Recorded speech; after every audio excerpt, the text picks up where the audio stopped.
Good afternoon. Action just underway.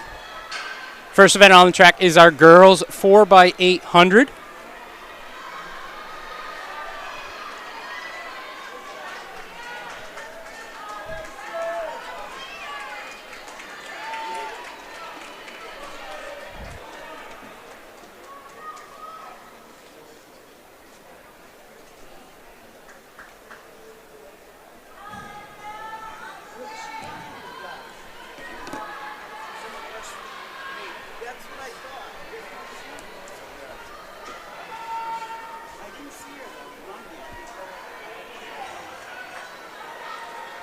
Early season meet.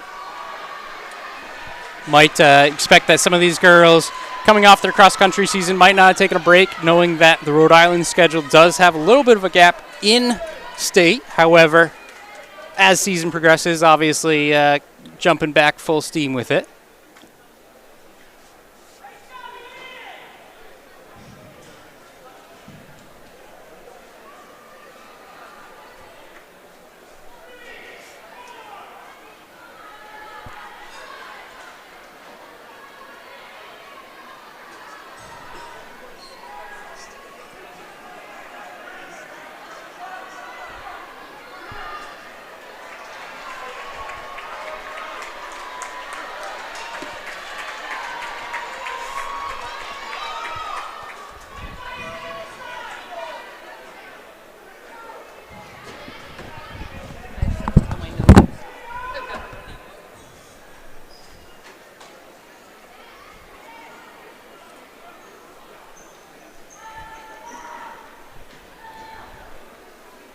Does appear to be Westerly in the lead right now. Bulldogs. Southern side of the state.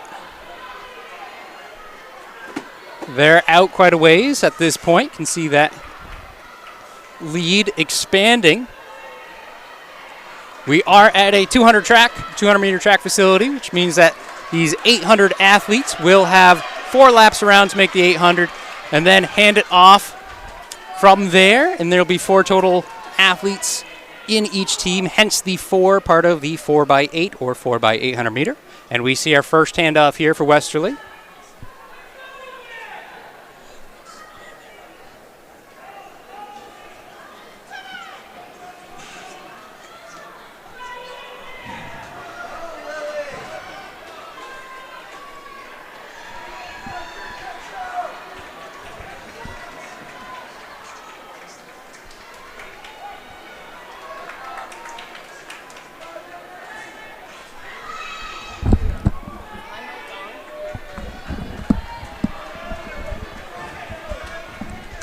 So here in Rhode Island, all our dual meets are actually state meet qualifiers also, because we have the high-tech timing. But it's not often that you get the opportunity to do a 4x8, because we don't host those in the dual meets. So this is an opportunity for teams to get that 4x8 time out of the way for states. So when they come to their championship meets, their division championships and class championships, they can maybe save those athletes for some open events to score more points. Yeah, a little bit of a relay city at the front side of things today with the 4x8 followed by 4x2, I believe. Yeah. And then we'll finish the day with a 4x4. Plenty of other events in between, though. And we're on the newly resurfaced track here at PCTA, which looks great. There's no potholes on the back street. That's always a good thing, something you look for. Yep.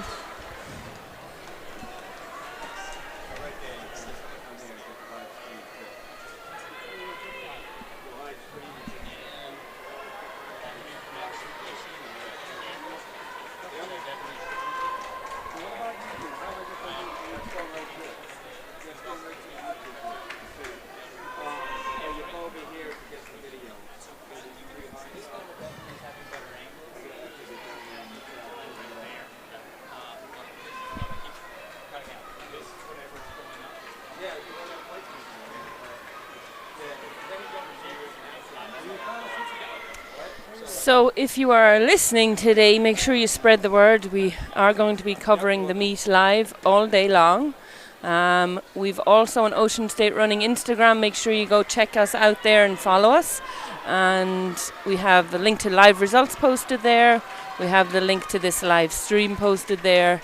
And we'll be keeping you updated through there and through our website and YouTube channel all day long. So make sure you follow us whenever you can. I put a link up there, so it's all set. All right, so we're coming off to the second handoff, and it looks like we have Barrington very close.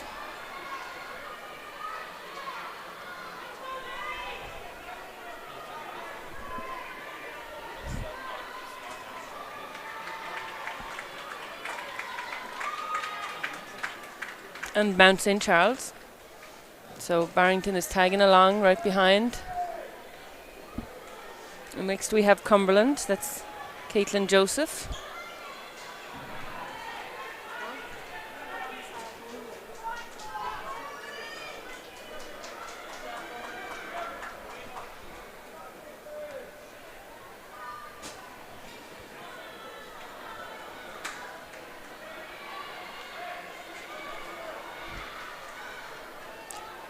Four by eight's always one of those fun events where you never really know who you're going to get, what you're going to get from it. You know, sometimes you'll have some longer distance kids drop down. Sometimes you get a bunch of middle distance kids if you have the skill on your team to do so. And occasionally, unfortunately, you have to use a sprinter here and there. But yes, I've done that. Yeah, hopefully. But sometimes you find a gem. Oh yeah. Sometimes you find out they're not really a sprinter. So yeah. I could name a few. Hopefully this early on in the season, everyone's healthy enough and has enough bodies where that's not necessarily the case, and those discoveries can happen a little bit later on in the season.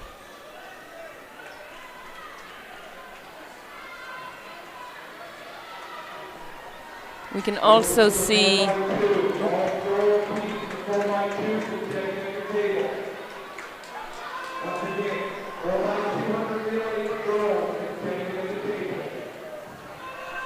so yeah, boys' shot is getting underway, girls' weight is warming up, and boys' long jump, it looks like, and girls' high jump. So do we have cameras on those? We do not today. That's coming in the future. Let's hope so. Yeah.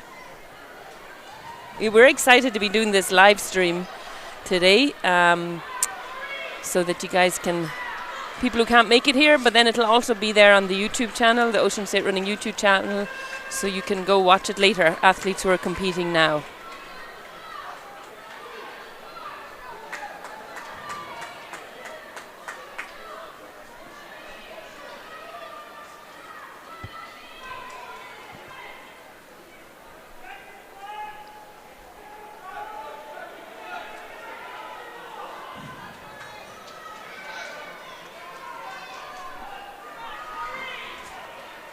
It is sometimes tough in a 4x8 when they spread out so much to be figuring out who's in what position. Oh, yeah. When they start to lap each other even. We definitely know who the leader is right now, and beyond that, you know, it gets a little bit challenging. But fortunately, that's what the timers are there for. My guess is might be taking note of every lap, and same thing with those officials down there. We see the blue shirts all Ian, we've around. got a lot of blue shirts here today, which is great. Looks like Westerly's athlete picking it up a little bit now.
Oh, here's the bell. Here's the bell.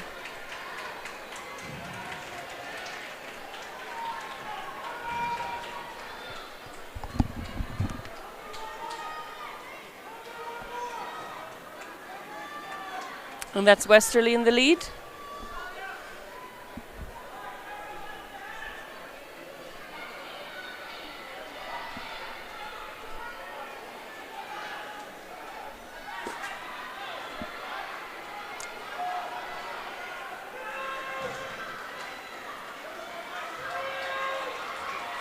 And the girl coming up behind has 3 laps to go, I believe.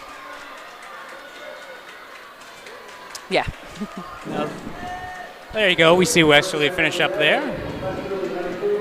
Trying to stay right here, so see what we can't find at the finish line. This is just a quick announcement. All the results there are live on MileSplit, and the lead is being streamed live on Cruise City Running. The veteran can get home, so we can check on the live stream. We also have a T-shirt. All right, and I believe that was Barrington coming in second. Cumberland third. Cumberland came through nicely.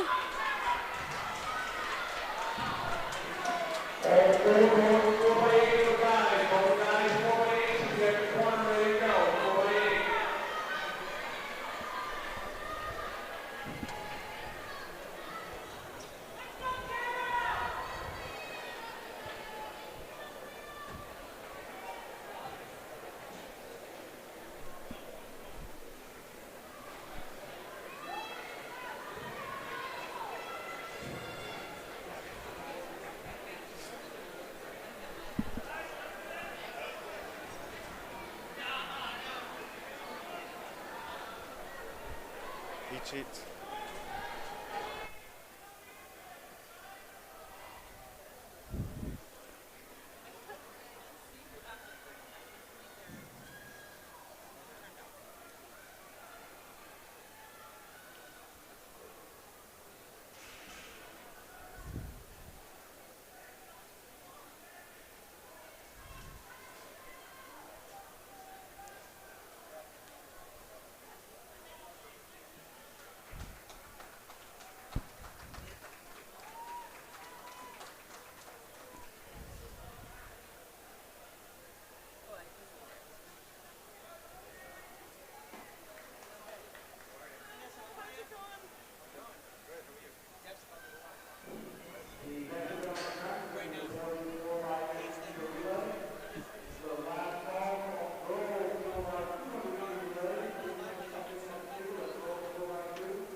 And that looks like it's going to conclude the girls' side of things on the 4x800. See them handing the baton off to their male counterparts.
These guys getting some final instructions before they take off.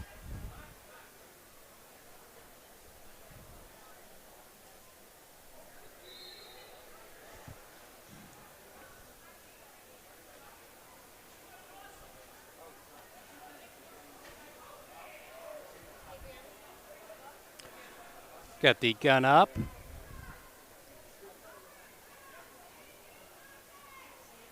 and being told back off the line. Again, early season. 4x8 as Nessa said does not happen every week, so some of these guys might be a little bit antsy for it with the baton in their hand. But we'll get our gun again as they go to the mark.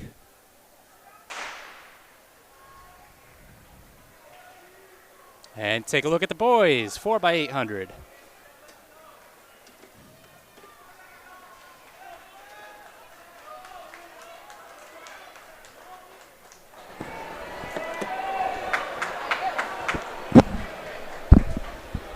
So in this we have Bishop Hendricken, Barrington, Tolman, Portsmouth, Cumberland, Cranston West, Scituate, Westerly, Rogers, Shea, East Providence and Woonsocket. Actually, it doesn't look like there's that many. 1, 2, 3, 4, 5. No, so they didn't all start.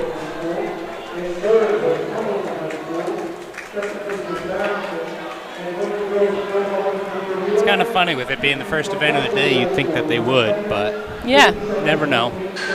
We have results of the girls 4x8. Westerly won in 10:50.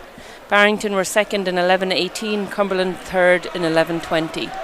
So those times will be on our leaderboard for the performance list, I'm sure.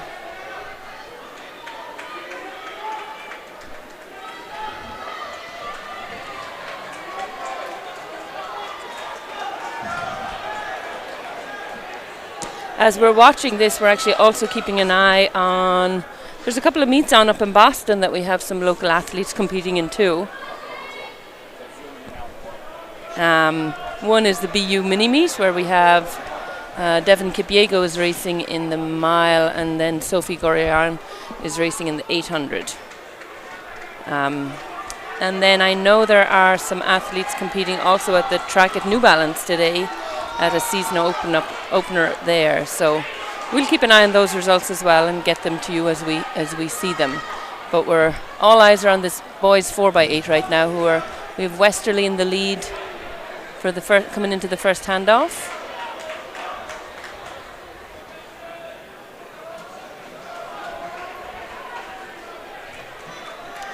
Looked like some pretty clean handoffs, as expected for a 4x8. Yeah, the exciting handoffs are coming up in the 4x2. Those guys coming in. I guessed right. I need to put bets on this stuff. Devin Kipiego just won his mile up at BU in 4:07, the exact time I predicted. Wow, nice job. So I won't tell you my prediction for Sophia yet. Oh, come on. Some action happening not only in Rhode Island, but up in Massachusetts. A couple of tracks up there that some of these athletes will be competing on in the coming month. Yeah, the indoor track scene has really taken off. And the Northeast is so lucky to have so many great tracks. And those events, there's so many events now that high schoolers can compete in, that they're not just stuck in beautiful PCTA. Oh, yeah. Yeah. No, if you haven't been to the track at New Balance yet, it's pretty impressive. It's amazing, isn't it? Oh, just yeah. even the way they change the track for the different events, like that's just, it's nice, hydraulic. It's nice hydraulic for the corners. Don't quite have that here at PCTA, but we're not complaining because we don't have potholes.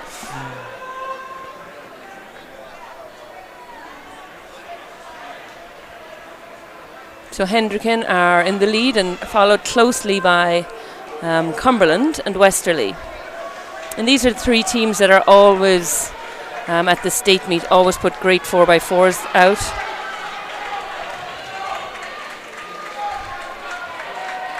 Yeah, definitely teams that, when you look at cross country, they're powerhouses in the whole New England region. So you always expect them to have that depth, especially for something like a 4x8. Barrington making a surge. It was a good little kick from them. Finish up that leg.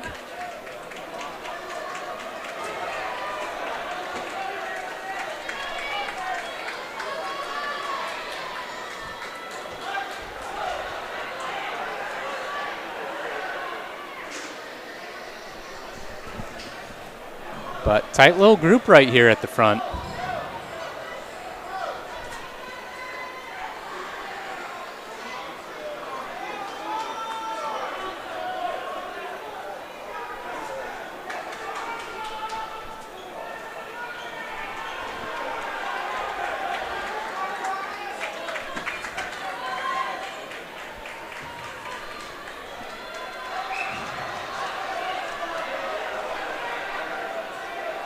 It would have been nice if they had the boards to tell us the scores, the distances at the throwing event, so we could at least report on them. Yeah, Come on, PCTA. I love when facilities have the performance boards out. Yeah. Definitely makes life a little bit easier. And, as a spectator here, it definitely helps keep you engaged in between races and things like that too. But yeah, for spectators of throwers and jumpers, it must be hard that they can't. Actually, they don't have the clock up here either. But you can go to Ocean State Running for the link to the live results.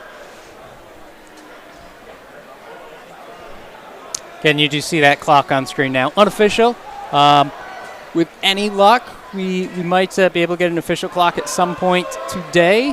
If not, hopefully next time we are here, and we will be back here streaming live for you.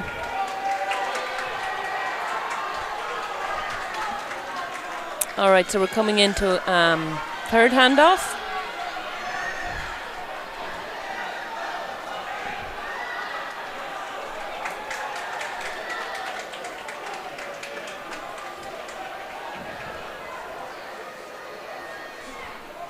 Barrington in the lead, followed closely by Westerly. Cumberland are gaining on Hendricken. And Hendricken's off like a rocket. They can probably hear Coach Doyle screaming.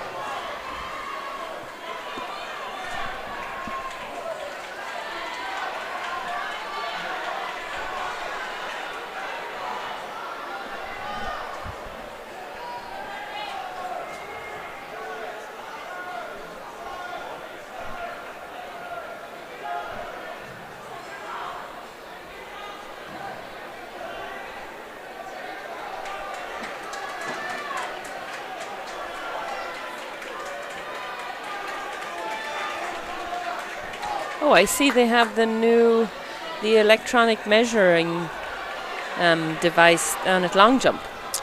Yeah, They have it at all of them now. It always helps to kind of speed up the process, Yeah. or at least it feels that way. So there's some old school officials out there who refuse to use it, though. Yes.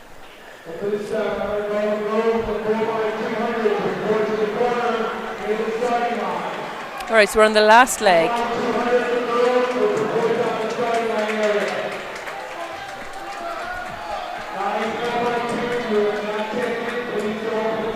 And at this stage, it looks like Cumberland have taken the lead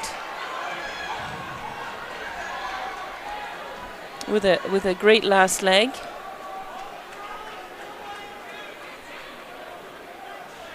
And Barrington and Hendricken are chasing, and there's the bell. Let's see. They got to get around a runner. There we go. Sometimes lap traffic is helpful. In this case, not so much. A little bit of a pick. Guess you could say it was helpful for one team. Yeah.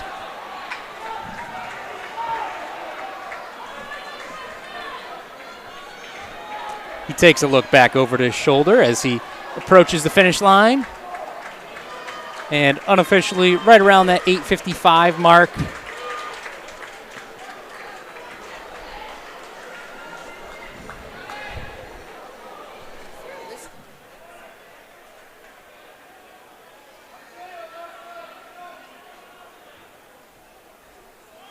Can see some of these teams again were lapped, continuing to run on, and that does happen on these 200-meter tracks.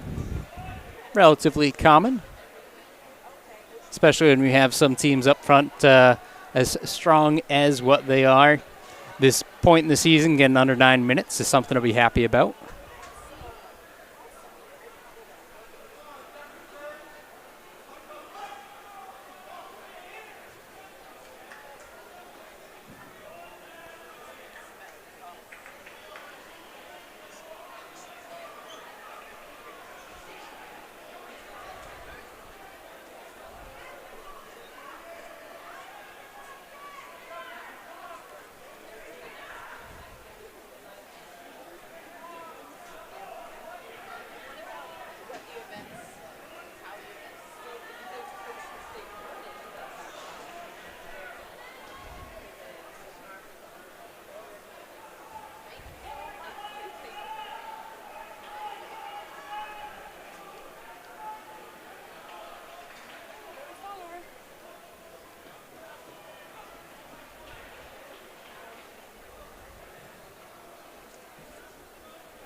Okay, so we have the girls 4x200.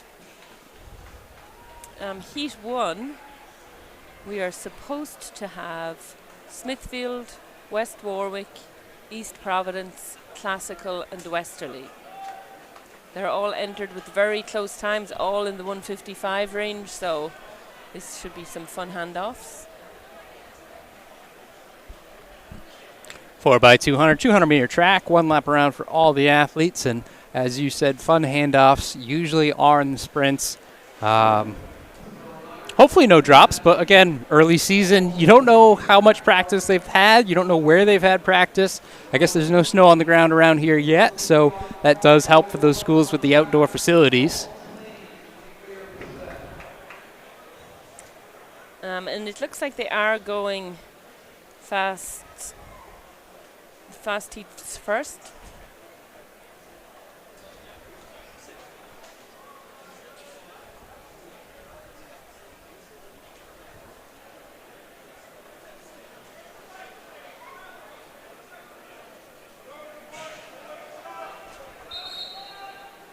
Missing from this actually is the outdoor state champions from the 4x1 Cranston West. So I'm wondering, did they go up to Boston maybe to try get a faster time this early in the season? I don't know. So the first leg will run in lanes, and then the second leg runs the first bend. It's called a 3-turn stagger. The second leg will run the first bend in their lane, and then they get to cut in. So you always want to try get to those cones first.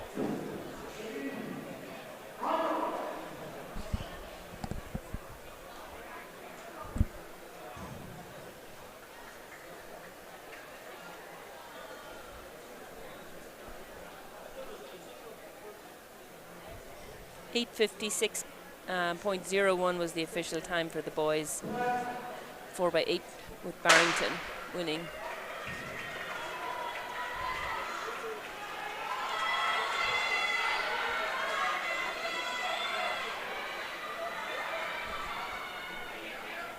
Lead off for West Warwick is Xenia Ray, who's a phenomenal sprinter, and she's taken an early lead.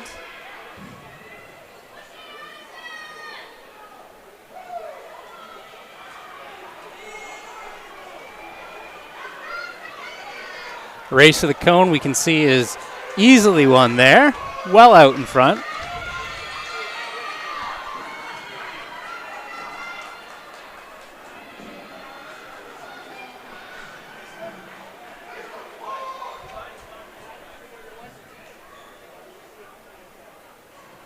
Clean handoff.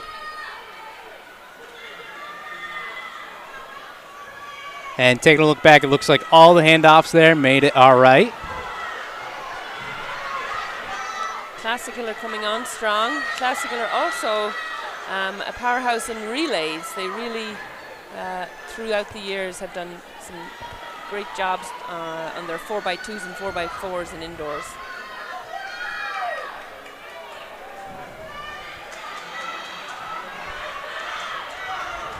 And this is close.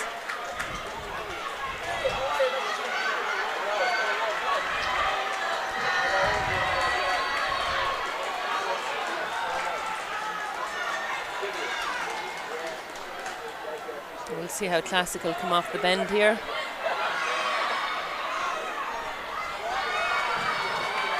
Wow. I think Classical are going to pull it off. Ends up being a tight one for sure. We'll have to wait and see.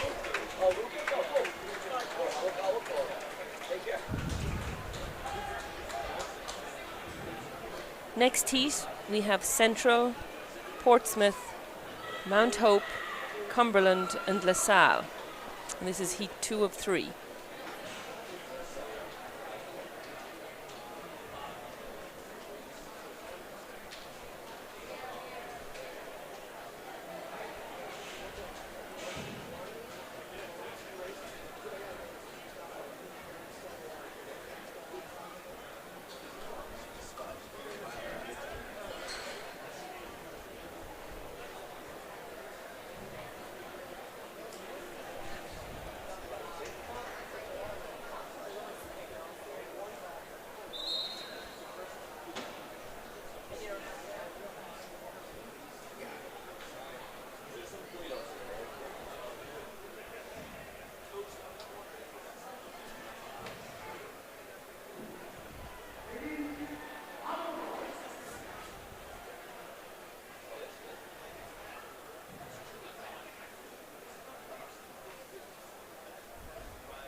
So LaSalle are also a team that are usually in the hunt for that state title in this relay. They tend to put together great crews. They really work on handoffs. Followed closely by Cumberland right now. That's Grace Blair. Yeah, I'd say Cumberland right now is looking pretty strong. See how these handoffs go. A little bit towards the end for Cumberland, but they made it.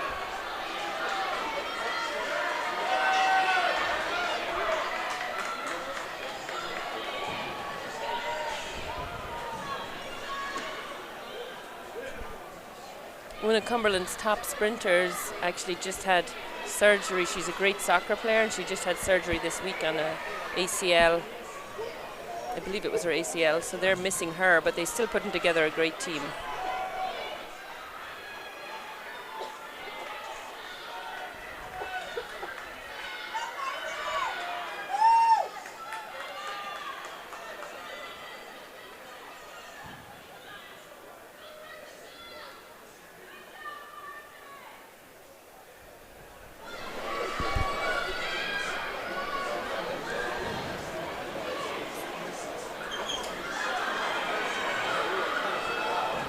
And this is a freshman leading Cumberland right now. It's Molly Enestvedt. So she's a rookie, doing great. Being chased down. Is that Westerly?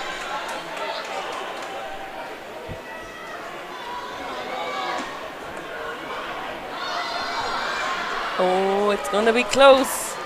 Oh no, SK. Looks like we've got Portsmouth up there. Oh. I need to check my eyesight. Sorry, guys. It's all right. Good chance you're going to know them better than I will. So, full disclosure, I am not from Rhode Island. Uh-oh. We don't usually let people like you in here. I mean, I can leave, but... No, please. There's way too many buttons here for you to leave.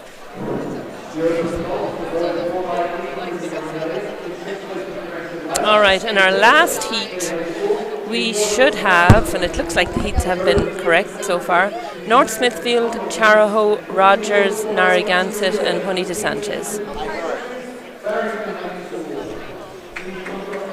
Oh, we got the board working. I just texted Steph. Oh, there we go. All right. Good. All right, so that last heat, Cumberland won in 156.38. And it was Portsmouth High School. I need to clean my glasses off.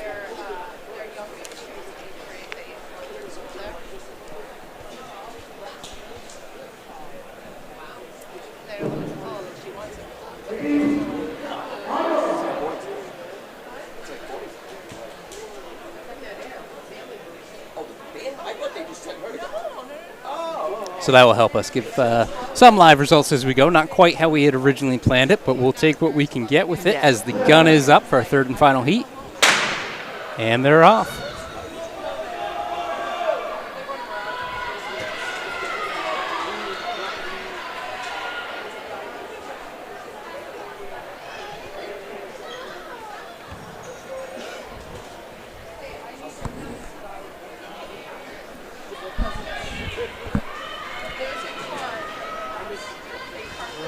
So we'll see them running the bend, this second leg, and then they'll cut in.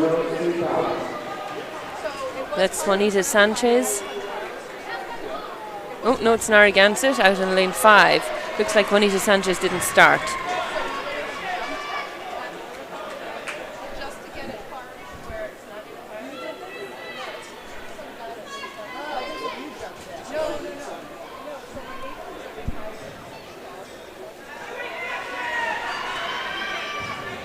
No, followed by North Smithfield and Rogers, just handing off now, and then Charahoe.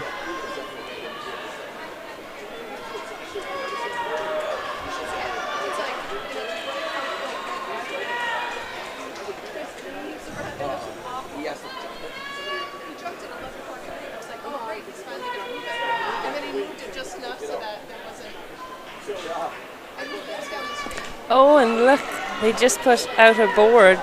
They must have heard you.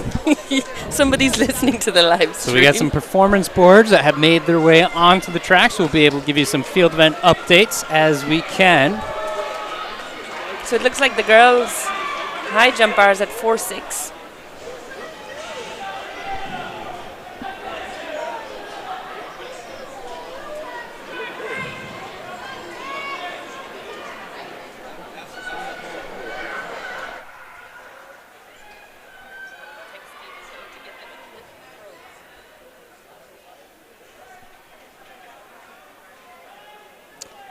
As we see these girls finish up, we'll get some of those results coming in shortly. We have them up on the screen, so as soon as we have them, you have them as well.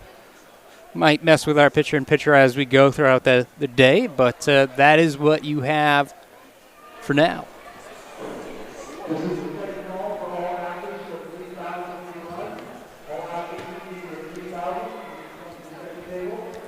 And there we go. Narragansett 155.87.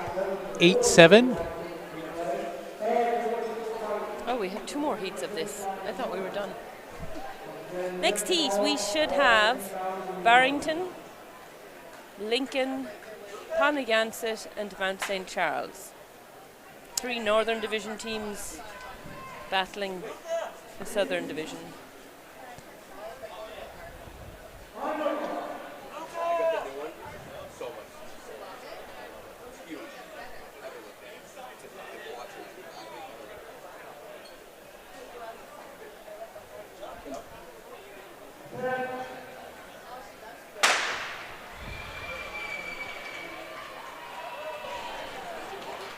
Fair start by everyone in this girls 4x200.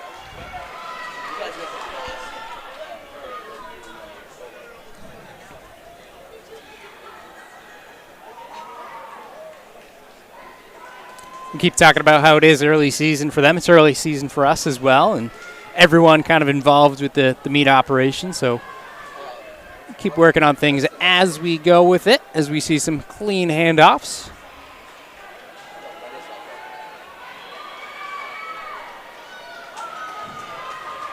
Cutting in now.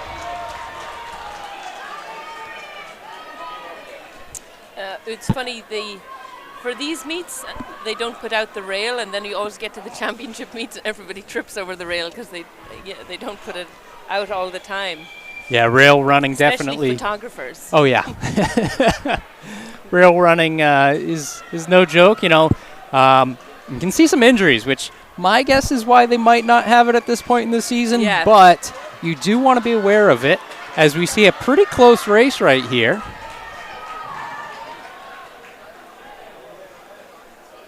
So that's Mount St. Charles in the lead with Pontiac and Barrington chasing.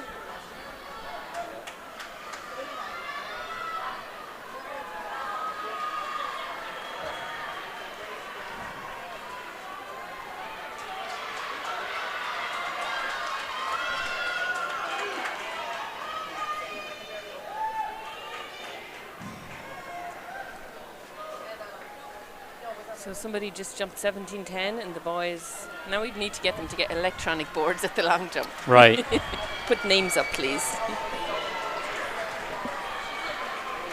I tell you, I think that's probably only a matter of time till that's coming, as we've got our girls finishing. I've been to a few meets around the area that have done that. Harvard, if you ever go to a Harvard facility, a lot of times they do have electronic boards going and some field links going as well. So as soon as that performance is done, it's entered and it's online. So some pretty impressive stuff there. But pretty impressive run from Lincoln High right there. 2 minutes and 97 hundredths of a second to take number 1 in that heat.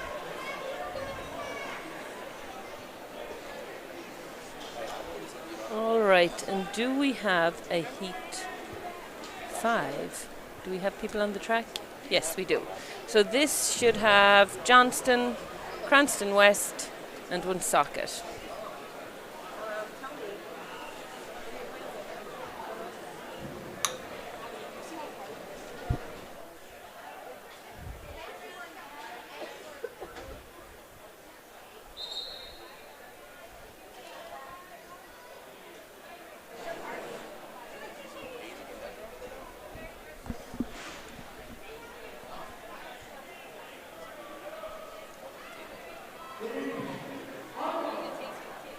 fun while we're waiting for this to start. We can get a little sneak peek of high jump as well.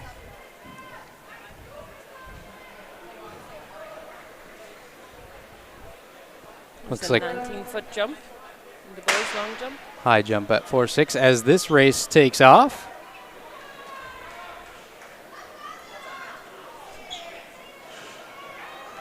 Again, what you're seeing picture-in-picture, we've got that live clock going in red as well as results from the previous heat. As Nessa stated earlier, 3-turn stagger, which means the first leg is totally in lanes. The second leg receives it in lane, as we see there. They continue in lane until they get to this straightaway, get to this break line, that line of cones. Once they get there, hopefully they run the tangent to the corner. Not wasting too much effort by going the extra little distance there. And from then on out, it's going to be everyone trying to stay in lane 1, although some people with longer strides end up running just a little bit into lane 2. No bank here. Which does force that a little bit. Or sometimes when they're going top speed on those bends, they just tend to float out a bit. It's definitely hard when you're going all out to stay right on the edge of lane 1 without a bank. So, but everyone here is having the same battle with it, unless you got really small stride, I guess. This is Cranston West. Handing off to the last leg. Cranston West 4x1, like I said, won the outdoor state championships and broke the state record. So I don't think they have their A-team here. That's why I'm wondering, are they somewhere else today? I'll have to check it out. And the other thing, too, is, at this point, maybe their A-team, they graduated one person or something like that, so you get to try out a bunch of freshmen and, kind of go from there. You never know year to year what's happening with it, as we do see them finish in first. Pretty close battle right here for second and third. But that's what we do like to see in the sprint side of things, as we'll get some results coming on the screen shortly. That's the thing, too, about, these early season meets. We're getting to know new stars, the new up-and-coming athletes who have joined these teams around the state. So forgive us if we don't know you yet. We are working on it. I'm just trying to work on school names, and we do have Cranston West taking the win on that heat. Uniforms. Yeah. So that is it for the girls 4x2. We are moving on to our boys 4x2. Looks like we have 4 heats of this race.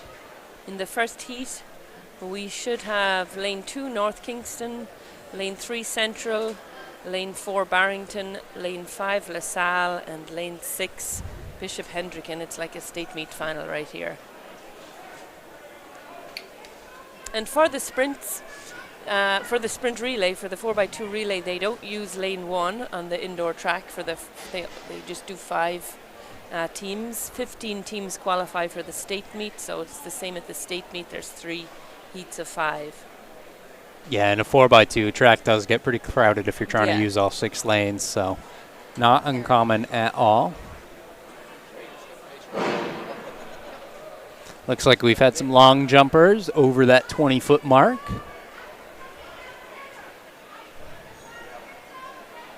I think they're doing open pit for long jump today, so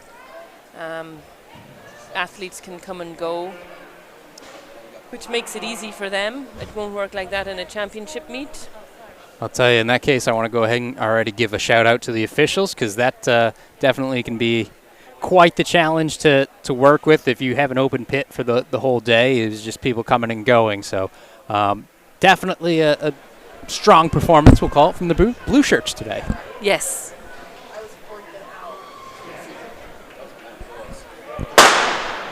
Okay, they're off. Fair start.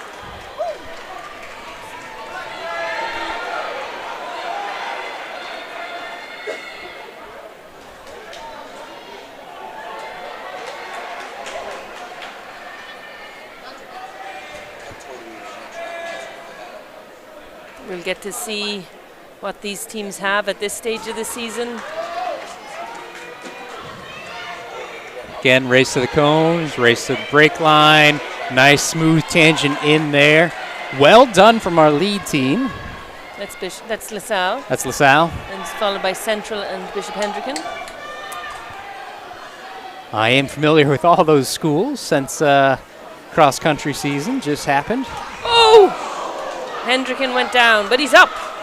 Good roll. Oh, that was unfortunate. He got tangled up in the Central runner. But he made a quick recovery. He held on to the baton, so it saved some time. Yeah, if you can get up quick in the sprint, you know, you're going to be down. But the fact is you do get some adrenaline out of it, so you might end up running a little bit faster. It's just how quickly can you recover from it. Obviously, it does not add up to be what will be a season PR, but see what you still can do. And I wonder, is there a rule that you have to finish the race in order if you want to lodge not a complaint, what's the word in track? It's not a complaint. Protest? A protest, there we go. Do you have to finish the race, or does that count? So I imagine that you can file one without finishing it because you could have something be pretty significant. However, you know, you also have to consider what the benefit is of filing that protest if you didn't finish the race. And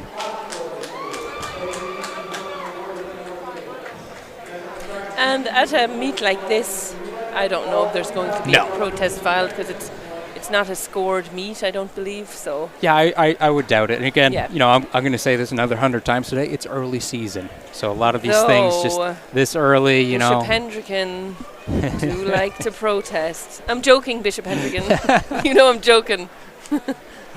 Not really. I can see their coach walking down the middle. All right, Heat 2, we should have Shea, St. Ray's, Classical, Portsmouth, and East Providence. Results of that last one does have LaSalle winning it 132.29. That is the top time to beat at this point. Central in second, 134.71. As this race is about to go, they've been given their first commands of 3 for those races where there are blocks involved. You hear an on your marks or something similar, a set, and then the gun itself. Any race without blocks, you only get 2 commands. But blocks in use for sprints, as we see here. Set, they're up. And everything looks to be a fair start. No gun calling them back. So we are underway with Heat 2 of our boys 4x200. 132 is a good time, a good early season time there for LaSalle. Yeah. They look pretty clean on those handoffs too, so.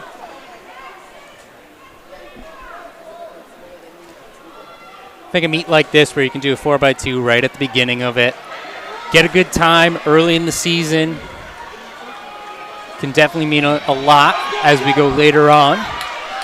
This looks like it could be close in that middle, which means we're going to have to really pay attention to these handoffs. It looks like Portsmouth in the lead. Stay a little bit wider for them, see if we can't catch a few more.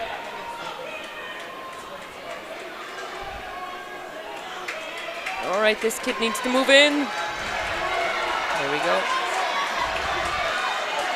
That's one of those things, you know, you get the baton in lane 4. Sometimes you don't realize, oh, yeah, I can actually cut in right away. That does happen. That was an unusual handoff. But it worked.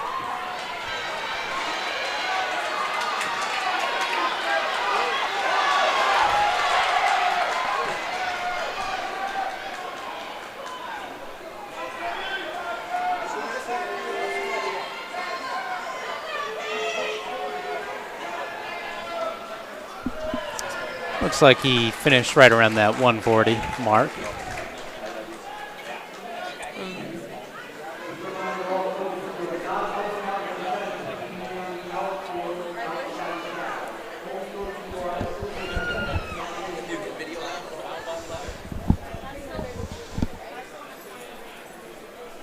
right, as we wait for results, we can look at the next heat. We have Burrowville, Mount Hope, Rogers, Woonsocket, and Smithfield.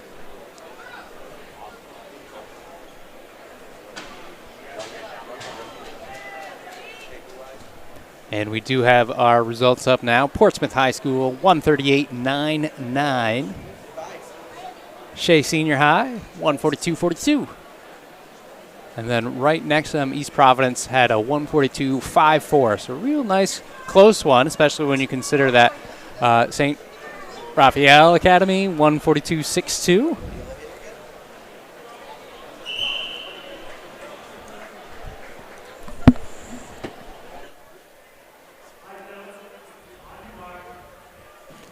First command given.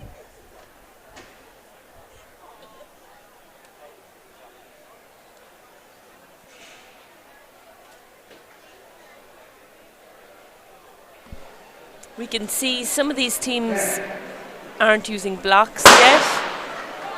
Actually, none of those teams did. That's another thing that's early in the season. Teams mightn't have had enough opportunity to practice them, so they may just go without them in these early meets because it may slow you down.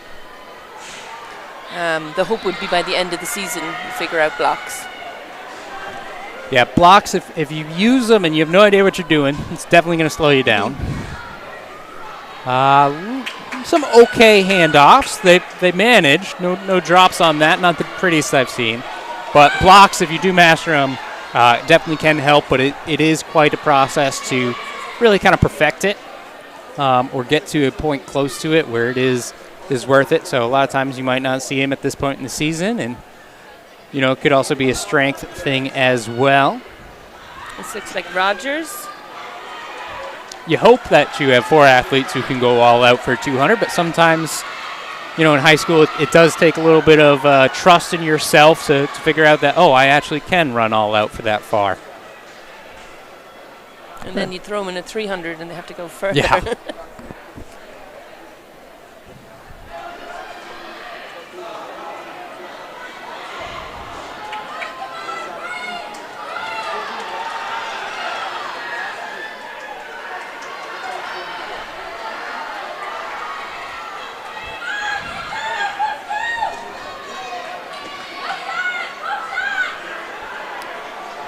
This is the beauty of track too, that you have, there's no sitting on the bench, right? You have so many athletes of all different levels and capabilities who can get out on the track and do the same events as other superstars. So that's what I love about it. Yeah. I mean, it's such a great sport in the fact that you're competing against everyone you're running against, but you're also competing against yourself and the clock or the performance board or whatever it may be. You know, you can come in third, but you could have the best race of your life and be happy with that.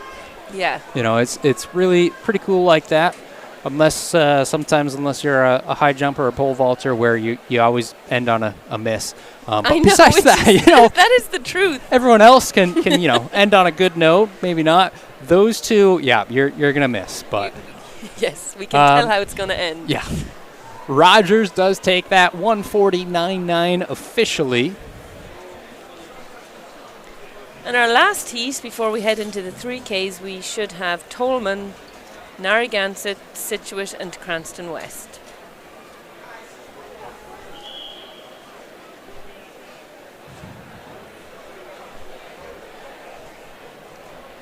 Did see a DQ in that last heat. Oh. I feel like normally doesn't happen this time of year, but it definitely can happen, especially if it's something. Yeah. If it's something real obvious, they'll probably call you on it. Yeah, because the athletes, you have to hand off between the yellow triangles on the track. I don't know if you guys can catch those at home, but it's called the zone. Fair start. Zone is 20 meters, so plenty of time to do so. But that's one of those things you have to practice with your handoffs.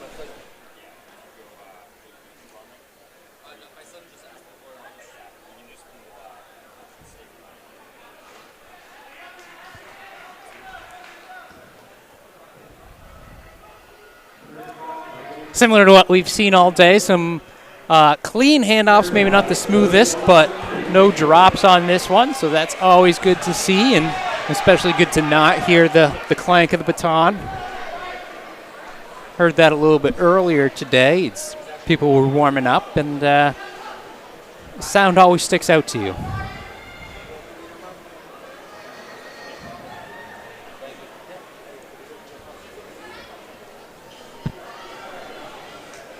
Right, you always say, get the stick around the track. Get the stick around the track. You have to do that.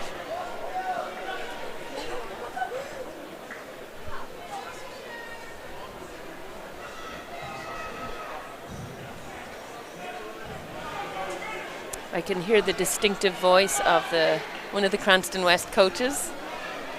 She's such a great cheerleader for her team.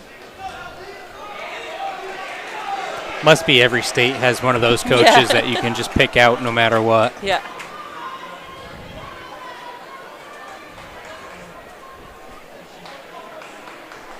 Finishing up here, right around that 141 mark or so. We'll get official results in just a moment as these athletes cross the line.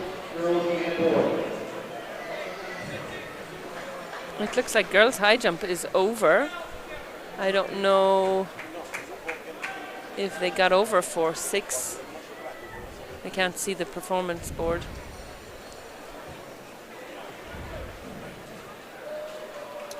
Or are they they're putting it up higher. It looks like there's a couple of girls left down there. Narragansett does take that heat, 141.41 officially. Tolman right behind, 144.88. Situate, 150.50. And Cranston West, 152.96. And it looks like we are graduating on from our 4x2s, which means we're stepping away from the relays just for a bit. Obviously, we will be ending the meet with them. But next on the track, I believe we have what? Girls 3,000? Girls 3,000. And listed, we'll see who starts. We have Grace Doyle from Classical. She was an all-state cross-country runner. She's an 11th grader. Jessica Deal, who was our freshman superstar from Mount Hope. Then we have Michaela Sensi from Coventry. Susanna or Annie Henderson from Cumberland. Eleni Drosinos, I'm so sorry, from Portsmouth. Jacqueline Brousseau from Coventry. Caroline Resnick from Barrington. Kyle Kyo from Barrington. And Sarah Chang from Barrington.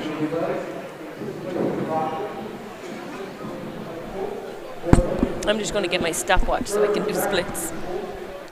So if we take a look, we do see that there are 6 girls kind of on the inside, 4 lanes, and then some further out.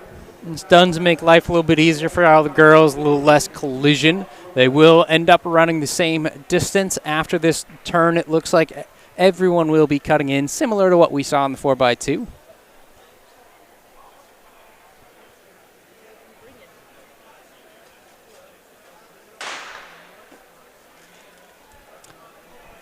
And they are off. We'll go ahead and see how this cut-in works. So far, no real collisions. Everyone's separating a bit. Pretty interesting to watch the start of a 3K. You know, it's everyone jockeying for position in the first 50 meters or so, and then everyone kind of settles back into it. So a lot of times, you know, if you do look at splits for a 3K, even if you did start on the actual line and you're doing an actual 200, I guess they all are because it's only the one-turn stagger. Splits, first lap, a lot of times ends up being one of the faster laps of it. Yeah, that gun goes off, a little bit of adrenaline, and then you got to quickly set into your what your coach has told you, right? You know your splits. You got to listen. You got to be listening to your coach. So out front we have Jessica Deal and Grace Doyle.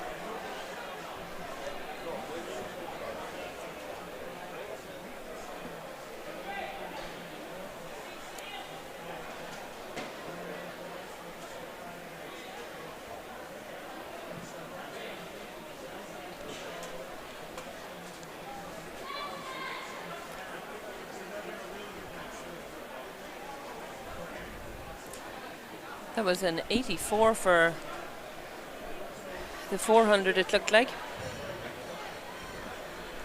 And then Annie Henderson from Cumberland is also an all-state cross-country runner. Cumberland came second at the state meet.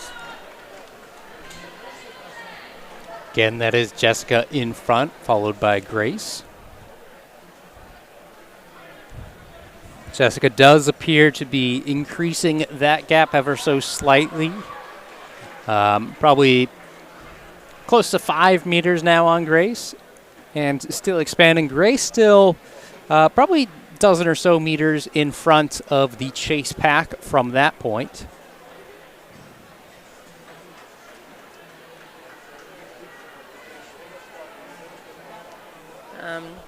This is Jessica's first indoor season, so it'll be new to her to be listening for splits, and she's used to cross country, just taking off and going as hard as she can for as long as she can. And she does that really well. And you're saying she's new because she is a freshman.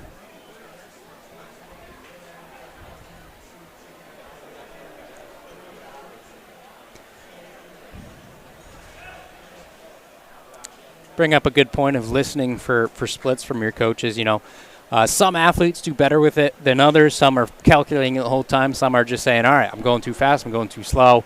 You know, total different trains of thoughts with some of the athletes when it comes to splits. And, you know, you might argue one way's right versus the other, but the fact of the matter is if you can hit your splits that the coach wants you to and you finish at the time that, you know, the coach is looking for, doesn't matter how you get to that point.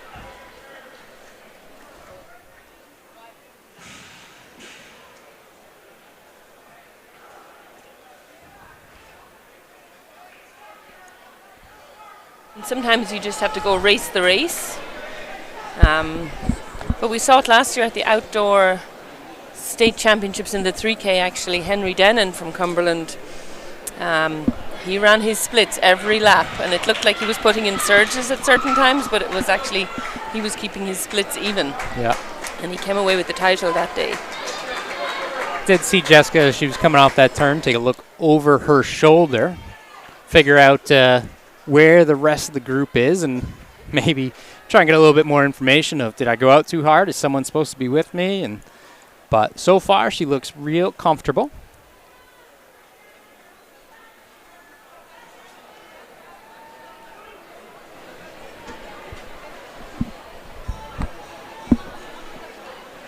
With a 3K, there's plenty of time to do everything you need to do, but you definitely don't want to fall too far back. She has probably 20, 30 meter lead on the chase pack at this point, which is a pack of 3 or 4, depending on how you want to slice it. Yeah, we got 2 Coventry girls and a Cumberland girl in the chase pack. Jessica looks like she's in a great rhythm here.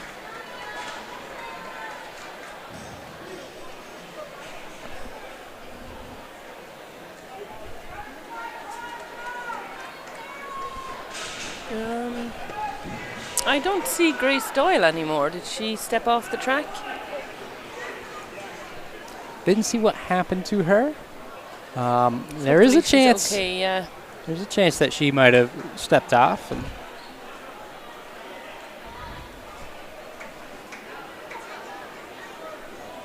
Which, of course, is the athlete's option, coach's option as well. Coaches sometimes will pull, not physically, but pull a kid off the track, telling them, okay, shut it down.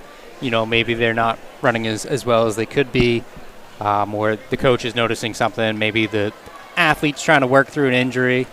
You keep seeing her looking over her shoulder. She might be wondering where Grace is herself. She did have that pressure before, but right now, no company with her.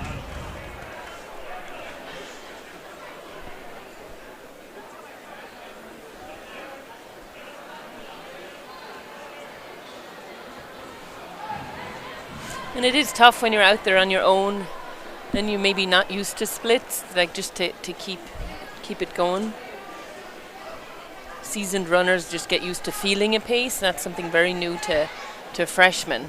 Right. You know, that when you start to do those workouts and you're supposed to be hitting splits, a lot of times freshmen haven't a clue yet. Oh, especially like on an indoor track too. You know, when you're on the trails or something, you can get into a good groove. But this track, I mean, you can get into a groove, but at the same time, you're going over and over, doing the same thing, same turns. You know, it can start to get deceiving of your pace. Are you going too slow or not? And I think that is why we will see her look over her shoulder once or twice more than she might need to. We still have a pack of 4 here together.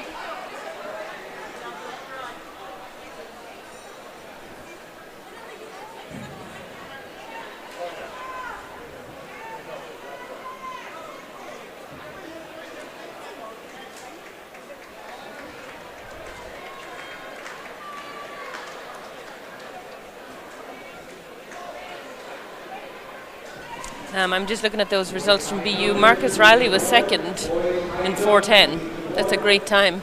Yeah. Also for a junior in high school.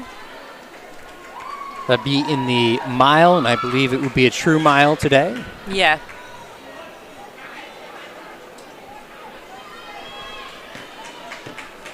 Jessica's seed time for today, 11:05. If that gives you any indication as to where we are in the race.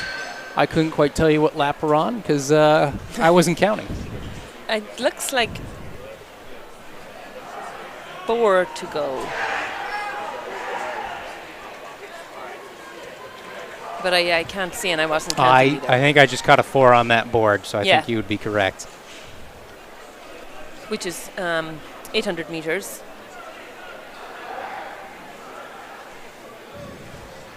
We might not be able to tell from our vantage point, but the athletes all are aware. There's officials down there. There's a board down there telling them all of those pieces of information. And then you hear the lovely bell ring when you Yes. got 1 lap to go. Yeah. I'm not saying I judge people's ability to ring the bell. However, I do pay attention to it.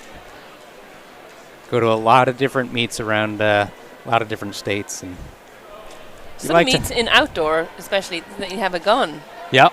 for the instead of a bell. I like the bell. I like the bell. Yeah, you want it to be nice and loud, though. Make sure everyone in the facility can hear it. And sometimes it can help to build that excitement if there is a close race. We can see the boys' shot put is still going on down there. I can see Christian Toro, who is one of the top weight throwers in the country right now. I think he's ranked number 3 in the country at this point. So Lincoln have always put out some great throwers through the years.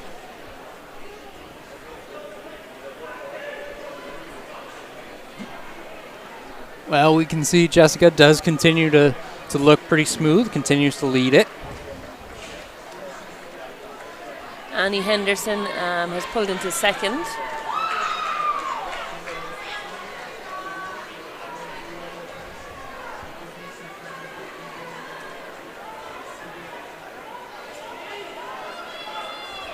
Even though Annie is a senior, this is her first year running indoor. It does take some athletes a while to come to the inside facilities. I know, a lot of times you do see it senior year if they've been a holdout with basketball where maybe they're going to college for track and they see the writing on the wall, I guess you could say. And so that was the bell. And the time, we're at 10:35 right now, so she's running a great time. We did have at one of our dual meets during the week, Reese Faze ran a 10:30, which is the lead time in the state right now.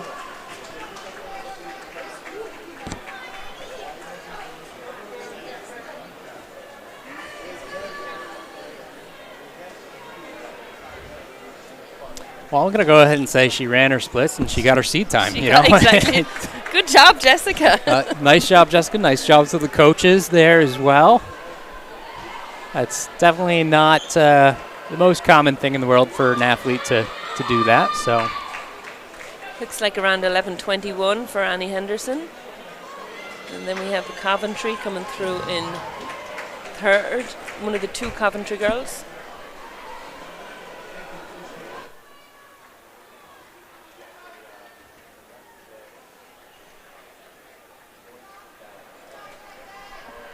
Couple of surges right at the end.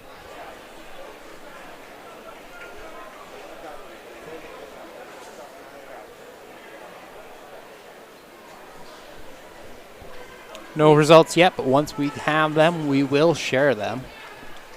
Won't just keep them to ourselves, although you can find them online. Yeah, so any of the links you need, if you go to oceanstaterunning.com or the Ocean State Running Instagram page, you'll find links to live results and the link to this live feed.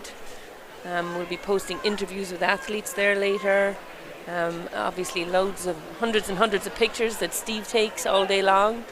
And make sure that you tag us in any of your posts that you're putting out. Make sure you tag Ocean State Running. Give us a shout out.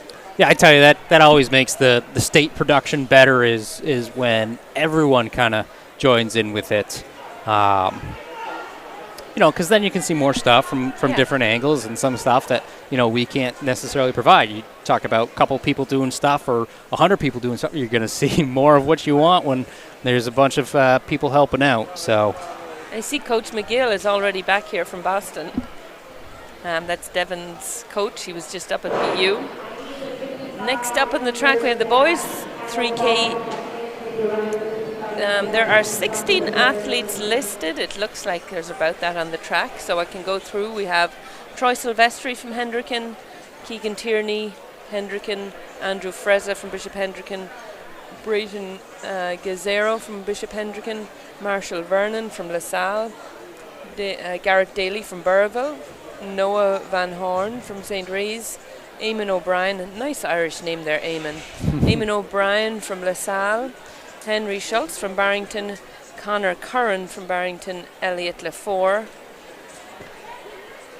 from Barrington, Caden Moran from Cumberland, Nolan Rogalski from Cumberland, Tal Liebman from Classical, Tristan McDonough from LaSalle, and Owen Schenk from Mount Hope. So, it looks like they might all be out there. I'm going to try keep count of laps this time too. We'll test ourselves. You can see those results from the girls 3K on the board, and just as we thought, Doyle did pull out of that race. Hope everything is okay with her.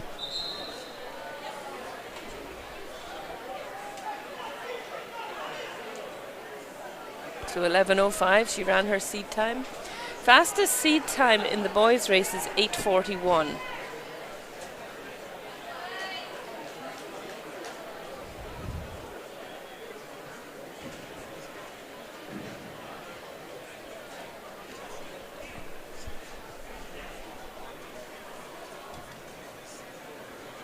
Oh yes, the girls' high jump is over. The boys are getting their steps. Boys out strong to that break point.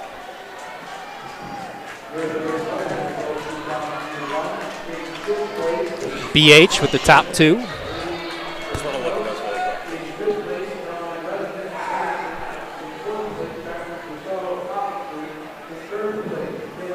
Make that top three now.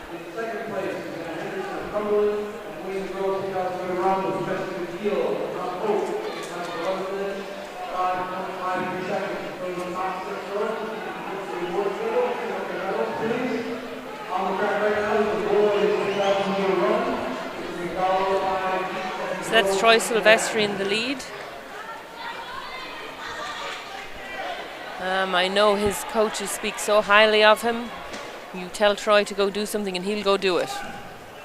He's such a reliable athlete, great team player, and great with splits and plans.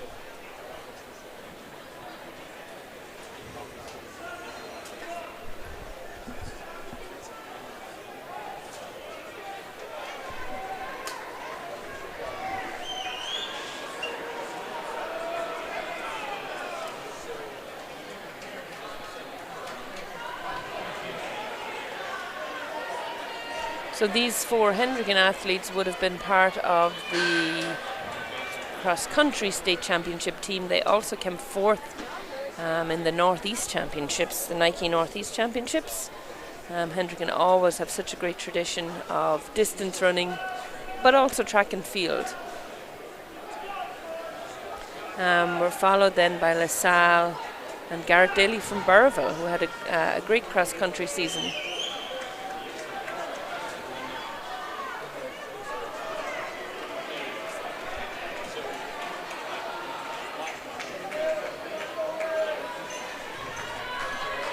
Yeah, definitely.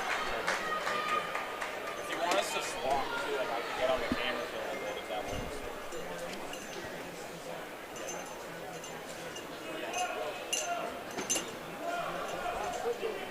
Time, which is about to.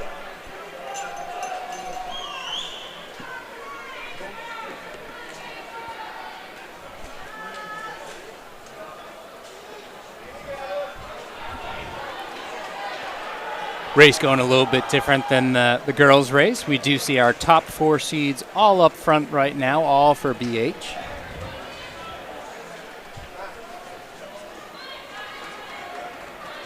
And then we have LaSalle and Burrville hanging on. And I don't mean barely hanging. They're doing a good job staying there. It'll be great if they can hang with those Hendricken kids, just to pull them through and hopefully get a great time.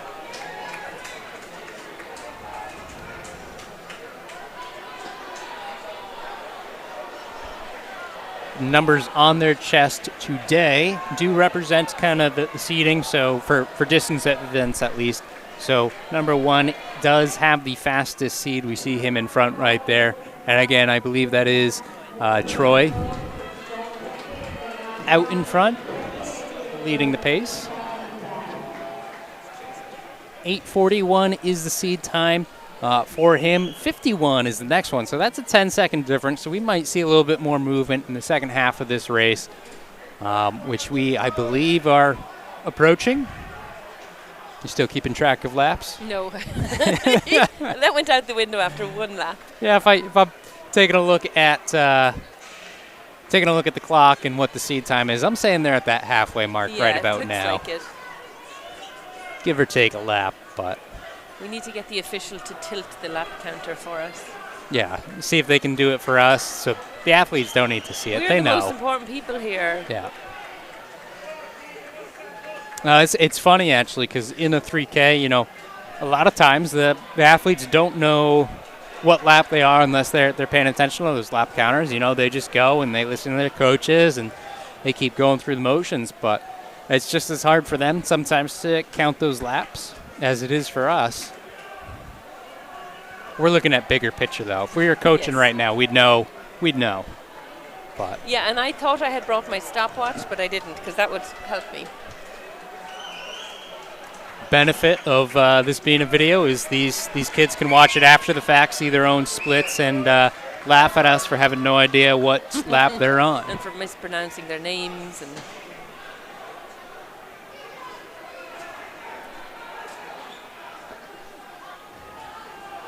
You can see we got a little bit of lap traffic passing here.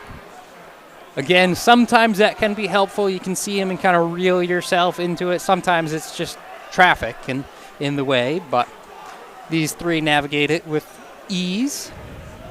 And what's great about these 3 kids, they know they've practiced and trained. Troy is encouraging there. He's telling them to keep up with him. That's great, and that's exactly who Troy Silvestri is. He's just such a great team player. Yeah, that's but they know they train with each other every single day. They do their workouts together, so that's just such a confidence booster. That's such a great point that you make too, where a lot of times we'll see an athlete looking over their shoulder, looking for competition. In this case, it's looking to help your teammates, and sometimes too, as we see a lead change, this is definitely a strategy too, where you can take turns, kind of leading it, give someone else a little bit of a break. Also allows the opportunity for someone who's not maybe used to leading a race to get some of that front running experience as we see them switch back. So we might, who knows, we might continue to see a little bit of switch back and forth, kind of share those lead duties.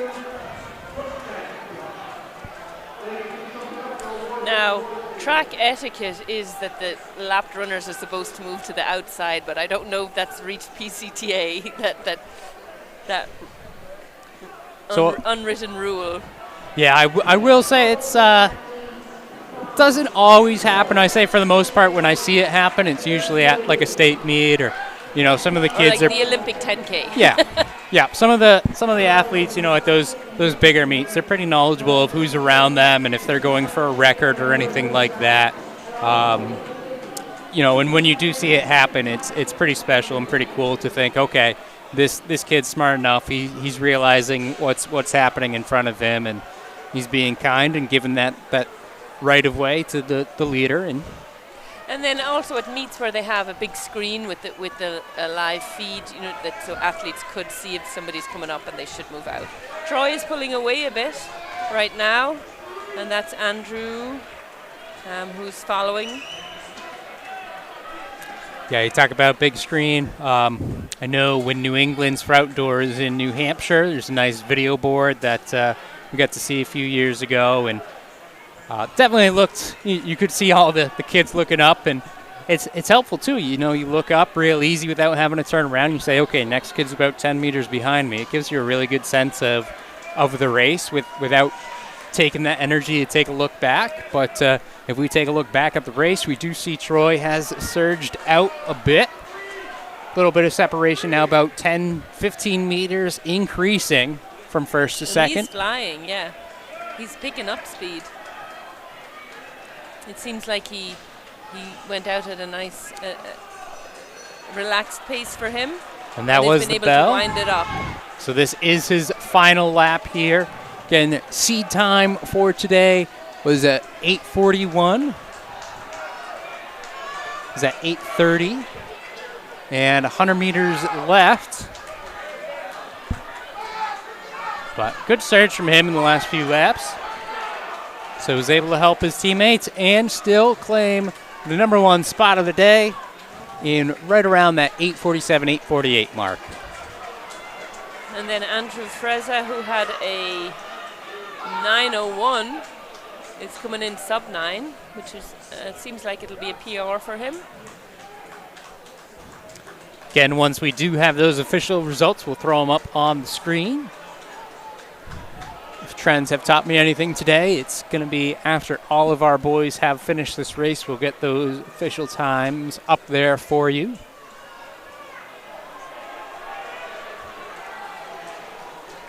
And as we have our athletes kind of finishing up here, once again, this is Ocean State running. Had to double check myself there. There's lots of state runnings. Yes. Ocean State Running is powered by Marathon Sports. Also are fortunate enough to have Hoka joining on board with us for this season and all the seasons this year. Really appreciate their sponsorship. And if you appreciate the coverage that Ocean State is able to give you, please, please, please do what you can to help those businesses, Marathon Sports, Hoka. You can get all of Hoka's products, or a lot of them, all those shoes, right at Marathon Sports. Plenty of locations, not necessarily in the state of Rhode Island. However, you can find them online as well and get them shipped right to your door. And I'll also do a shout out to Marathon Sports for their team gear. They do a great job on team gear. If you guys want to set up a team shop, they can do that for you. Everything is done through Marathon Sports. You pay through them. They do a great job with designing and listening to what you want and designing the different items. And then everything is shipped directly to each individual athlete, so coaches don't have to worry about sorting stuff or anything like that. So I would really recommend, I used them last year for my team, I would really recommend Marathon Sports for team shops and team gear. Yeah, you definitely bring up a good point, and it really, I've dealt with a few different types of stores with it, and they make it real easy where, for the coach, coach talks to them initially, decides what they want included in the store, and then from there, it's out of the coach's hand, no collecting money, which is always nice for the coach. Not everyone has had that experience. Like, what are you talking about? That's not that bad. It gets crazy when your team is big, so it's good that you can do all those things online. And coaches, athletes, it is not too late in the season to set that up, you need And to they do have a quick turnaround. They really are efficient with their work. Yeah, I'd say, store stays open for a week, 2 weeks, however long you set it to be, and then as soon as it is, it's a ticking clock before you get the stuff shipped out to you. And quick turnaround is one of those things we're always looking for with that. But And they have a great variety of gear that they can put in the team shop. Which I really liked. Yeah, it's not just T-shirts. I mean, you got your sweatshirts, your jackets, your pants, Shorts, backpacks, hats, like pretty much any type of apparel you can think of. They can work with. So they are also we do have. I know you guys, if you're listening to us from home, you're not here at PCTA, but there is Ocean State running gear being sold, but there is Hoka sneakers and spikes being sold here in the foyer. So if you need something and you're at home, get off the couch and get over here. Yeah, Hoka's got some good distance spikes that can definitely help on some of these surfaces and the meets where you are allowed to use spikes. Or you must be. Yeah, you can use them here. And you said it was resurfaced recently, so. So we have the boys' hurdles, 55-meter high hurdles are next. It looks like we have 4 heats. In our first heat, we have Intrigo from Cumberland, Jeremy Noble from Smithfield, James Courtney from Classical, Ethan Knight from Barrington, Sam Northrup from North Kingston, Michael De Silva from Bishop Hendricken, and Connor Malone from North Providence. For the last few years, the high hurdles, the indoor and outdoor, have been dominated by North Smithfield. We did have some graduates though, so we'll see if North Smithfield has a new crop of hurdlers coming through.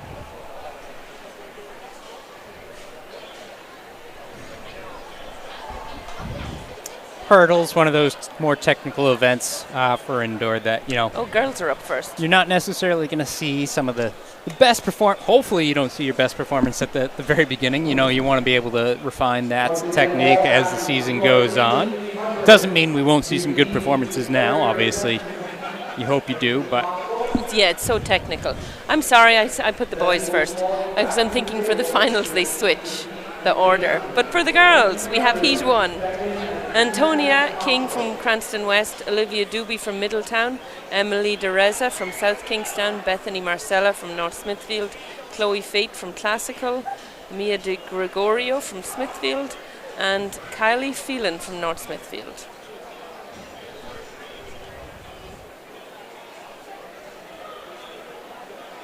so with girls going first, that means for finals we'll have the boys go first, and the reason for that is adjusting the hurdles, one less time to do it.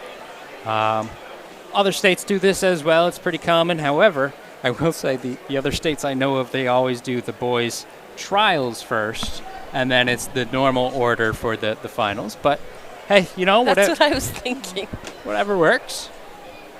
Sometimes things aren't always normal here in the PCTA world. In indoor hurdles, it's 55 meters for both boys and girls, and outdoor the guys have to do an extra 10 meters because their hurdles are so high. Oh, that's a good shot.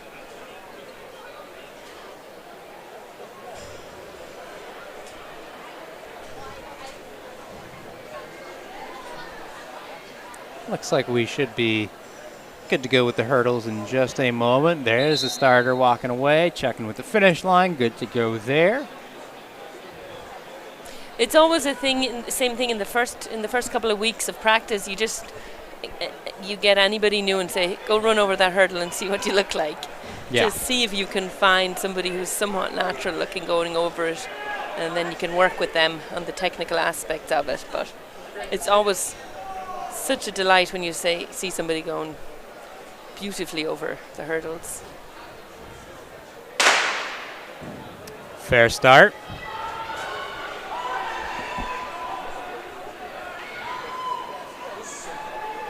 That's North Smithfield. It looks like Bethany Marcella.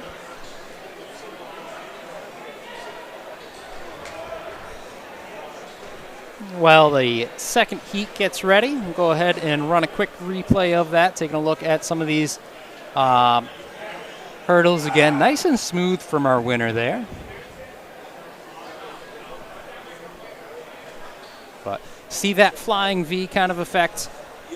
We see that because of how everything is seated, where you're going to have all those faster times in those middle lanes. So distance events like the 3000, we just saw how lane 1 was the fastest. In this case, it's going to be the inside lanes. And it will continue from heat to heat. So the fastest person is going to be in heat 1. The second fastest typically will be in heat number 2, all having those lanes.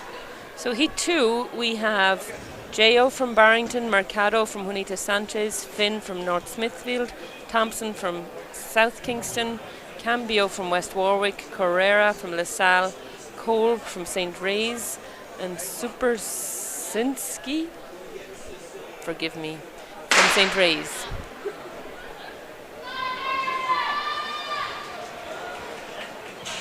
And that is SK, Sierra Thompson.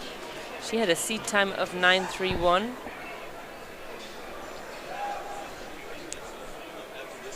She just bounded over those hurdles. Marcella won, yes, a 9:37 from heat 1. Heat 3, as we wait for the heat 2 results, heat 3, we should have White from Cranston West, Connolly from Rogers, Pereira from Smithfield, Tyner from North Smithfield, Papa from St. Mary's Bayview, Vitali from Cranston West, May from Rogers, and Towie from LaSalle, or Towie. And here's the great man, Steve Mazzone.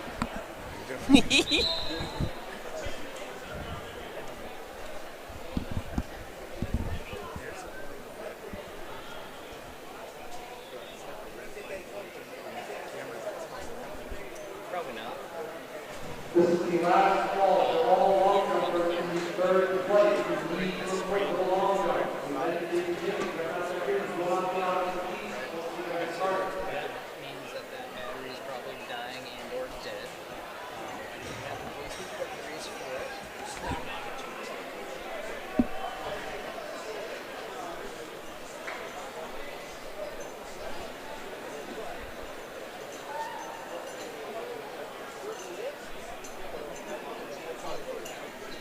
All right, so we've got a little hold up. We've got a white flag yet.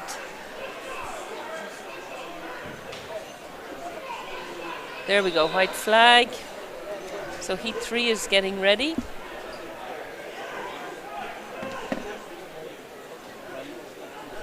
Sophia, we just got word from Boston. Sophia Goryaran just ran a 202.27. It is December 17th, people. She is fit. This is after her last week racing an amazing 3K. All right. Oh, we got a fall there. These hurdles are so heavy. They hurt when you hit them. All right, heat 2. The winner was Thompson in 9:29, and good for her. North Smithfield. She's getting up and finishing.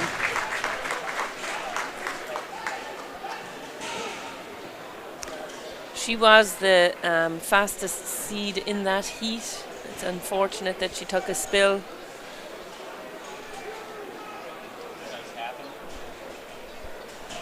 Does happen, and it just goes to show you how technical the event can be, and you know how precise you have to be with kind of all the elements as you approach the hurdle. Your blocks have to be strong so you can get to the first hurdle on time, and you know if you don't, it can falter everything from there on out.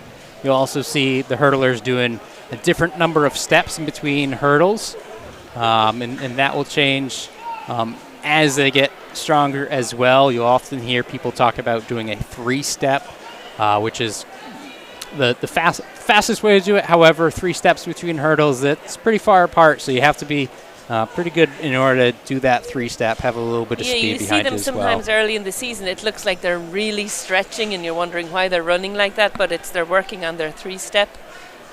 If it's not a 3-step, mostly athletes fall to a 5-step, but there are the athletes who can alternate legs, which is a nice talent to have Yeah. So and can four-step. talk about alternating. Typically, you'll have a lead leg and a trail leg, and typically your lead leg is always that leg, but 4-step, it does switch between them. It alternates there. With a 5-step, it will go the back, same lead leg, go back yeah. to that same one. So we are onto the boys. We see that Papa won Heat 3 of the girls. And so we'll be getting the lists for the finals in a few minutes. But Heat 1 of the boys, we should have, and I did call you guys out earlier in the meet. We have Trico from Cumberland, Noble from Smithfield, Courtney from Classical, Knight from Barrington, Northrop from North Kingston, De Silva from Hendricken, and Malone from North Providence. Unless it's Maloney, I don't know. It looks like Malone. I'm going with the Irish way. It's probably Malone, but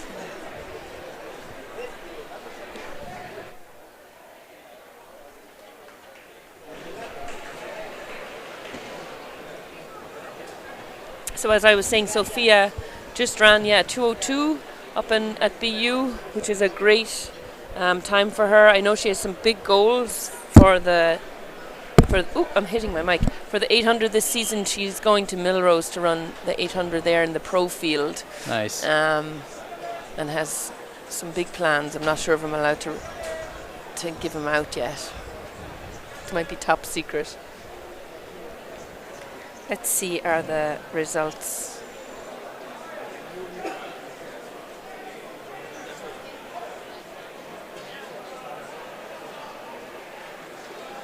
So it looks like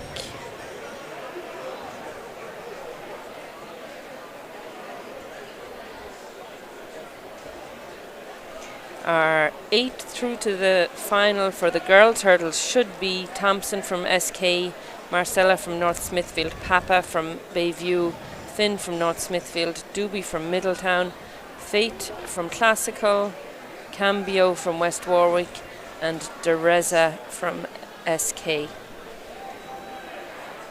That is not official yet, but it's from the results I see.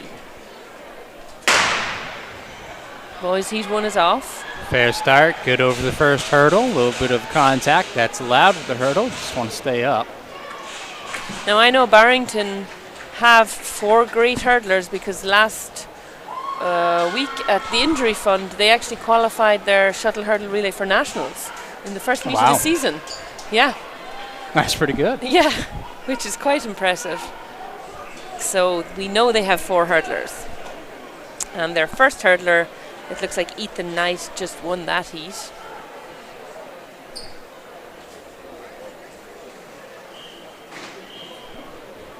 You can see we don't quite have those results. There they are. Knight 7.85.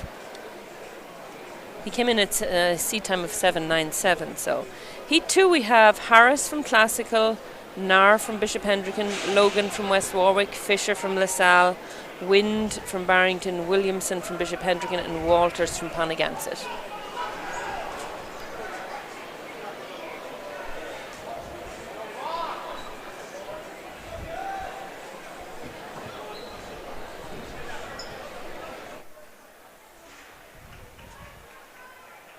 Looks like we might have a slight technical issue with our primary camera. Hopefully that will get back up underway. I'm sure it will shortly. If not, I might disappear for a moment.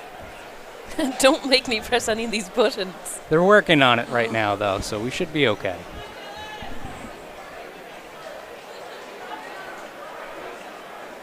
Where did you learn all this stuff? I just figured it out as you go. I'm going to have to take a little video for everybody to show you all these buttons and knobs and cords. Well, the cords are currently a mess. That's unfortunately kind of how it goes as this race is off. And we have LaSalle in the lead.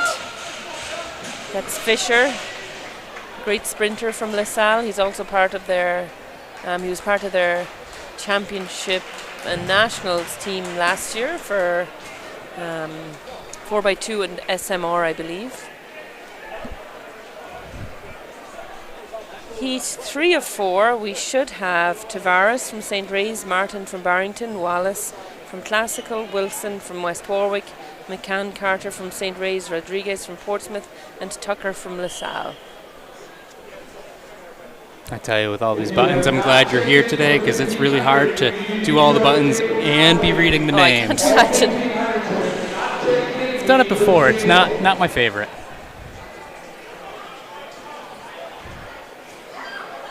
And then, of course, there's some meets where I don't have to commentate at all. But Yeah. it's one of those things, too. You never quite know the setup and what's going to work and what's not. And there's always those technical complications. And so the plan hopefully is that we'll be here doing this at lots more meets this season. Yeah, we'll definitely have this setup or a similar setup at East Coast. Which is a huge invitational. Huge meet. I think I'll be back down for that. For those who don't know, I live a few hours away, a couple hours away, so this is a hike for me. But happy to be here. I enjoy track. Otherwise, I probably wouldn't be doing this. Yeah. But no, that meet we'll definitely have premiered. We'll have a couple others covered, I believe, as well. All right, so Fisher won that second heat in 7.96. West Warwick running away with that one. That was Damon Wilson. West Warwick also have a great tradition in hurdles. There are some schools who just love those technical events and do a great job with them. And then we should be heading into heat 4 of 4. Here we should have McEntee from Pondigansett, Little from Smithfield, Kessler from LaSalle, Terrell from Barrington, Beauchemin from North Smithfield, Pratt from North Kingston, and Shields from South Kingston.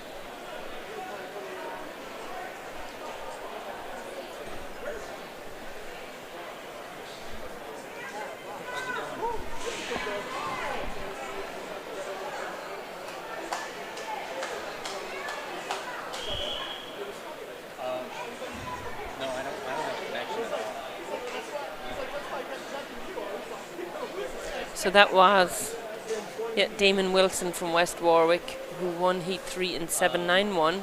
I don't know until we take a look at it. Take a run down there and take a look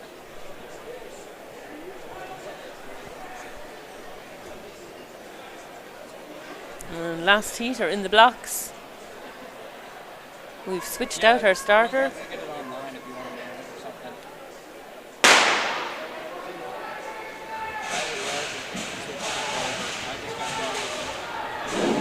Barrington takes the win there. That's Eli Terrell from Barrington, who won Heat 4. We will be able to let you know in just a couple of minutes who our qualifiers are.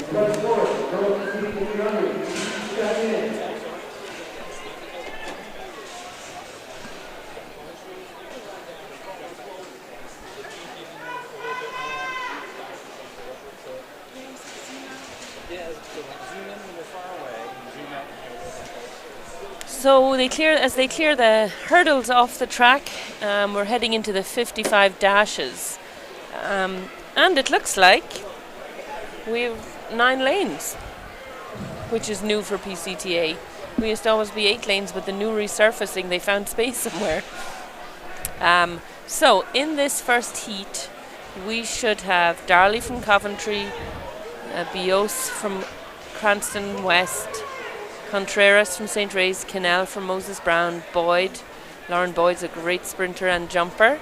From Smithfield, Powell from Johnston, Jeffrey from Bayview, Saunders from Smithfield, and Dandy from Johnston.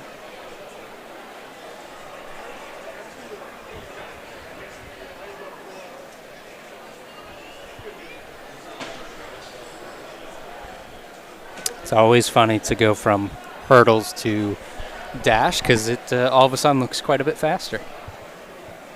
And no clanking. I see the PCTA crew walking across there. They are such a great crew here that help out. They help out at the outdoor track also for the state meet. But they do everything you need to do. Oh, it is? Oh.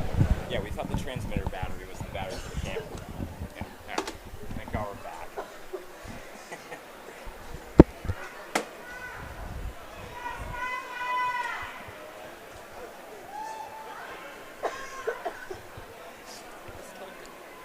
Looks like we should be underway in just a moment. There we go.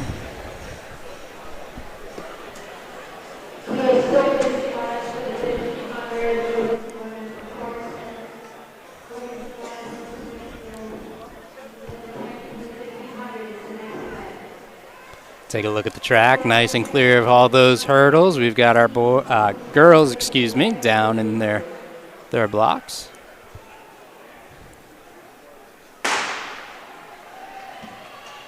Fair start.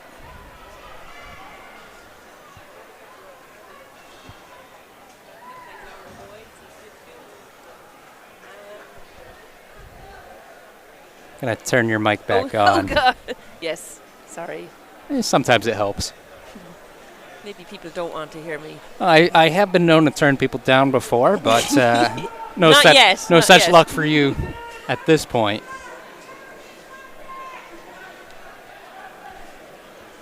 I'm still waiting for the results to be updated so we know who our qualifiers for the final of the boys' hurdles are. It will be announced, though, for the athletes to hear. They do make that announcement down on the track. In order to qualify, they do look at all the times from all the sections that were run and able to seed it that way. So it will be seeded, meaning that, again, you'll have those fastest times right in the middle of the track, and you'll get a nice flying V effect again. Heat 2 of the girls 55, we have White from Mount St. Charles, Mohammadi from Barrington, Alves from West Warwick, Bryant from Classical, Thompson from South Kingston, Caggiano from LaSalle, Resendes from Mount Hope, Cruikshank from Middletown, and Gentil from LaSalle.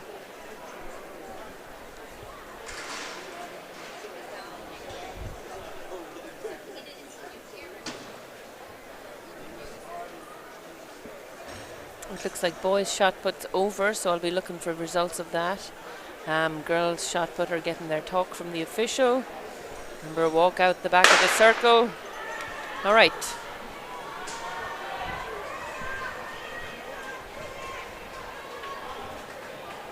That looks like Sierra Thompson from SK who came through first there.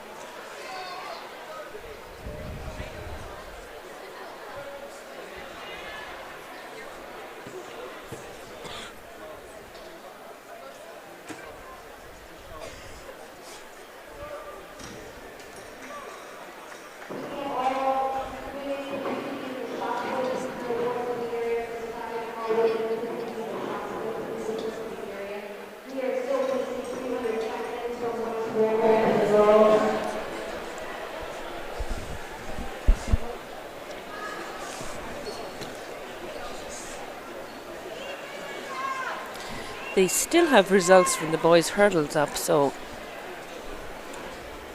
I'm not sure what's going on there. All right, next we have Heat 3 of the girls 55. We have Brady from Barrington, Ina from Classical, Ford from Barrington, Ray from West Warwick, Philip from East Providence, Blay from Classical, Kalinja from Lincoln, and Racine from Pontigansett.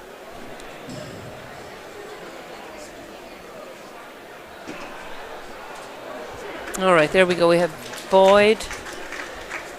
That was Heat 1. So we're still a heat behind, but that's okay.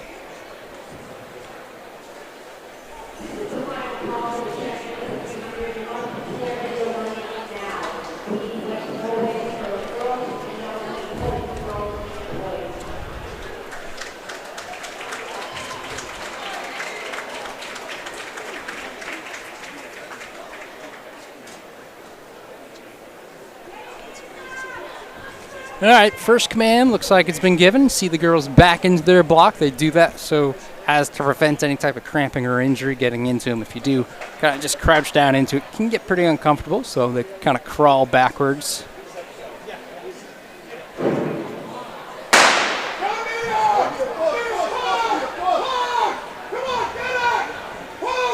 Well, that's close for a heat. So there we had Phillips from EP and Ray from West Warwick battling it out in the heat. Do have some of those results on the board now. Boyd 7.62.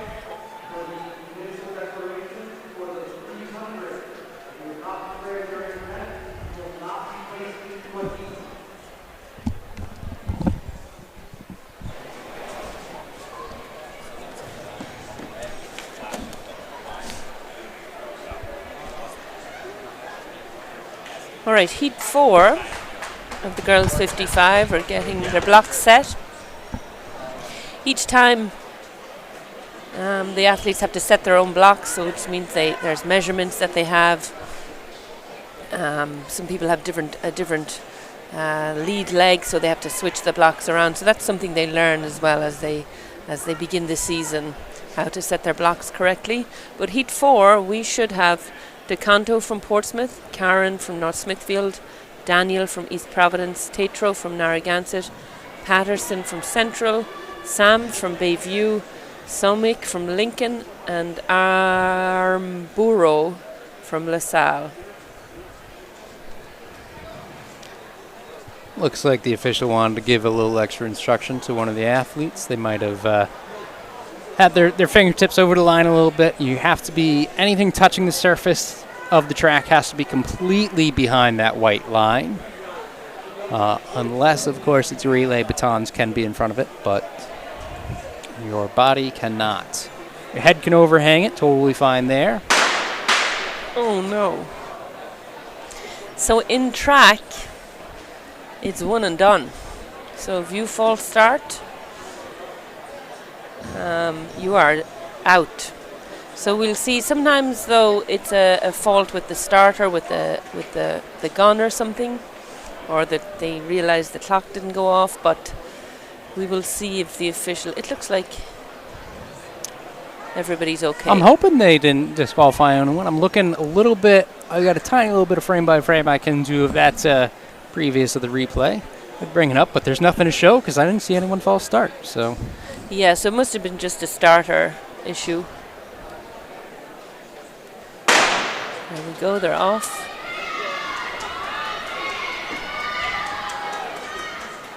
That's Tatro from Narragansett.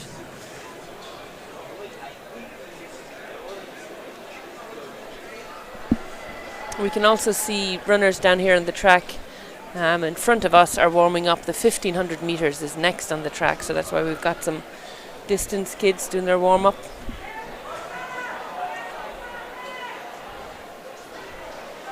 Odd angle for a replay, but we'll give you what we can with it.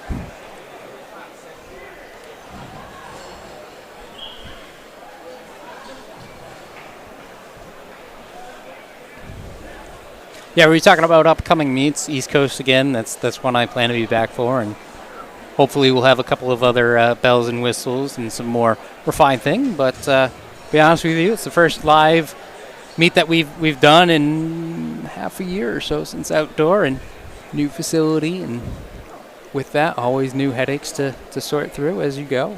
Yeah, I mean, I wasn't even sure coming over here whether I was just going to be doing commentary to look at later. So this is great that it's actually live. And I know people appreciate it, to be able to send the link out to families who don't live in the area, or people maybe who are working can sneak in and look at while they're working, doing their Christmas shopping. All right. Final heat. Clean start. We should have Jelly from Portsmouth, Daniel from East Providence, Mulligan from Portsmouth, Ray from West Warwick, another Ray from West Warwick. Ooh. Skeels from Portsmouth, Duarte from Lincoln, Baldinelli from Warwick, and Raphael from East Providence. I'm going to slow down because we're here, and we'll take a look at the block start as we go forward with it. Oh, so that is Xenia. I'm assuming that's Xenia's freshman sister. Wow. It's two good legs on a relay right there.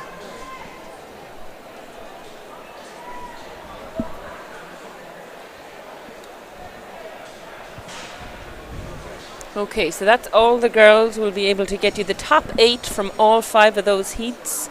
Or top 9. I'm assuming they'll go 9 for the final since they did 9 in the heats. Yeah, they should They should fill it up.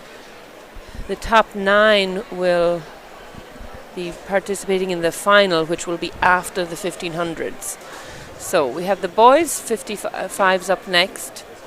And there looks like there's 5 heats also. So I'll tell you what's interesting about there being 9 lanes is in field events. I'm curious how many they're taking to finals, because typically Should be the same. you would actually do one more. A lot of times there's one more. Sometimes it will be even. It all depends on facility and what division we're in. Obviously, this isn't NCAA's, so there's a little bit more Why do they leniency do with one it. more? It can vary. You know, if it's a 6-lane track, they'll take 7 so that there's still a chance of another person, outside person, scoring. So it will vary. I have no idea how Rhode Island does it, so I probably should stop talking as we see this heat is in their blocks.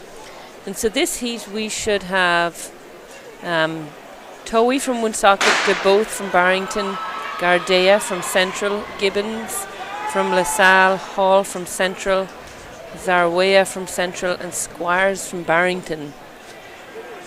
Gibbons is a known talent in sprinting. He's a senior now. He used to be my neighbour when he was little. Oh, there you go. Known him since he was a little fella. Shooting hoops with my son.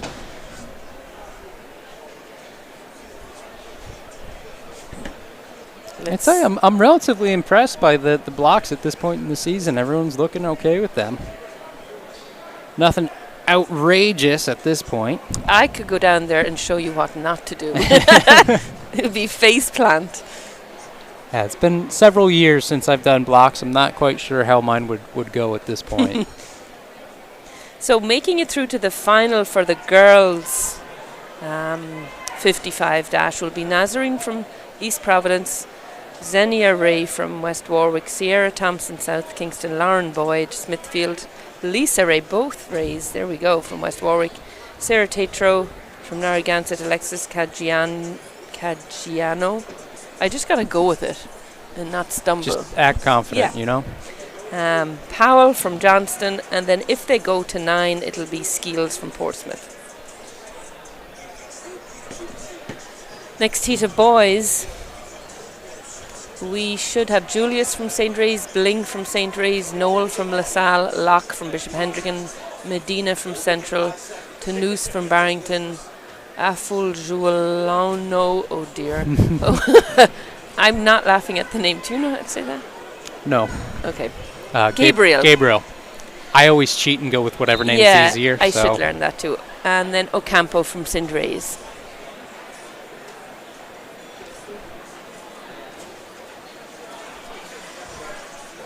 I think it was before, was it the Olympics last year, that they did put out for reporters and commentators the phonetic sounds, how to phonetically say the names. Maybe we should try and start that database. Yeah, you gotta have them.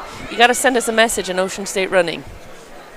How to phonetically sound your name, so I don't sound like an axe murderer up here with names. I tell you, there's some, as these guys are setting off, there's some athletes that are just so good about it, they totally understand it. As we take a look, this is a close one, but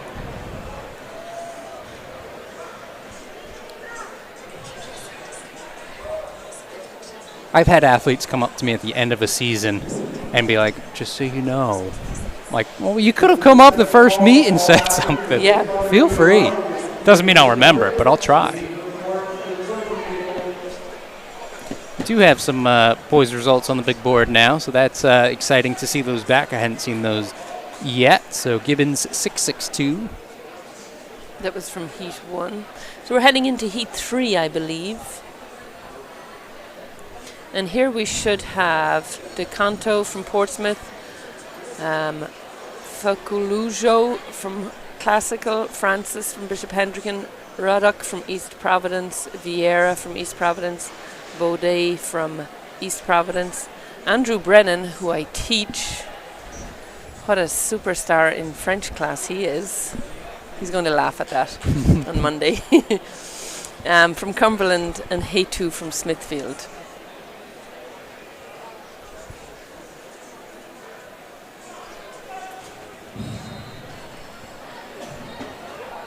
So just looking at the results from the girls 55, that heat was so close, they had the exact same times, Nazarene and Xenia. Oh, there you go. 75.5, yeah, so that's going to be a great final. Of course, timing today is FAT, fully automatic timing, which means that they are looking much further than the 100th of a second, so they can break those ties as needed. And it's in-stride timing from the Baudettes, from Greg Baudette. I don't see Greg here today, but... No, Greg told me last week he wasn't going to be here today, so... Greg is off probably like... he lives in Massachusetts living now. it up somewhere at some big meet. He might be.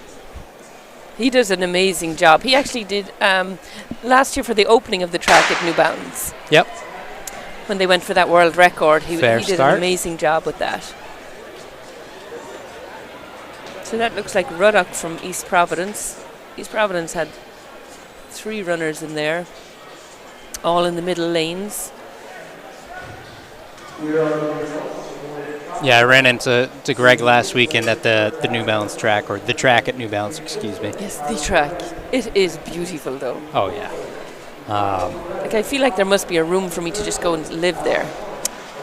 Well, actually, I'll tell you, not that I know of, but the head timer there, Jamie from Lancer Timing, she spends quite a bit of time there, and we've talked about getting her a cot and setting it up in that little spot because they're pretty busy with the meets, and because they even have league meets for high school. What an amazing! So this is a good question for you, maybe, since you're Massachusetts. I'm New Hampshire, but I got it. Sorry, I got it. Sorry. No, it's okay. So Massachusetts, to qualify for their state meets, you also have to have qualifying times. I believe so. Yeah, so some kids run at Wheaton, and then some are running at the track at New Balance. Is there a conversion, like they do in the NCAAs? I would say, it's above your pay grade. Yeah, we'll go with that. I'll take the easy way out.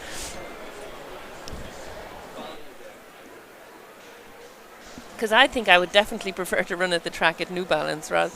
Not saying anything's wrong with Wheaton, but it's not a beautiful new banked track.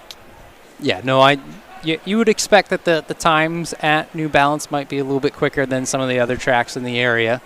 BU obviously has a pretty fast track, and every once in a while some high schoolers get into some of those meets as we've seen today. Fair start. And this is heat 4. That looks like Nate Greenberg from Barrington. Good knee drive. Take a look at the replay of it from a different angle for us. You can really see that knee drive extending out. Looks a little unnatural sometimes, but it really does help to speed things along. But definitely takes some time to get used to. And that's why sprinters do so many technical drills with their skips and all, just to try and work on that knee up, toe up. Any good dorsiflex. Any good program has all those dynamic stretches in there, all those, get those knees up, the skips, A skip, B skip, whatever you want to call them.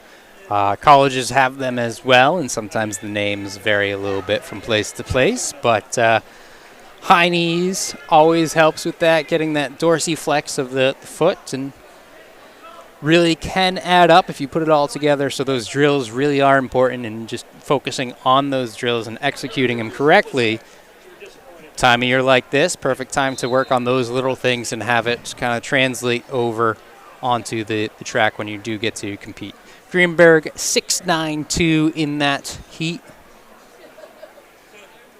As our next is getting down into their blocks. You saw them jumping around a little bit, activating those fast twitch muscles, backing into their blocks.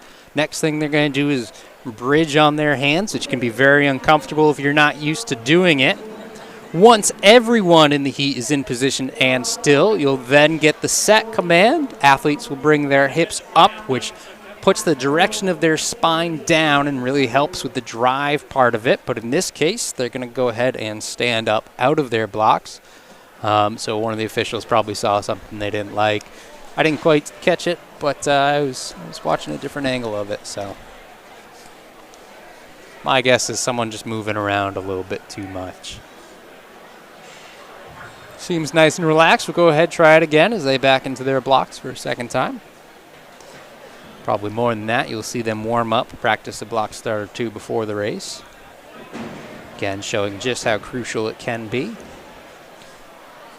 So we should have Nemrowski from Tiverton, Abdul from Classical, Simas from LaSalle, Brookman from NK, Jubril from LaSalle, Gian Castro from NK, Walker from Rogers, and Rivas from St. Ray's. They just finished. And that is all the 55s. We will have the top 9 coming back after the 1500s for the final. Girls 1500 are already on the track. They are moving this meet along. That's what I like to see. Yes. So first heat, we have 2 heats. It looks like we have seeded heat first. So we should have Jessica Deal. Is Jessica Deal running again? She is. She's right on the inside. Oh, that's a quick turnaround from her 3K. How about that's thrown the freshman into the fire. So we should have 13 runners. Yeah, a lot of times you don't see a double at this point with a 3K. Yeah. Normally it's a 3K and you're done. Maybe the alternate on a 4x4 at the end of the meet or something. Or sometimes come back for the 1K, but. Right. So we have Jessica Deal. We should have Miller from Bayview, Sofiento from SK, Belvin from Mount St. Charles, Kaito from SK, Rose from Cumberland, McHugh from Cumberland, West from Westerly, Casey from LaSalle. We don't usually have DQs No, not in in a distance race. not in distance. We did once in our state meet, in the 3K. Oh yeah, it does a girl happen. from Westerly got DQ'd. It does happen. We had that in a 15 in New Hampshire. Wow. 1500 someone did. Yeah, you never want to see that happen in any race, especially a distance No. race, though. But I feel it must be the same thing. There may be a little glitch with the gun. All right, they're off. Just to finish out, we should have Ciolino from Westerly, Maluk from LaSalle, Di Chiario from Bayview, and Russell from Burrowville. Taking a look, we can see some of those boys' dash results on the board.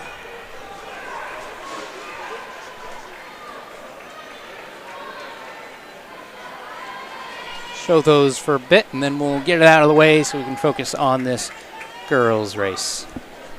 And it looks like Jessica Deal in the lead again. This is how she runs. Yeah.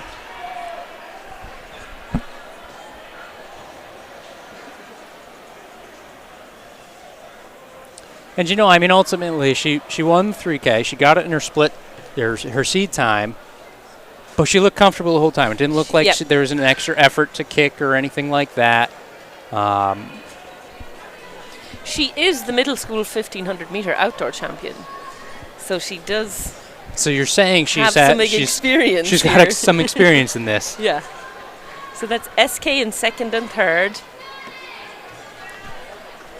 followed by our 2 Cumberland girls, and then Emmy Belvin from Mount St. Charles. Most of these girls have come off cross country. Some love the longer distance, and some have been longing for these shorter races. So, got a mix of athletes here. It's always fun to see what some of the girls do when they head to college, where there's a little bit more variety on the upper end, 5Ks, 10Ks indoor. Not that I would encourage anyone to do a 10K indoor, but No, or there's that marathon at the Armory indoors. That is nuts. not sure that's one I'd want to do. No, actually, I wouldn't want to do any marathon. No, I'm with you on that. Yeah, it's not on any bucket list of mine.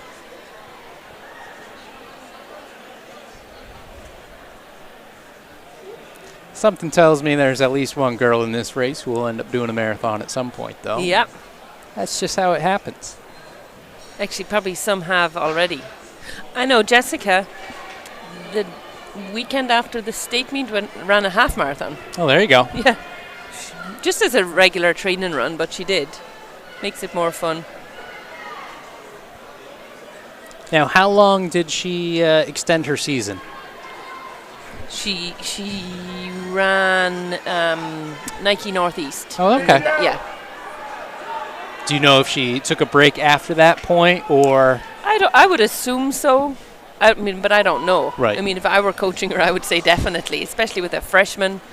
But I was alluding to it a little bit in the 3K. I think I said it pretty poorly, but, you know, a lot of times, at least on the college side of things, you go to your championship, and then you'll do a race while you're at that, you know, that caliber of build up where you're towards your peak of it, and then you'll shut it down for a couple of weeks or something and slowly build back up again. And you see a lot of those fast times early in the season for college that end up being the national qualifier times, and then the athlete works to build it back up. And every once in a while you see that in high school as well with some of those upper level kids, and who knows, we are talking about a freshman in this case, so I think still some years to work on that, experience that if the case may be. I just saw in the shot put, outdoor state champion Alyssa Yankee just threw one of her warm-up throws. So she's looking forward to a great indoor season here. All right, so we got some competition here. There, though Jessica does look comfortable. Yeah, slightly different feel to this race than the 3.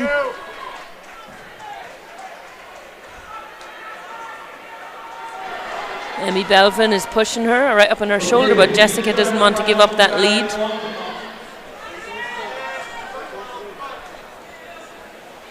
So it's a 7.5 lap race, and of course we have not been keeping track.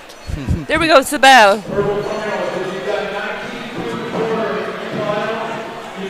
You can see these 3 as we do have a move being made, and the pass off of the turn. It's Emmy Belvin from Mount St. Charles.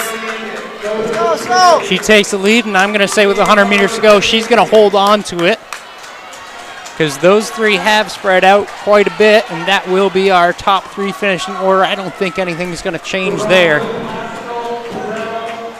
And we see her tactical race and finishes it up. 5:09.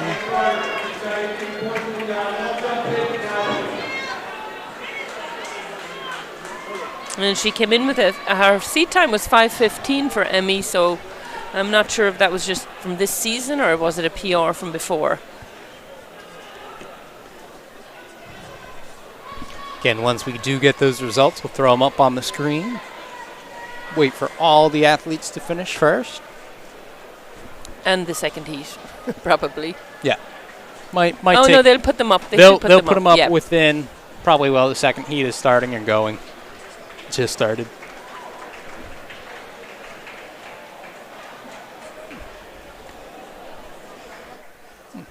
While we wait for our results and our next heat, we can go ahead and take a quick look over at our high jump. This is boys high jump. That bar is at 5'4". We'll see if anyone wants to jump while we're looking at it. Usually the curse of doing this is we won't get anyone jumping in that time span. It looks like the girls keeping another look on the line as we pan to it. Should be starting in just a second. So as always, when we cut over to field events, we never actually get to watch them. And here we go. We can take a look at those results. Belvin did finish at 5:09.22. Few different screens worth as we scroll back and see that just good to get it 5:12.01, 5:13.46. Good enough for third as we've got a second heat of this. I was just saying hello to my son's godfather. Oh, there you go. Narragansett. Heat 2, yes, Heat 2 of the girls 1500. We should have Kelly from Barrington, Perry from St. Ray's, Cobb from St. Ray's, Sanderson from Barrington, Hay from Barrington, Yolanis from Portsmouth, Steer from Charahoe, Sanchez Fernandez from LaSalle, Petit from Cranston, Fleming from Burrville, Fagan from North Smithfield, Jones from Lincoln, and Gaetanis from Lincoln. We have Belvin. Emmy's time from the first heat was 5:09 official. Fastest seat time in this race is 5:35. So we'll see how they go. A little bit of quick separation as a group of 3 takes the lead out. It's always a tough cutoff. The cutoff from the first heat was a 5:35 also, but they made an even split. So sometimes you lose in that way when you get put in a second heat. Yeah, you never know. I mean, 1,500 not necessarily known for it, but a lot of times the winning time or replacing time can come from a slower heat. Yeah. So see that a lot in mid-distance. You know, you win your heat, odds are it's going to score. But talk about Pontigansett, hosted New England's absolutely phenomenal job. I went down for it. It was a ton of fun. They did a great job building up to it, making athlete experience. Just wanted to give them another shout out because I can't give them enough. They really thought of everything. Yeah, Coach Glasberg there did such a phenomenal job. He took over from Coach Karen, who had hosted our state meet for years and years and years. But just the extra little things like the flags that they gave the athletes, their state flags, it really was just everything you would want from a cross-country meet. I mean, there's some stuff that not everyone saw too. Like in the team check-in area, there was videos playing of the history of, essentially New England's and all the winners, and it was really a great tribute to the athletes over the years and really the sport itself within New England. So he set the bar high for hosting. Yeah. And where does it head next year? I believe we are heading to Maine. To Belfast, that's right. I could be wrong, but I'm pretty sure based off of the order of the flags that they did. That's right, he thought Maine of is everything. the next one. They really did. And it actually is, because the Festival of Champions, the coaches who host it are all retiring, and they were actually going to not run the meet anymore. But they're thinking because next year New England's are in Maine, they'll do it one more time. All right. Yeah, because a lot of teams like to go to the Invitational that's on that New England's course just to get a look at it. Now, do a lot of Rhode Island teams go up there? Because that's pretty far up there. Maybe 3 or 4. I know Cumberland goes up, Mount St. Charles, Burrville, and Wheeler, I believe, are the teams that go up. Cumberland have a connection with it. They're one of the hosts is from Cumberland and was a New England champion herself for Cumberland High School, and then she went to University of Maine and stayed up there. Oh, there you go. So she's one of the hosts of the meet. It's far up, but I really enjoy that course, and I'm looking forward to hopefully providing some coverage again next year with it. And it's nice and open, and a lot of fields where you can, as a spectator, you can kind of pick and choose where you want to go and watch, and it's a good course for it. And then you got to stay in the Fireside Inn in Maine, in Belfast. It's beautiful. I might book that now then. I don't have to worry about a team qualifying. Yeah, me neither. I'm sure we can get an invite.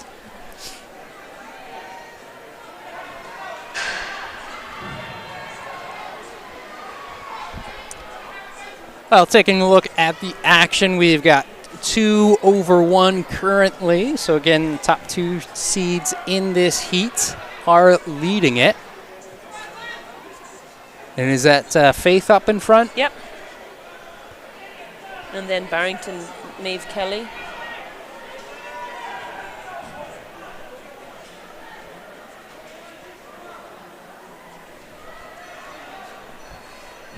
And there's our bell. Taken by Faith, and it looks like she will be able to hold on to it as she passes a little bit of traffic here. And her seat time, like I said, was 5:35, so she looks like she's on track to dip under that. Yeah, she's going to be under it. Coach McGill has done a great job of building this team. And they started out with very few athletes, and he has built it into a championship team over the past few years. Hard to tell on screen. A little bit of a surge there at the end from her to finish up right around that 5:31 mark. So like you said, a few seconds under the seed. Saying, hey, maybe next meet I can be in the fast heat. Yeah. But it's always good to get experience leading a race.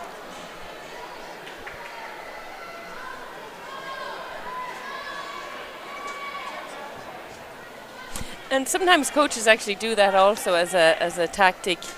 If they feel like the seeded heat might be way too fast and the athlete will get dropped, they'll fake that slow time to get them in the unseeded. Yeah, so I they mean, have a chance to lead and to run their race. yeah, in some cases, you can either lead a race or you can get lapped. And, All right, the boys are on the track for the 1500. We also have 2 heats. Again, as that second heat of girls results comes available, we will share it with you, assuming I can remember. In the boys' heat 1, we should have Brandon from Barrington, Jack Moretta from Hendricken, Jackson Borgia. These are all names that were very prevalent in cross country also. So stepping down in distance here. Jesse Principe from West Warwick, Ide from Bishop Hendricken, Padula from from Smithfield, Olson from Hendricken, Zabo from Hendricken, Warden from St. Ray's, Hurtado from Classical, Vashon from Portsmouth, Goodson from Smithfield, Klein from Pontigansett, and Skies from the Prout School. Fair start. A little bit of those elbows or hands and backs, not necessarily always malicious, sometimes just to guide runners and say, hey, I'm right here, just so you know. We do see results from the last heat on the screen. Perry takes it 5:38 something. I missed it. Shouldn't have said anything. 5:30.8. Go with the 8.6 maybe. We'll see it again. 8.6 on the board. In the lead, that is Ollie Ide, followed closely by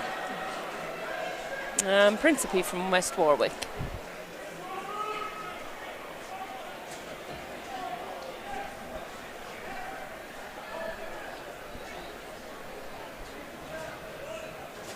Again, heats running fast to slow. This is the fast heat of the boys 1500, heat 1 of 2.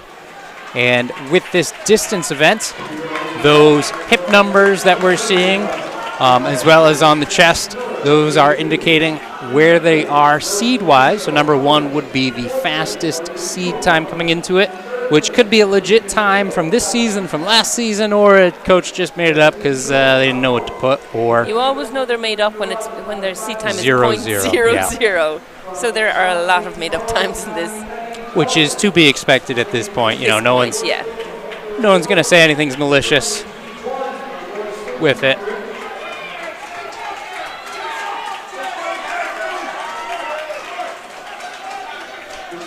I'd like to see a coach put a .99 instead. Just switch it up a little bit.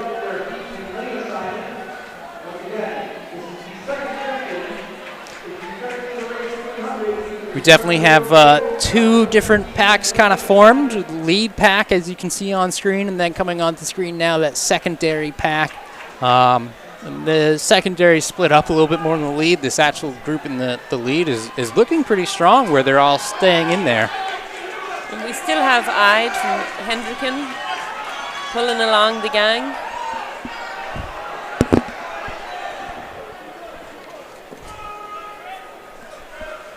I always hated, if you're in the number 1 seed, the inside lane. I would much prefer to be on the outside. I think they should give the athlete the choice.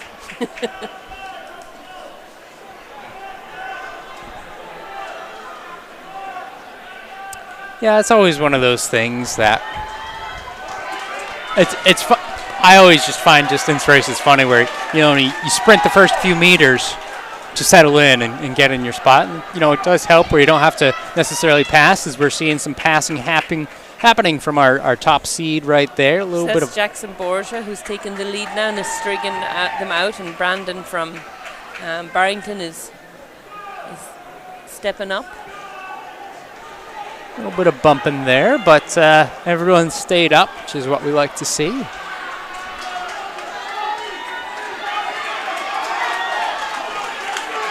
So Jackson in the lead over Brandon. And Jackson Borgia has a time which may be official for 11.88. Ooh, 8.8. That's also suspicious, Coach. I don't know. That one I'm okay with. If I see a .24, sometimes I'll think we on got that. the bell. And we also have a pass. Brandon is Yay. now in the lead. And he is surging well here.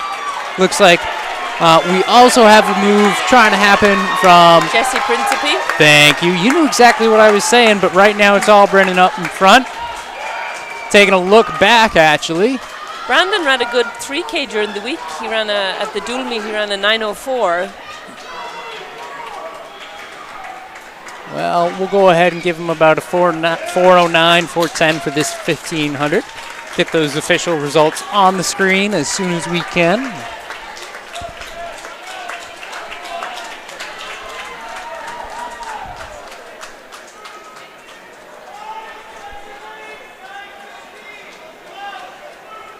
We can see a couple of the LaSalle sprinters who will probably be heading back for finals of hurdles or dash soon, getting some jumps, getting their steps in for the long jump. The rule in long jump changed a few years ago. They can't do run backs anymore. Yeah. Which is in line with the National Federation, I believe. So Yeah, I don't know a facility now that necessarily allows it. yeah. It's just a safety thing more than anything, and it does help all of the athletes get their steps a little bit quicker too, where you're not constantly having to move back off of the whole runway. And you know, it definitely helps if you can come in with your measurement. And little tip for those of you who don't, you can always run right next to the line on the track if it's open. And then this early in the season, and new jumpers especially will count their steps for a few meets, and then they'll get a measurement that they seems to work for them. Big thing in long jump is to be warmed up fully. Yeah.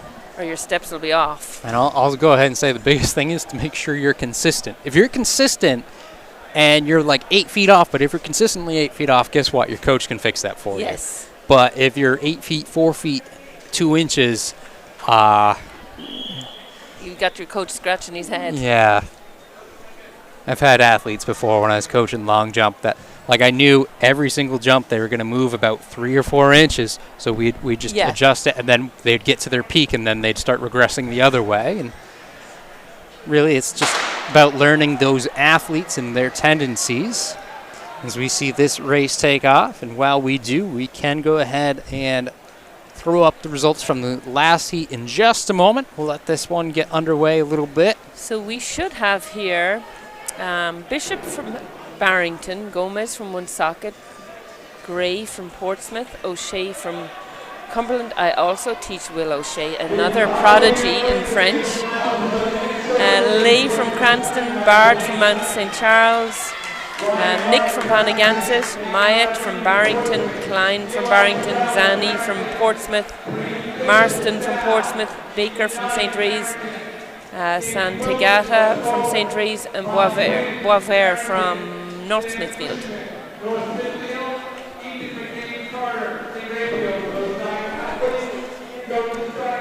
So once again, the winner from the last heat, 4:10:37. That is the time to beat.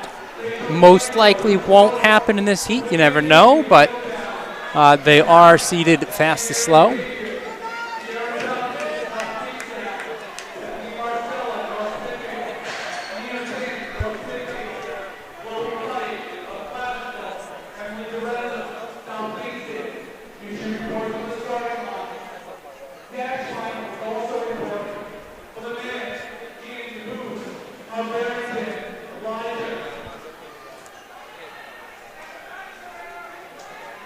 Not a ton of separation in this kind of lead group, if there are to be a lead group.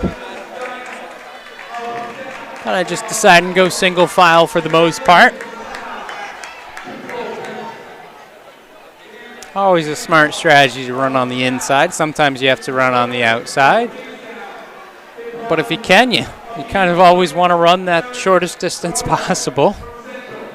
And you do that from running on the inside. At some point, though, we'll start seeing some action in here, some passes being made. But again, heat 202, the boys 1,500-meter underway. So that's Bishop from Barrington in the lead and Will O'Shea from Cumberland in second.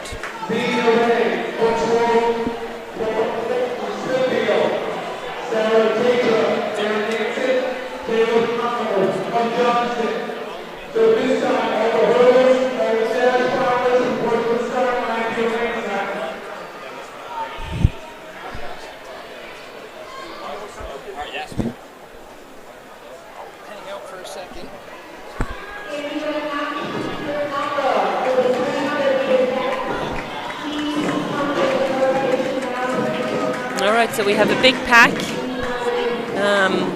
following our leader.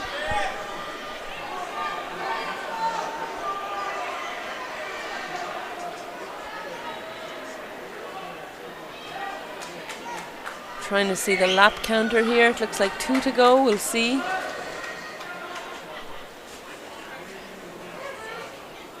We've got another Barrington runner surging. When I see the number, the hip number, I'll be able to tell who it is.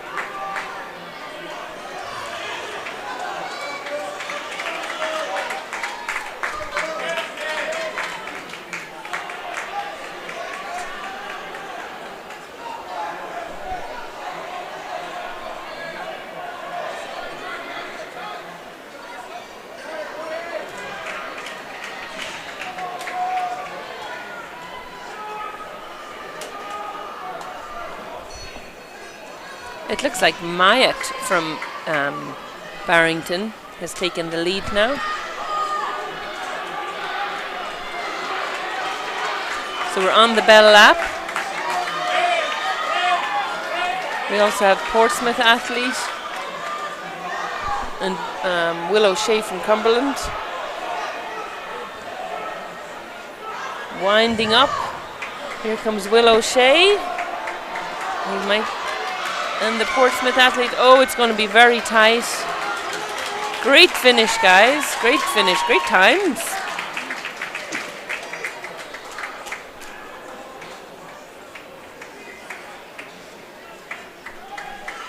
You can see them heading out for a gasp of fresh air. The air can get very dry in here.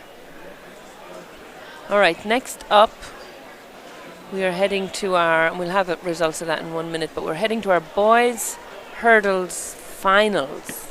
So like we said, they do switch the order just so they don't have to switch the hurdle height.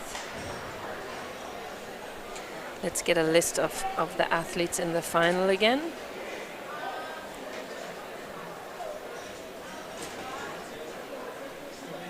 Oh, so it looks like they're doing 9 in the hurdles too, which is only fair. So we should have Ryan Martin from Barrington, Landon Rodriguez from Portsmouth, Eli Terrell from Barrington, Brady Fisher from LaSalle, Ethan Knight from Barrington. Looks like we have that whole Barrington shuttle hurdle relay team here. Damon Wilson from West Warwick, Bobby Wind from Barrington, Sam Beauchemin from North Smithfield, and Ethan McCann Carter from St. Ray's. So we do have a 9-man final.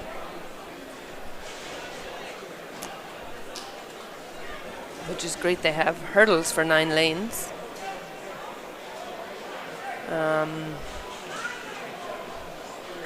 Let me see what grades those Barrington athletes are. This would be great if they're young.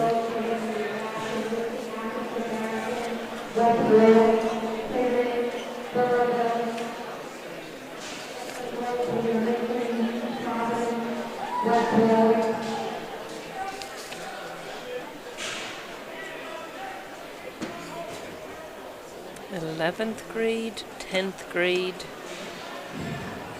11th grade. Only one 12th grader on that Barrington Shuttle Hurdle relay team. That's great.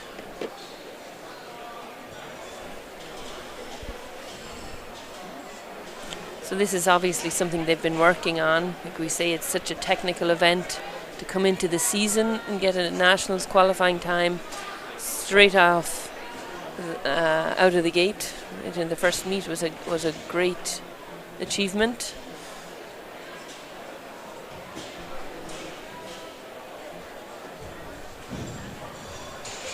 So we have that Heat 2 results are up. Myatt was 435.11 to win it from Barrington, and his teammate was second place, Gray, 535.30 and 535.37. Such a close finish in a 1500.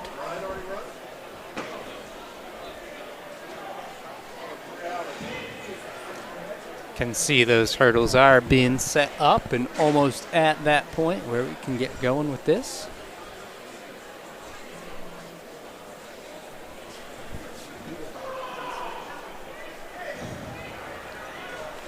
Of course, I haven't been looking at the chat on the live stream. I don't know if people do that, but sometimes they do, so I should take a look. I just pulled it up. We're good. No one's talking in Oh, Rhode come Island. on, people. We're doing all the talking. You guys got to comment. Oh, we'll definitely get comments after the fact. Yes.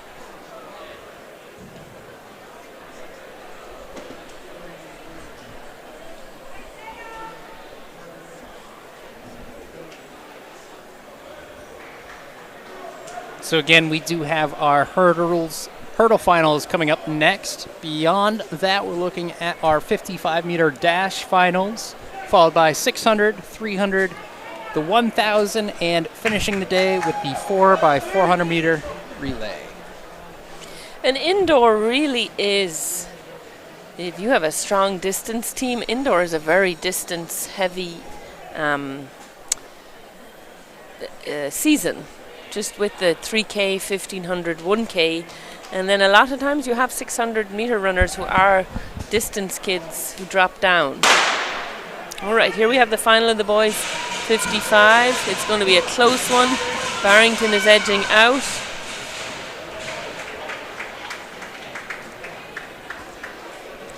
That should be Ethan Knight, if the lanes are correct on what we have online. But we will see that result in just a minute. Ethan ran a 7.85 coming into this. So let's see in the girls 55 finals. A little bit of a dance there from LaSalle. I saw that. LaSalle are known for their moves. It's good. Have fun with it. So in the girls' hurdle final, we have Morgan Carrera from LaSalle, Rachel Cambio from West Warwick, Olivia Doobie from Middletown, Amy Papa from Bayview, Sierra Thompson from SK, Bethany Marcella from North Smithfield, Nina Finn from North Smithfield, Chloe Fate from Classical, and Emily De Reza from SK. So we've got 2 SKs, 2 North Smithfields. Fastest seed coming in is Sierra Thompson.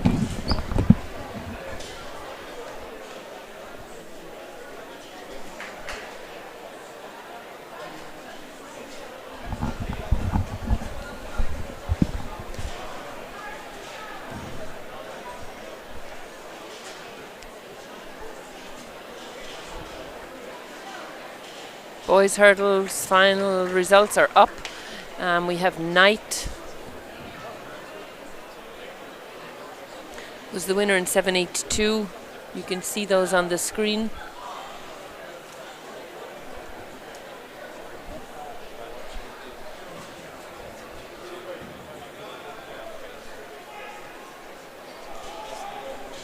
Just waiting on the finish line. Oh, we're waiting on the hurdle crew actually, because the girls' height, the hurdles had to be lowered.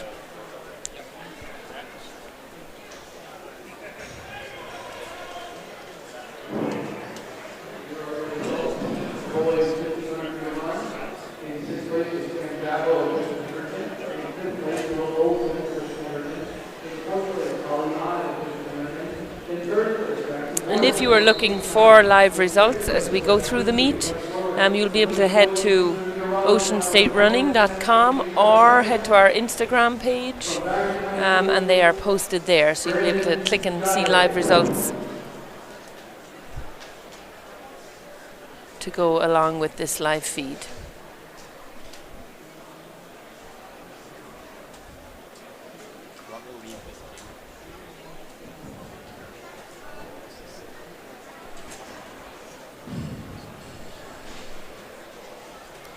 Girls in their blocks.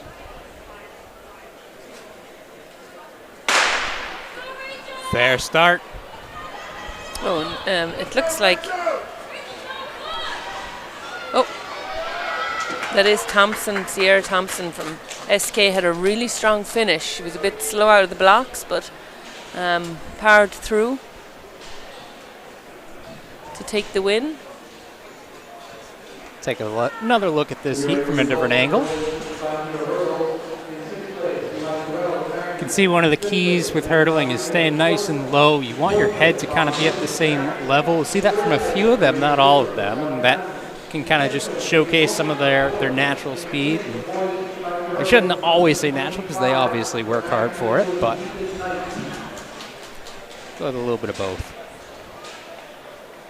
Those And results. now we keep the backwards order for the dash finals too.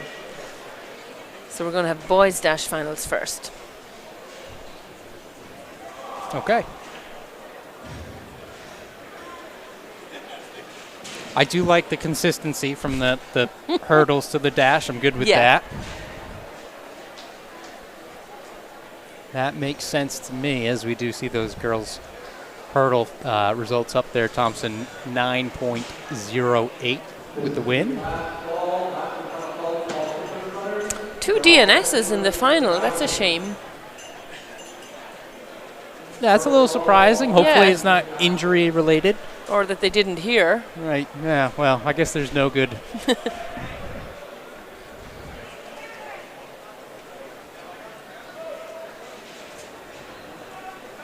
So in this final, the boys 55, we have in lane 1, De Both from Barrington, lane 2, Gardia from Central, lane 3, Locke from Bishop Hendricken, lane 4, Medina from Central, lane 5, Gibbons from LaSalle, lane 6, Bambla, Jubril, LaSalle, lane 7, Borkman from North Kingstown, lane 8, Ruddock from East Providence, and lane 9, Zarwia from Central.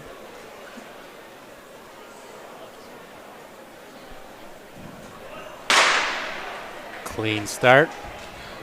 Favorite coming in is Jared Gibbons, and it looks like he is leading over the line. It looked like a LaSalle 1-2, did it? I'm going to wait for the results. I don't have a good angle. I like to cheat when I can. I just make a fool of myself and say silly stuff. We'll see if we can't figure it out from this replay angle. Again, not most ideal one to watch for it, but we'll see. And Yeah, that's tough. It's going to be close. And they hold them all over there as they make sure the computers caught everybody.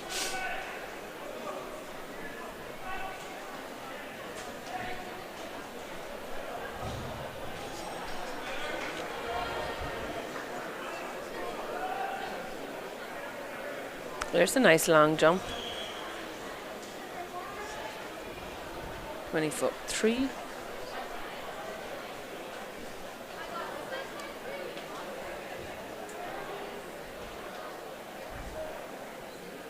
there you go, boys. 55-meter dash on the board. Gibbons, 6.57.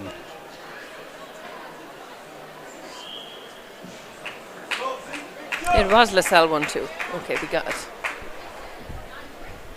Okay, girls. 55. Dash finals. We have in lane 1, Skeels from Portsmouth. Lane 2, Caggiano from LaSalle. Lane 3, Lisa Ray from West Warwick. 4, we have Sierra Thompson from SK. 5, we have Philip from East Providence. Then we have the sister Xenia Ray from West Warwick, Lauren Boyd from Smithfield, Sarah Tatro from Narragansett, and Taylor Powell from Johnston. Is that the same girl who was just in the hurdles? It's a good chance. Good start. This looks pretty close. Oh, that might be EP.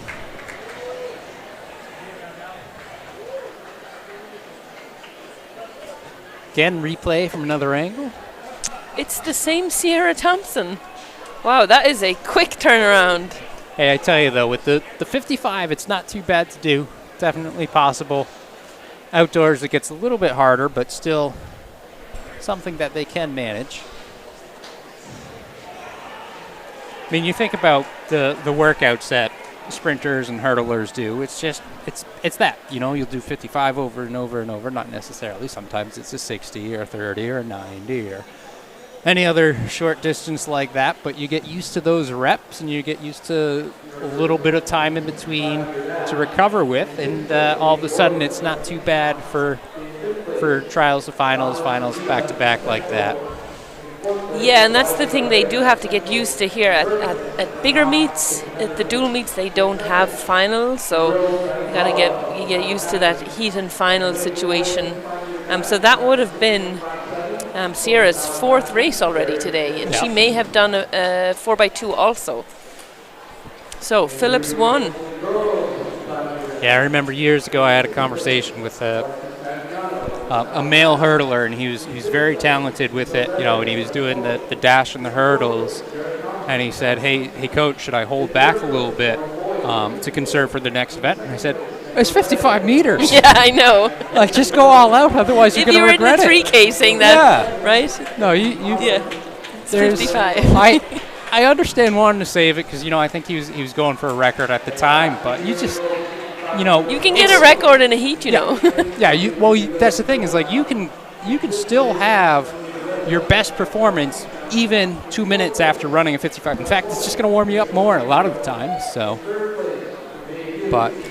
So that was East Providence's Philip who won, and let's see how the Ray sisters did. I don't know which Ray that is who was second. It'll be updated in a minute. Oh, it's just updated. Oh, they're quick. So Xenia was second, and Lauren Boyd from Smithfield was third in 7:54. Next up, we have 600 meters.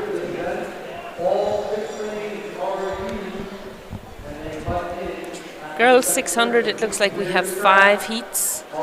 They're running in lanes just like they do in a championship meet. And it should be a 2-turn stagger, which means they run the first 3/4 of the track in their lane, and then at the far side, as they come down the home straight, there are cones on the track, and they have to run past the cones and then they can cut in. So that's called a 2-turn stagger. In dual meets, they run the 600, they do a waterfall start, and so they just cut in straight away. But just to get used to championship style racing, they do, which I'm glad, they do the 600 here in lanes. This should be the seeded heat. It seems like we are going seeded to unseeded today. So in heat 1, we should have Filberto from South Kingston, Resnick from Barrington, Keogh from Barrington, Burke from Cumberland, Califoot from Cumberland, and Serpst from Mount Hope. So like I said, they'll stay in their lanes until they get around the second bend, 2-turn stagger, and then they cut in. You want to make a beeline for the corner. Run the tangents, as they say.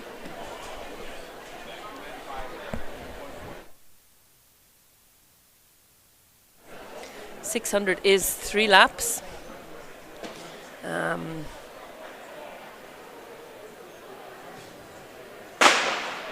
they're off.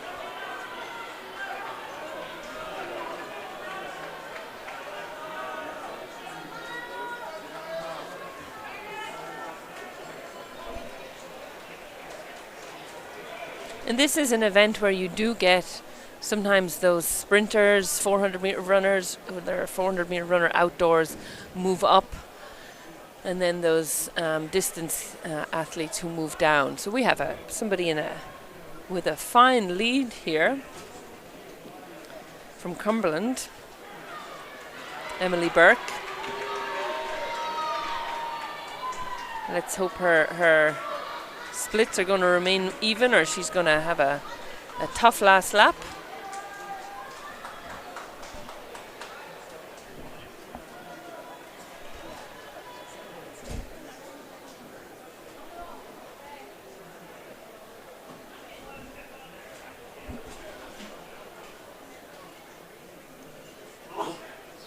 We got the bell. Or they're not ringing a bell. Oh, she just got past. So this is Barrington. She doesn't have a number on her, so I'm not sure which Barrington athlete it is. We have Caroline Resnick or Kyle Keogh.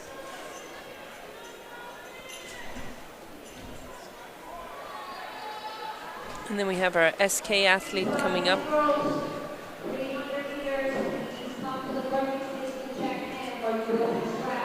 And Emily is coming back.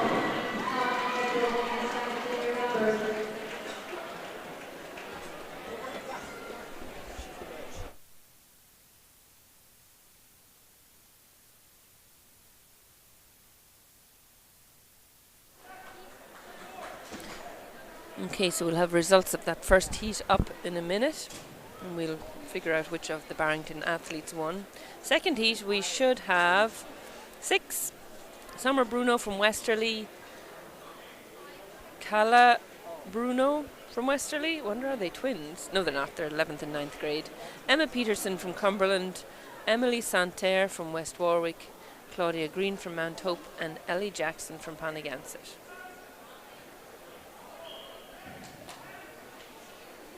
Ellie is running. Oh, that's great to see her racing.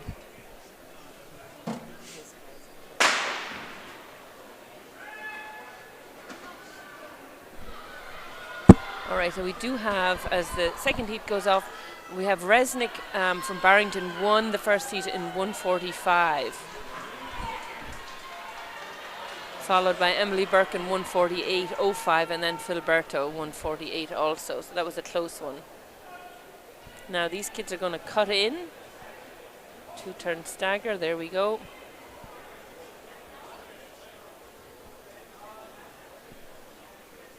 Went through at 33.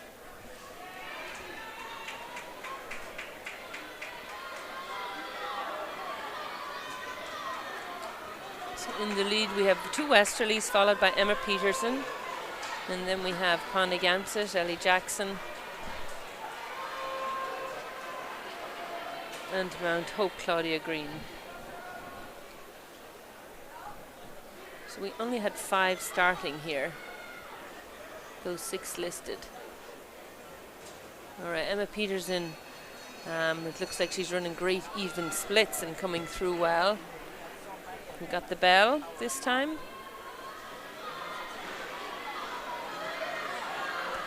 And we have the Bruno sisters from Westerly right now in 1 and 2.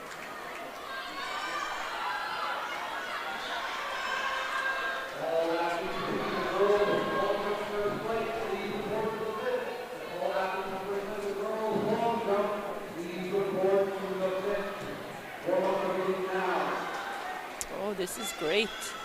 A big kick. All right, so Westerly go 1-2.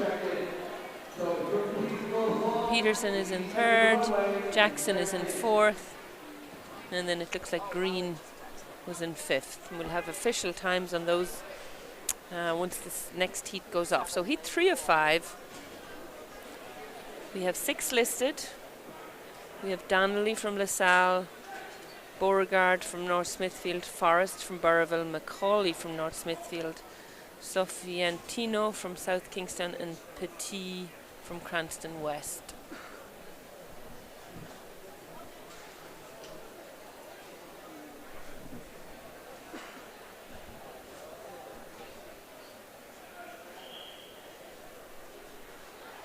So Bruno there, 1:47. Oh, Santerre didn't start that first heat, the second heat. Bruno 1:47.32. The sister Bruno 1:47.68. And in 3rd place, 1:51.34.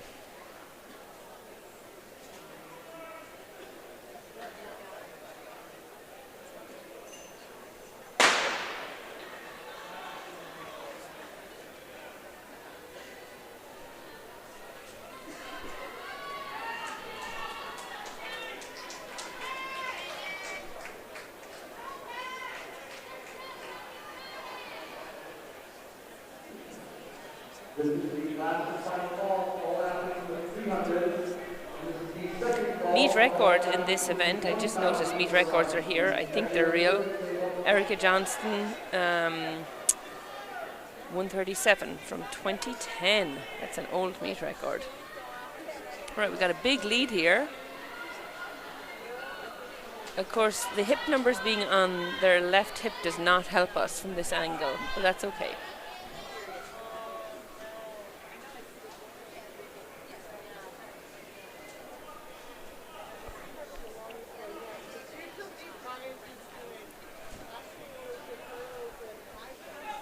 So coming into the bell lap.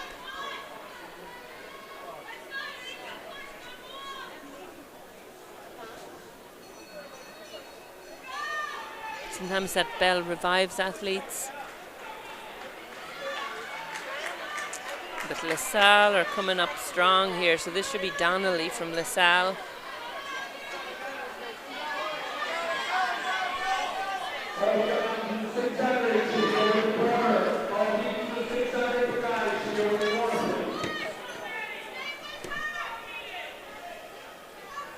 And LaSalle has taken the lead.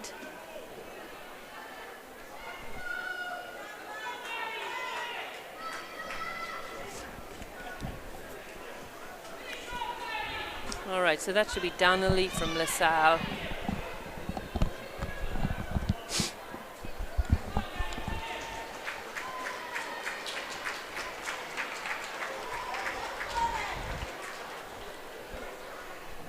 You can also see girls long jumper just checking in. Tell you, from heat 1 to heat 2 is pretty competitive time-wise. Yeah, they definitely some of the kids broke in Yep. from heat 1. Well, heat 1, your top 2 were minute 47, and heat 2, pretty darn close to it up front. I didn't quite catch it in time, but I looked up, I saw the clock, and I said, hey, that's definitely in contention with the first heat, so.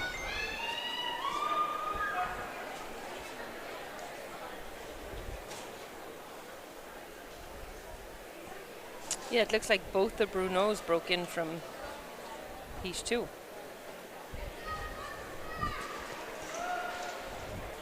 Fastest time of the day is still Caroline Resnick from Barrington. Next on the track is heat 3 of the girls. In a minute.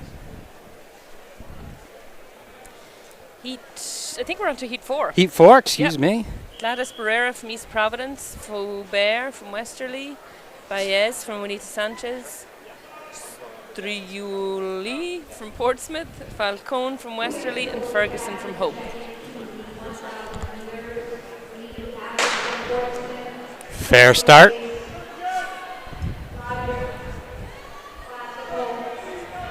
Can already see some of that stagger being made up from lane 3. Again, that's Jennifer.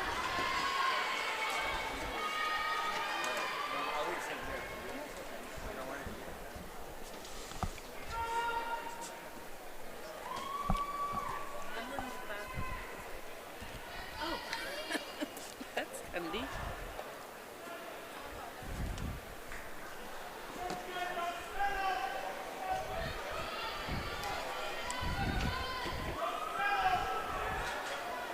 We can see this race is becoming real competitive all of a sudden. Nice little pass there.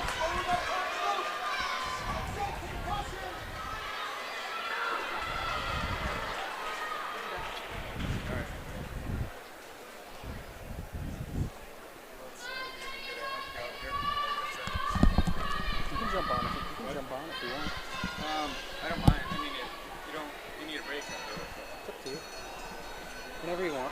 Yeah, I'm gonna bring this pizza and I'll come back up. Heard that bell there.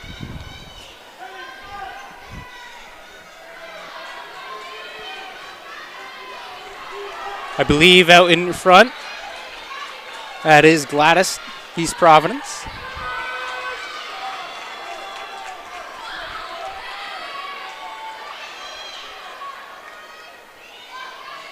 And she comes on to the final straight,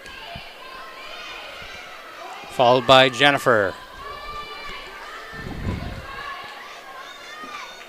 It was about a 151, 152 for our leader. So again, a really competitive time overall. taking a look at all of the seed times all at once, you can see a lot of those had to be answered by coaches, not quite sure where the athletes are situated. But going forward, I think everyone's going to have a little bit better of an idea and make for some more competitive heats, although so far these have been relatively competitive for our 600s.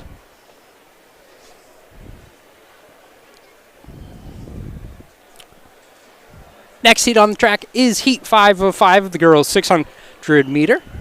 In lane 1, we've got Maria of Hope High. 2 is Meredith of Lincoln High. Katie resides in 3 for Palmagussit. Shirley of Classical in 4, and Hannah in 5 for Mount St. All of these seed times manually answered at 1:58.00. So we'll see how things actually shake out once the gun gets going. Looks like we have our starter giving some final instructions to a lane or two of them, and then released by the back starter, the back official. And they're off now.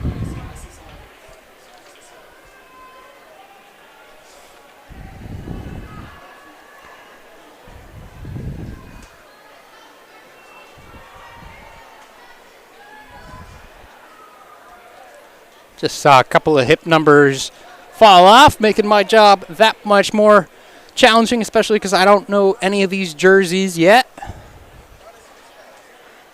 But they're coming up to that break line, and they're pretty even. Smooth move going in, though.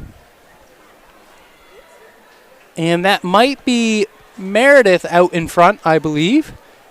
Yep, that would be Meredith of Lincoln, currently in the lead. However, she is being challenged.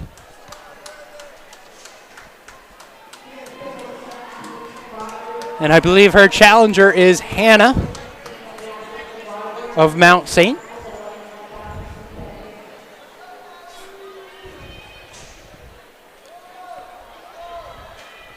As Hannah looks to make the pass. Again, 600 meters, 3 laps around the track. 1 more to go. We'll get a bell as they cross that finish line, which they are crossing right about now. Hannah takes the bell. See if she can hold on for the next 200 meters. Looks like she is surging out well, increasing her lead. 15, 20 meters now. She's looking comfortable. 100 to go. She's out alone, might end up being a little bit closer for the second place of the heat. But right now, she's going to go ahead and take this, and she's going to beat that seed time, getting about 1:56, 1:57. And we can see that backwards battle kind of leveled out in the last 100. It was real close till that point. Then they all decided to separate a little bit, make it easier for our timing today. Again, this is timed today by in-stride timing, unless I'm lying. But I believe Steph is heading it up today. And that does complete heat number 5 of 5 for the girls' 600 meters, which means our next event on the track is the boys' 600 meters. There are 4 heats of boys today. Again, running fast to slow. Some of these times, though, somewhat made up early season. That does happen by coaches, totally normal. But in this first heat, we do see a couple of legit times. We've got Anthony Manna of Bishop Hendricken in 1, Elliott from Bishop Hendricken in 2, Jacob of Westerly in 3, Ryan of Cumberland representing lane 4, Charlie, lane 5 of Barrington, and Tommy of Bishop Hendricken again in 6. So all seniors except for Tommy on that outside lane as they take off our fast heat of the boys' 600 meter. And as they run, I'm just going to give a quick update on the boys' shot. We have results in Patrick Conserve from Cumberland 1, Keith Daniel from Bishop Hendricken was 2nd, and Alex Moran from Bishop Hendricken was 3rd. Patrick's winning shot of the day was 47.1.5. Looks like our only junior in this heat is not in this heat, so it's a heat of seniors. And it looks like we have good cadence to this race. A little bit of a breakaway from our top two.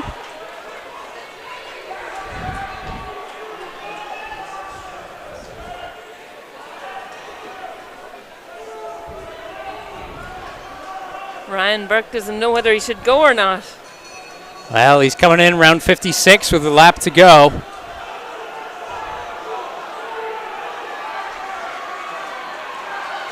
And we're seeing a little bit of a speed increase. No shift in distance between athletes, though. Let's see if he has a finish, Ryan. Last chance to There we slingshot go. across the turn. Does. Moving up, making it close, neck and neck, and he's going to make that pass and take the win. That's great. I also taught Ryan. These are all great French students. Ryan, I know the other day went through his 4x4. He ran a 56, which he was delighted with. So to go through here in the 600 in 56 is great. Yeah, I mean, you take a look at it. He was probably crossing 56, 57 or so. But yeah, I mean, anytime you can do that, where you go from a 400 running that, and then you get it in a 600 split, that just instills confidence, and rightfully so. That's just experience that really helps you going forward. And I say that, but it's funny because he's a senior, so never know. Heat 2 is on the track of the boys 600. We have Alexander from LaSalle, Jesse from the Prout School, Dominic from LaSalle, Ryan from Burrowville, Friedrich from Barrington, and Henry from Barrington. While they get ready to go, I do have the girls' weight results. Gillian Leahy won with a throw of 47.3. Second place was Kylie Bennett from Narragansett. And third place was Morgan Champy from Cumberland. Gillian Leahy winning from Lincoln High School. And I also see boys' weight is just up. Christian Toro, as expected, 72.5. Danio, who was second also in the shot with 70 foot, 9.5. And Ethan Wordle from North Kingston, third place of 60 with 66.1.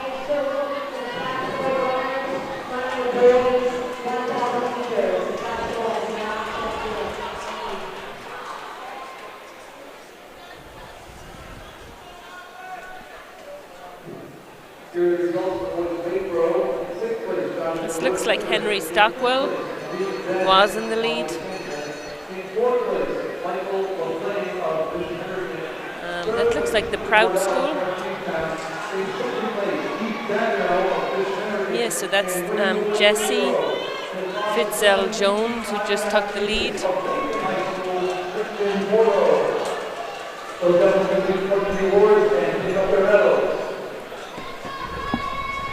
And he's going to come over the line in first in this second heat. Winning time from heat number 1 was 1:27.90. Just a few seconds off of that, but all pretty competitive. Again, we can go ahead and take a look at some of those results from our first heat.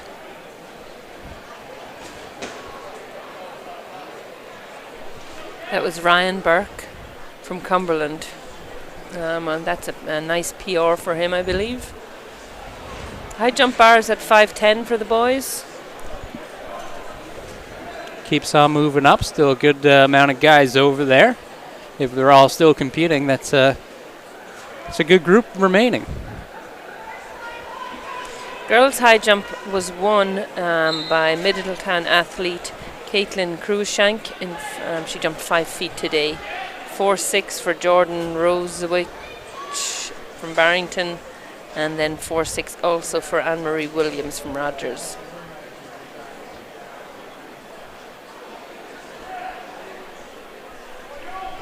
Next heat of the boys just started, boys 600, heat 3 of 4.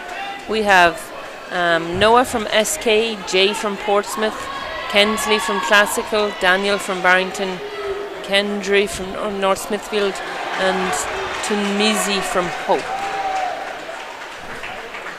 They stay in their lane till they get to those cones, and then they can cut in. Looks like Tunisi did make it to the Yeah. break first. He is currently our leader.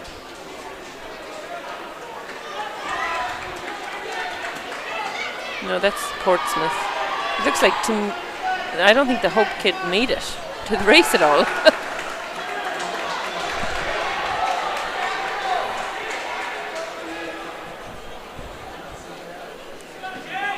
There might have been a little bit of reseeding from what we're Yes. looking at, because the Portsmouth kid that we have listed in here would be in lane 2, and this Portsmouth athlete was out in 6. So Yeah. we don't know who's in it. But the Portsmouth athlete, he's doing pretty good. He's led it the whole way. Had that stagger made up even with the outside lane. Maybe he just wanted to add a little bit extra and went out. You know, some people like running on the outside where they don't see anyone else. Others like the inside, so Nice strong finish. might have made a little bit of a deal, but he's going to go ahead and finish up, just like you said, nice and strong. Right around that 135, 136 mark. 132, one heat 2. Yeah, so we'll throw those Heat 2 results up on the screen, just so you get another frame of reference for some of these races. Again, good mix where there's people from Heat 2 who would have placed better than some in Heat 1 and Heat 3, getting better than Heat 2. So early season, bound to happen.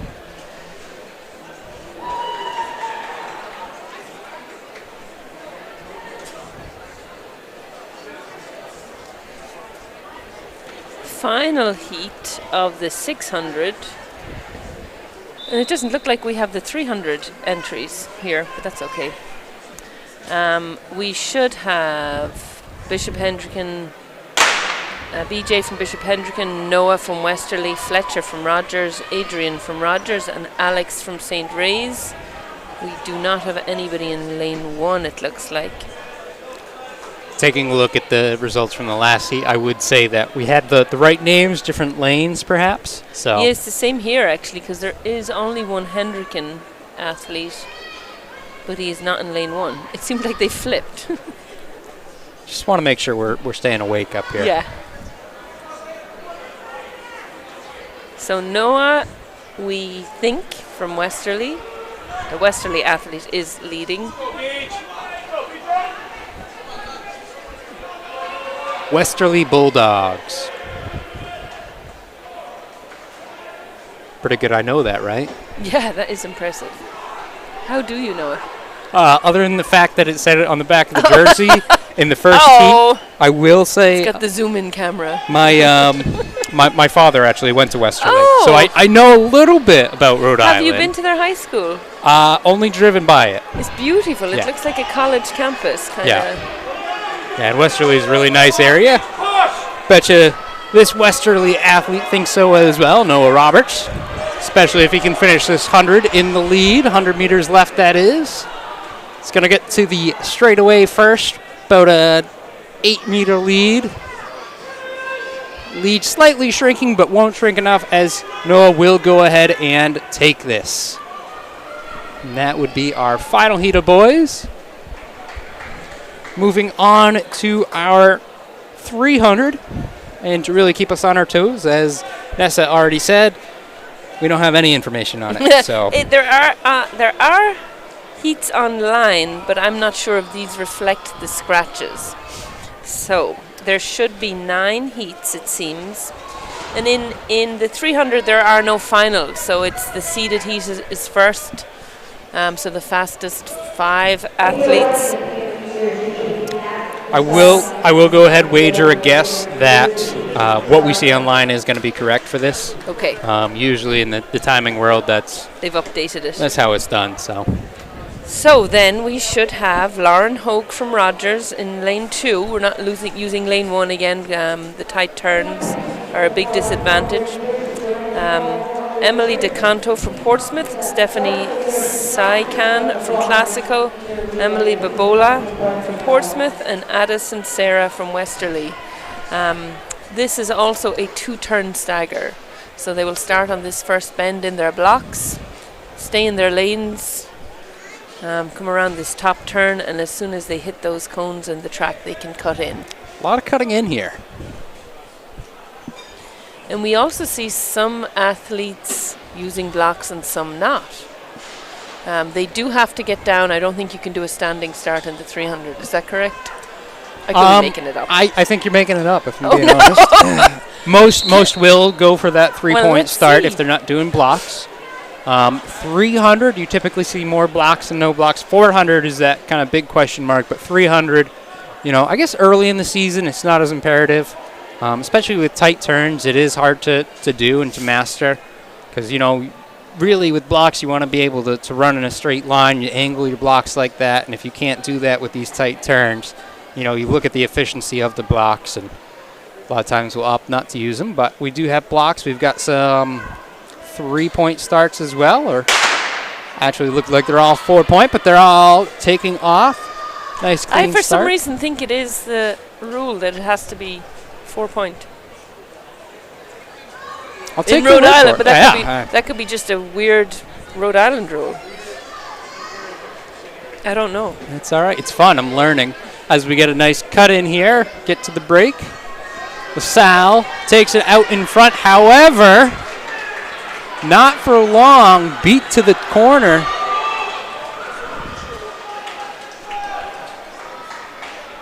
Is that SK? SK in the lead, and she is going to go ahead and take this right around that 42-second mark. And that is our superstar sprinter, Sierra Thompson, who was also in the 55 hurdles and dash finals. So that is her 5th race of the day. Maybe 6th if she did the 4x2. So I can imagine she's tired. And how will the coach do? Will you think he's going to put her in the 4x4? I think if she did 4x2, I think I saw somewhere online about only being allowed she can only do 4, so yeah. Gonna go ahead and say most likely 4x2 over 4x4, but you never know what the program's trying to accomplish. Next heat, section 2, we have Shikari from Classical, who was part of their sprint medley last weekend, qualified for nationals. And she was one of the 200 legs in that. We have Taylor Powell from Johnston, Sarah Tatro from Narragansett, Nazarene Phillip, who won the 55 from East Providence, and Waime Dodge from Cranston West. Winning time from Heat 1, the time to beat is 42.43. Again, 42.43 by Thompson. Heat 2 looking to make it to the break. Lane 6 might make it to the turn first. And that's a big advantage, and it's something coaches will always say, make it to that turn first. Oh, yeah. Because athletes have to go around you, and they're obviously running a longer distance, if ever so slightly. Oh, here comes Phillips.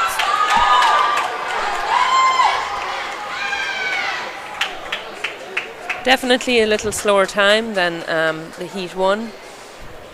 Competitive heat, though. I always Great like finish, seeing those.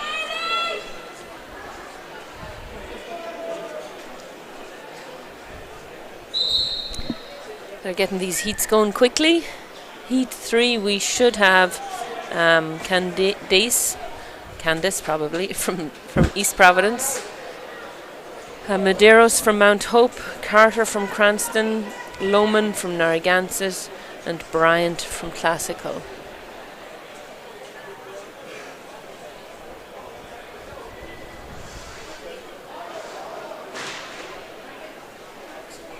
Again, these heats being run fast to slow. Top time 42.43 will be hard to beat from heat number 3. Not necessarily impossible. You never know. As the gun is up, they are set, and they're off.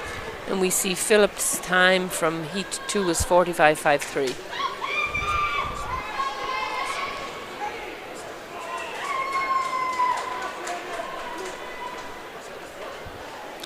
Looking like a good surge from lane 5. So we're missing lane 3. She's the first to the break and first to the corner.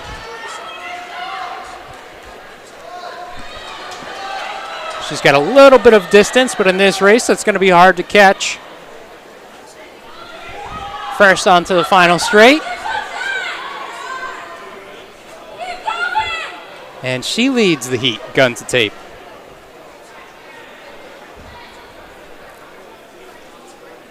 Competitive time with the previous heat as well.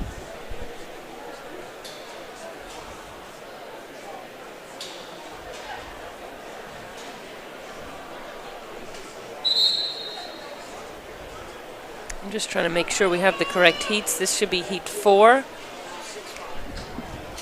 Moses Brown, yes. Phoebe Cannell from Moses Brown, Ella Faubert from Westerly, Zoe Matos from SK, Hannah Resendiz from Mount Hope, and Sophie Mulligan from Portsmouth. Nope, that doesn't look like a Portsmouth though. Is this heat 4? Should be heat 4, but I'm not. Yeah, so I don't know if they've updated. I'm Could going to be. stop naming people until we see results.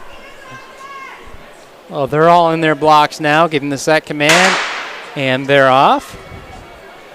Heat 4 in the girls' 300 meter.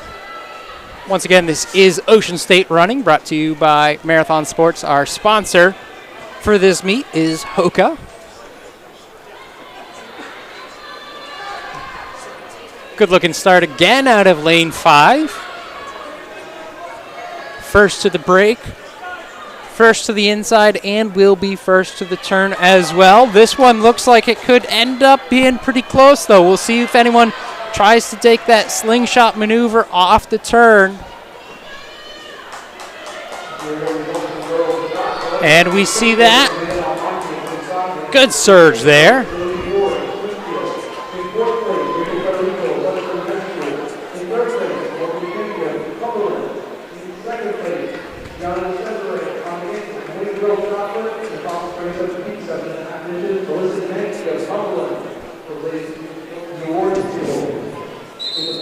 Looks like we have at least one more heat. My guess is this is probably the 5th and final heat of girls.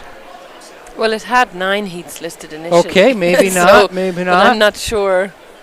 Oh, no, I guess I see more girls lined up. I didn't see him before. I saw a guy holding a block, so I figured that he might be next, but just being helpful.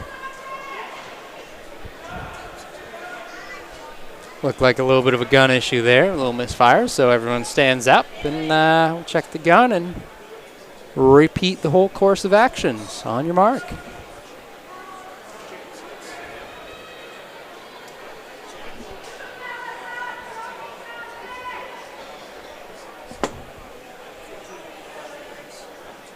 Let me check and see if there's any more field results. Boys long jump. Another issue with the gun.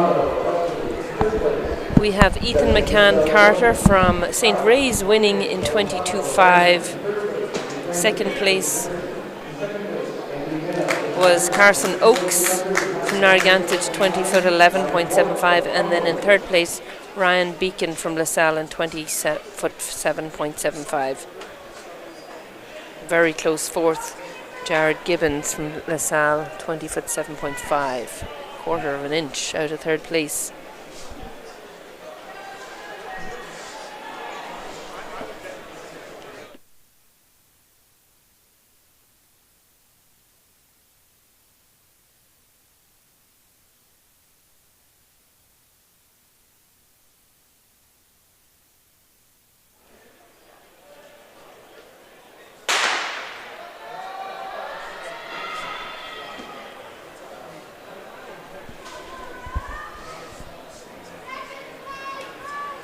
Okay, let's see who we have here. We have, now that the event has started, we don't have our, it's just doing running results.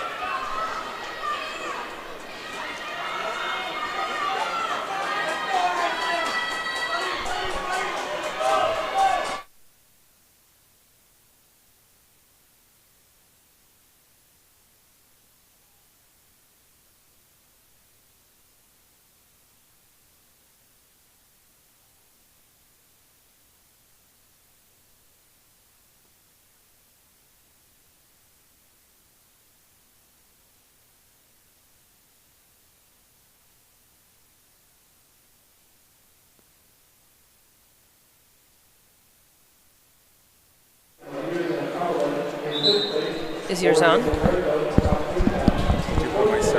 But I think I did just now. Just now. Is it on? Hello. Yes. All right. Okay, we're on. We got the main man, Steve Mazzone, up. How's things going down there on the track? Very well. I mean, for an early season meet, I mean, we're seeing some good times. I mean, Troy Silvestri at 8:47 in the 3,000. Trying to think of the other ones. I've been running all around. I think we had a 72-foot throw. Yeah, we did. I saw that. In the weight throw. We had an upset win in the 55, girls 55. Yes, Philip from East Providence won. Yes, that was a 0.3 of a second PR for her. Oh, nice. Unbelievable. And then there were Xenia has a sister. Yes, she does. West Warwick. Jeff Parento told me about her, the West Warwick coach. He said her sister is just as good as she is. Yeah, and freshman made the final. So we just have results up of the last heat. I just want to give credit to those girls. Hogue won in 46.48, DeConte second, 46.89, and then Babola at 47.19. So how about what happened down at Boston University at the BU mini meets? Yeah, So we some were just impressive seeing results performances. as they came in from there. Sophia Gorioran with a great season opener, 800. I mean, she's ran a few different events this season already, but coming off a phenomenal cross-country season, she's fit this early in the season. Yeah, it's unreal. I mean, she ran, that 4:37 mile the other day, last weekend. I talked with Steve, her dad, her coach, and, I said, is she going to try to break 2 minutes this weekend? And he goes, he thought about 2:04, 2:03, 2:04, so she ran faster than he expected. Yeah. And then, Devin Kipiego, I heard dominating that mile. Marcus Riley was second, 3 seconds behind, but I was talking to Chris McGill, and he said Marcus was never even in the race. It's, maybe I think he caught on at the end, but which is also, for this time of the season, we know Devin had a really long season going out to Nike Cross Nationals. He's had no speed work. He's just come straight off cross-country training, and to be racing a 4:07 at this stage, it's just really going to set him up for a great season. We can look forward to some great things there too. Yeah, absolutely. But he kind of needs to take a break. Hopefully over Christmas he will. It'll be a little bit of a down period. But it looked like the other thing, Rory Sullivan, I think she did 5:13 in the mile, and then right behind was Caroline Jankovic running 5:14. Nice. Yes, I can't wait to go look through those results after. And Caroline Cummins 5:20, so all of them, in that sub it's 5, nice low to see. sub It's nice 5. to see Caroline Jankowitz back after her injury during cross country, so she'll be excited. She'll be fresh. She just committed to Columbia. Okay. Her and Grace Carr heading to Columbia to be teammates next year. She looked phenomenal running the 800 anchor leg last week on the sprint medley relay. She ran 2:20, but I talked to her after and very, very excited because didn't know what to expect after not running for a while. Yeah, and also very exciting for her team that they got their qualifying time for nationals in their SMR. And 4:16 this early, that's quick. Yeah, and on this track. And on this track, yeah. Yeah, not that, this is a beautiful track here in Rhode Island. But you put that 4:16 on the track at New Balance, and that's probably a 4:12, 4:13 on that bank track, as well as Reggie Lewis. But so when they run on those bank tracks, which I'm sure they are, I'm sure they're going to be running one of those New York meets too. Classical tend to head down to New York. They'll get that time. They'll get that time lower. And but yeah, she looked really, really good. So it looks like that injury is behind her. That's great. So we still have the girls 300 here. The winner of the last heat was Somik in 46.79.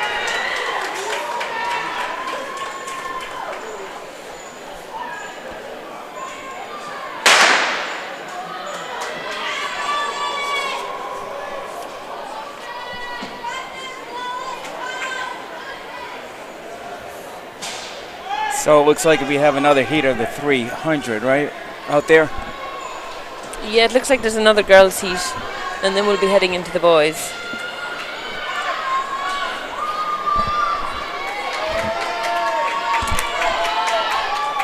the kid from St. Luke's?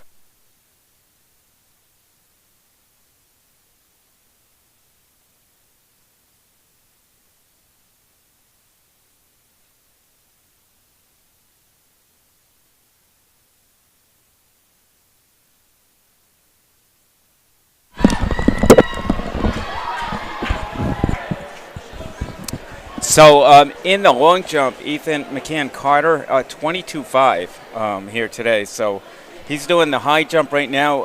Last I heard, there were 7 people still at 6 feet, and I believe he's one of them. So he's off to a good start.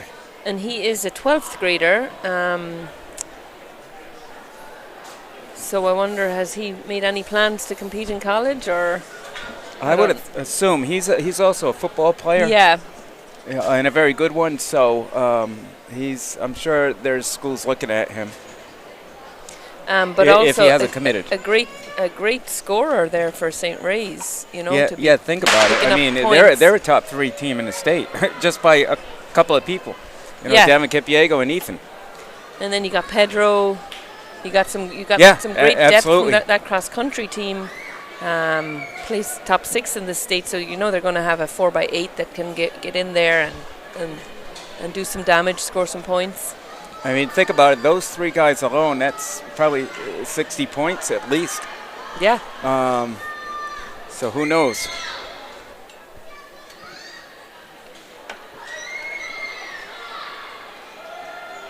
So the bar is going up to 6-2. We'll see how many people we have left.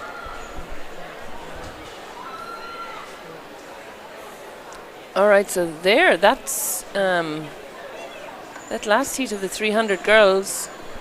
That was a pretty fast one. Maybe a girl who has never run it before and had a made-up unseeded time, and next race she'll be in amongst great competition. So another runner we got to see today that we didn't really see last year, but we saw it in cross country as sort of a surprise. Jessica Deal from Mount Hope, who ran 11:02 I think in the 3,000 and came back in I think 5:10. Yeah, so she did the double 3K15, which is a quick turnaround.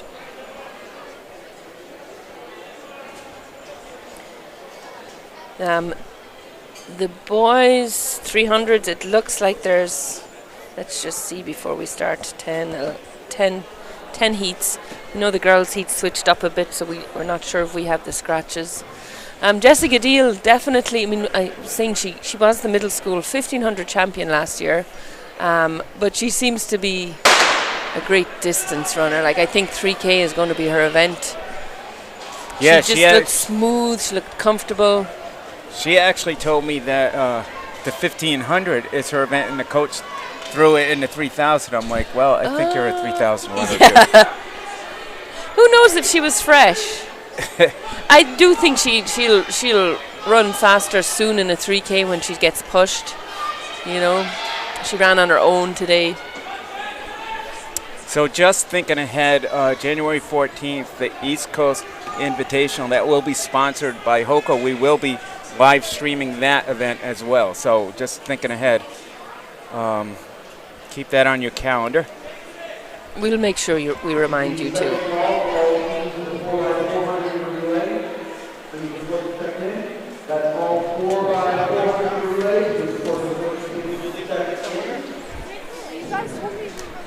So we'll have the first heat of the boys was won by LaSalle's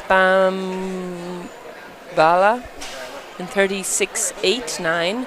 Quinn was second from Prout, and then third was Wilkins from Bishop Hendricken.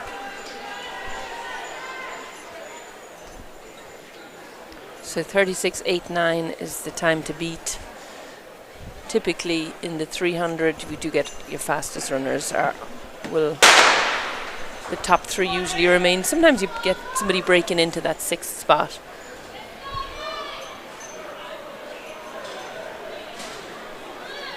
And then did you get a chance to talk to Christian Toro? I did not. So how far did he throw? What was his final He was 72. 72. Okay, so that's a PR for him. Boys so actually, I am going to be leaving soon, so I'm going to go look for him. And then- But look at that, Keith Dano from Bishop Hendrick in 70 feet, 5.5. That's his first time over 70 feet. Last week he threw 69 feet, and I believe that was like a 10-foot PR. So this guy's Wow, so improving he's a improving lot. a So lot. he's a guy to And he came second look in out the for. shot put also. Okay. Yep. Yeah, so it's not going to be all Christian in that weight throw. We got some competition in there. Which Who is was third? great. All right. Ethan Wardle from NK66.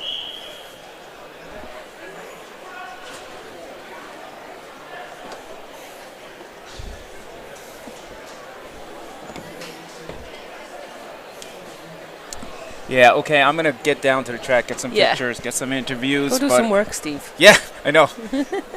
All right, see you later. Bye.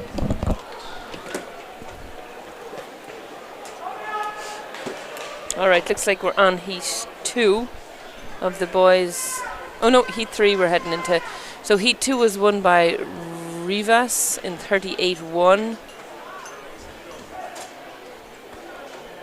from Bishop Hendricken. Giroux Pizzulo from LaSalle was second in 38.65. And Wilson from West Warwick was third. So heat 3 is on the track, racing towards that finish.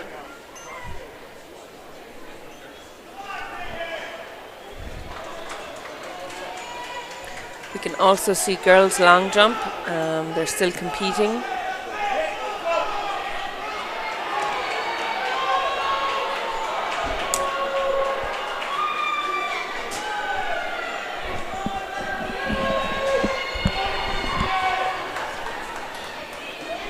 And that looks like Westerly.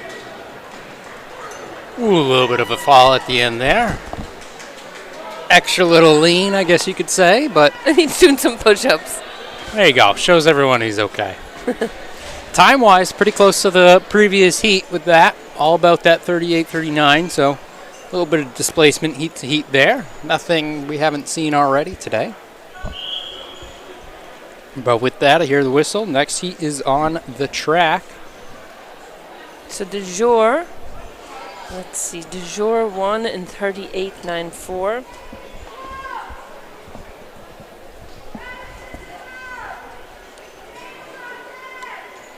From Westerly.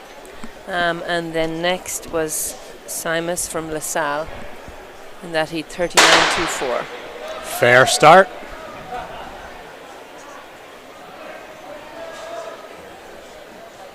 Lanes 2 through 5 on the track. Looks like lane 5 looking pretty good with the stagger. Have to say the same about lane 3. They look like they might make it to the break first, although it is 5 getting there. Question is who gets to that corner first. 5 working hard. Bishop Hendrickson. Not quite tucked in.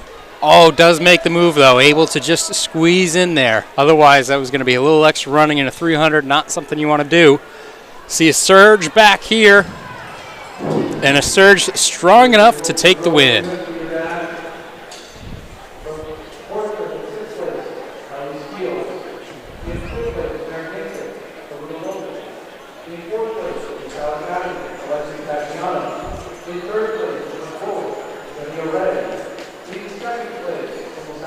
And it looks like we do have 1, 2, 3, at least 5 jumpers left in the boys' high jump. Yeah. That's pretty good for 6'2". 6'2". That means there's 5 that made 6, so Yeah. good depth here in Rhode Island. Gun is up. They're on their mark currently. So last heat we had Walker won it in 39.87. These times are all very close. Fair start. Good surge right away from lane 5, I believe. He is motoring.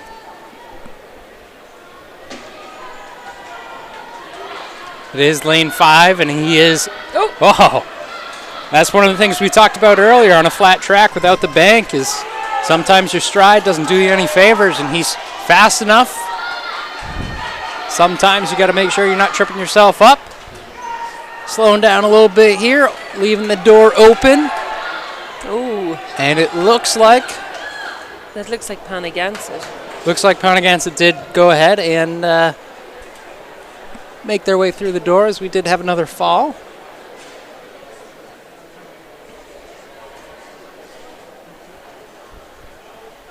We don't quite have the angle for a good replay of the finish line area right on the line, but I've done it right on the line before, and it's always interesting to study people's lean games and how well they can do with it. A lot of times people lean at the way too early, and it slows them down. That's what I've learned. But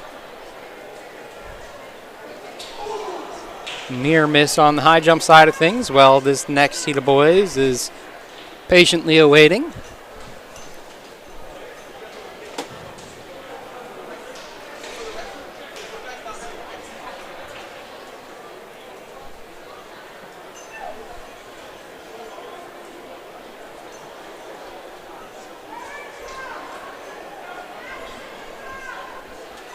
So things are winding down here. The only field event.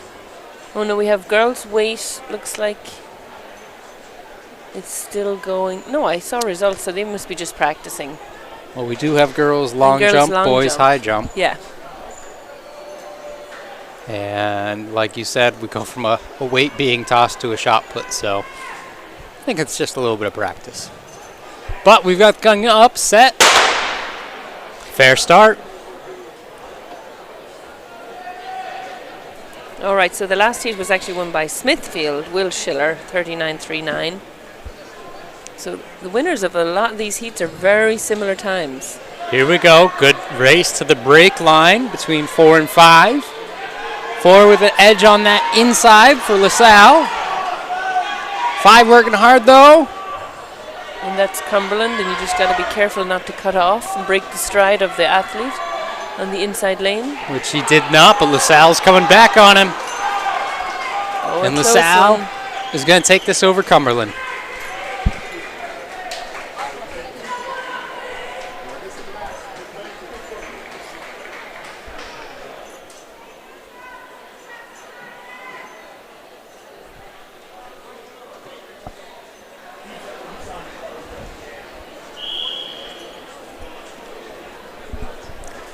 Just heard a whistle, means the timers are ready, and we're going to go ahead and get things started on the track. On your marks been given.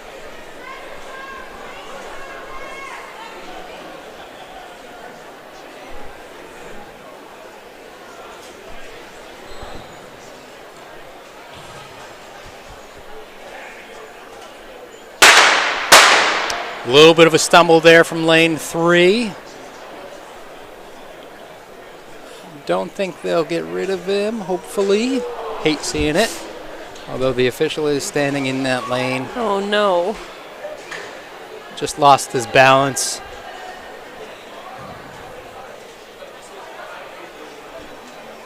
And this early in the season, looking like it's just a warning. Yeah, which is good to be able to use this as a learning experience. It's the first big meet.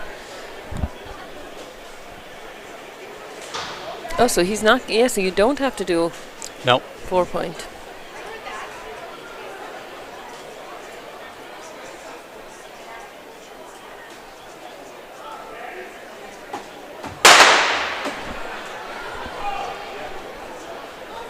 This time we got a fair start. Everyone off and running.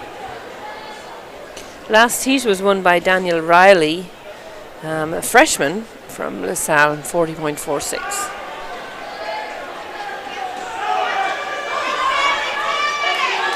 Lane 6. What is that? Classical. First to the break. Followed by Cumberland. Ooh, a little bit of a trip up there, but no one fell. Cumberland surging to the front. And Barrington coming on strong, but that's Lucas Ribeiro from Cumberland with the win. Slowly starting to learn some of these jerseys. Yeah, me too. Makes me feel better, I guess. Well, and I mean, lots of teams have new jerseys, and they aren't always their school colors anymore. Oh. So my favorite or least favorite is teams that get to state meet and then they change it. Yeah. And without fail, every year there's a few teams that do it, and I'm just like, how for cross country, especially when I'm trying to pick out, how many people on each team, and we're like, what jersey is that? Yeah. But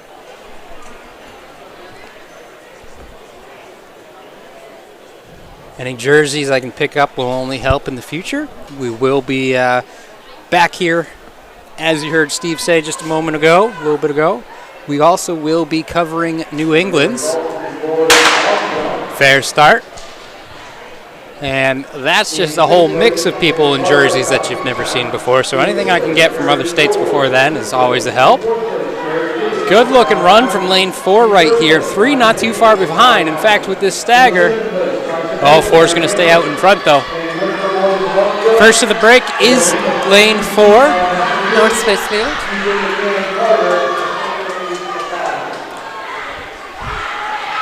And we do see Lucas Ribeiro from Cumberland took the win in the last heat in 40.7. Oh, strong surge here from, I think that's Prout. Oh, nice dip there. And see again, nice little high knees at the end. Helps you float. Might get more technical than that, but it's been a few years since I've coached sprinting.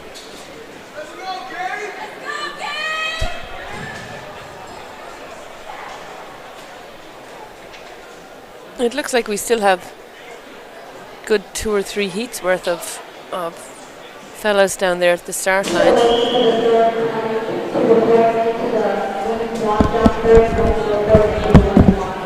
did this by accident, so it's sent to the picture-in-picture.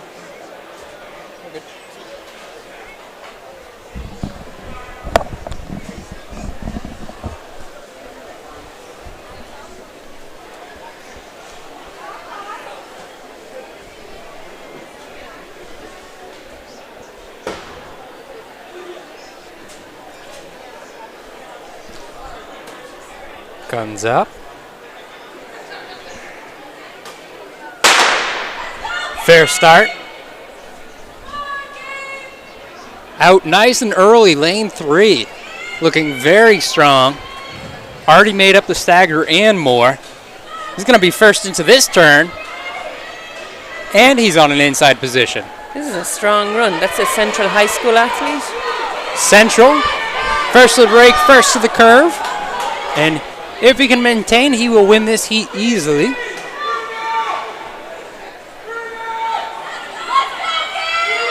Which will be seated properly next time. Yeah. That's a great time. Yeah, he's rolling about 38, which is going to break in up high. I was going to say, go ahead, say about 3 seconds faster or so than his seed.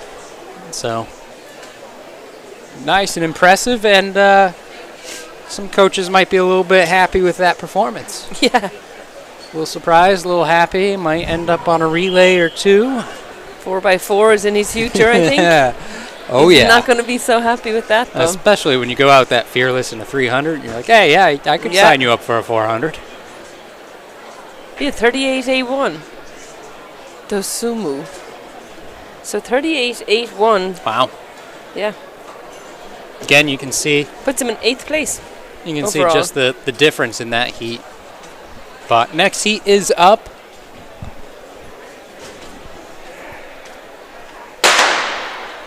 Fair start from them. Looking around the track, looks like high jump is probably in the books. I don't think anyone quite made that 6.2. I saw the official sitting there, looked like they were calculating places, although they might make a liar of me as I turn my attention back to this heat, where it actually is pretty close with the stagger. First to the break line is lane 6, but they got to make that move to get to the corner. Well executed, running the tangent there to be the first to that point.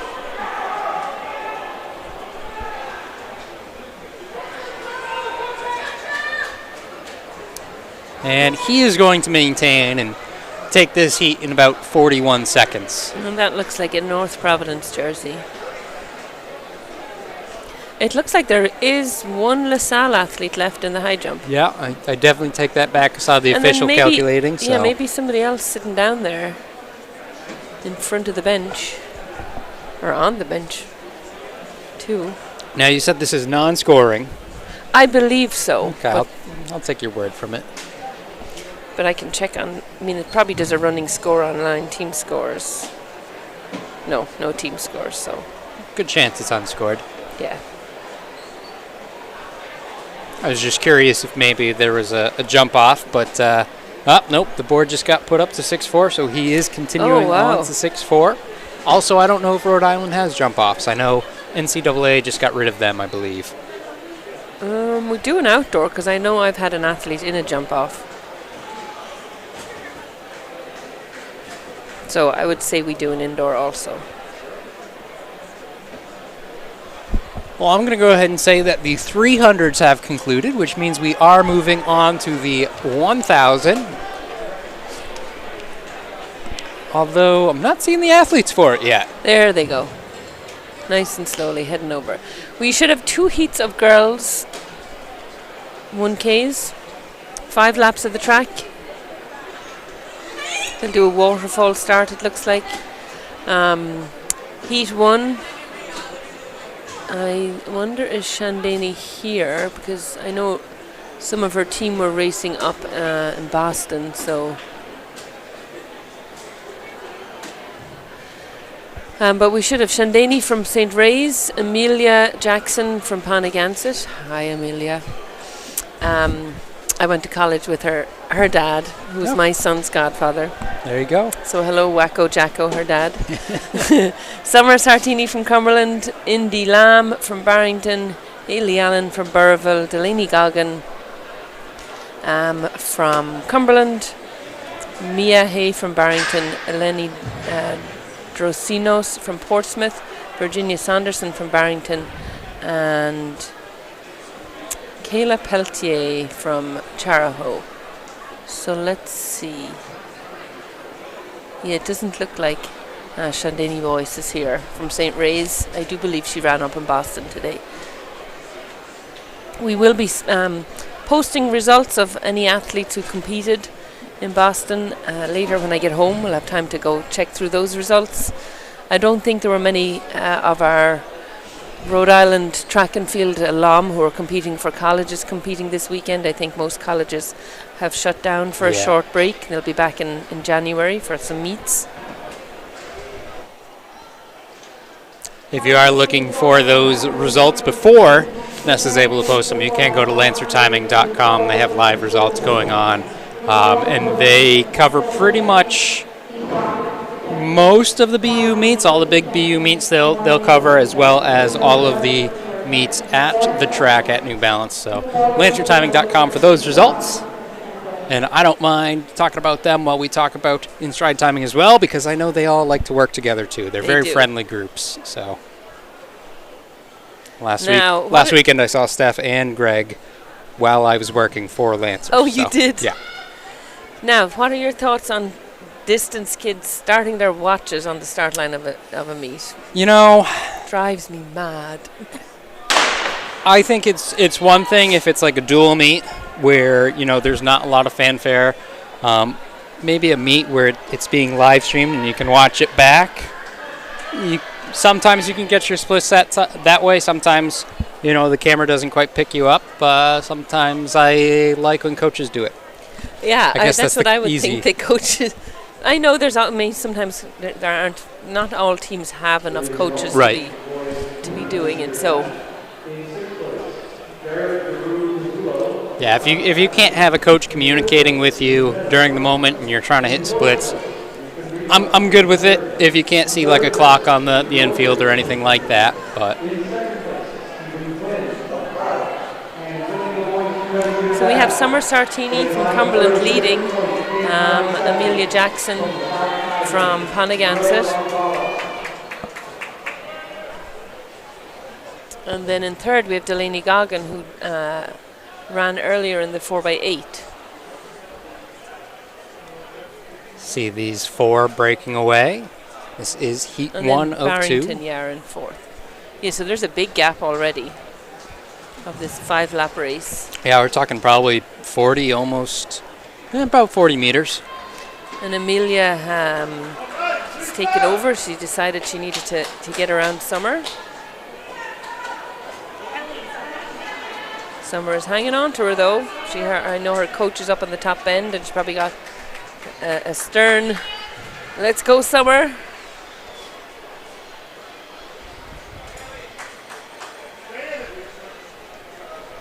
Once again, this is OceanStateRunning.com, powered by Marathon Sports. Go ahead, check out Marathon Sports online, Rhode Island. Get your shoes there, apparel there. All these meets that we are covering live stream, and then even some that we aren't. We're going to be here in Rhode Island selling some of that OSR swag, you could say. Come grab that while you can. We also are fortunate enough this season to be sponsored by Hoka as well. Currently rocking some Hoka shoes myself, and I've been pretty comfortable. I just got a new pair that I got to get on me. So Amelia Jackson is pulling away here. She should be coming into the bell lap, which will be a nice sound to hear for her. Oh, but we have a Barrington athlete coming up strong. Yeah, that gap's about 10-15 meters.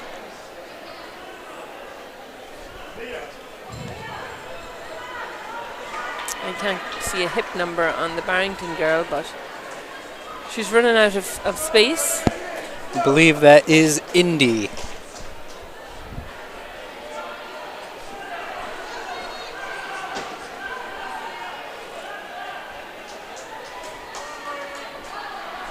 Nice strong finish from Amelia. I know she plays soccer in the fall, so she's excited to be back on the track.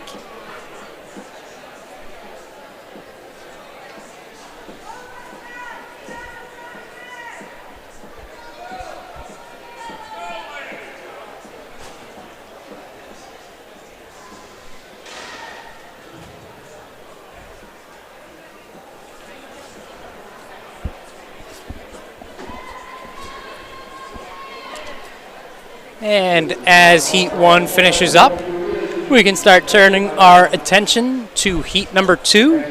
Taking a look at it, who do we have in it? We should have Tyler Forbes from St. Ray's, which I'm not sure. Once again, like I said, some of them were racing up in Boston. And then we have Scarlett from Mount Hope, Ava from Westerly, Kaylee from Westerly, Zoe from SK, Sabine from Barrington, Madeline from Burrville, Sophie from Smithfield, and Elizabeth from Lincoln.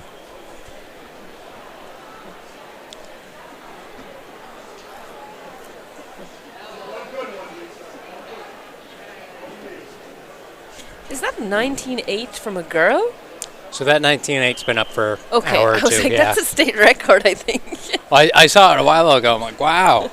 And then I noticed they measured and didn't change it. Okay. So. Guns up, though.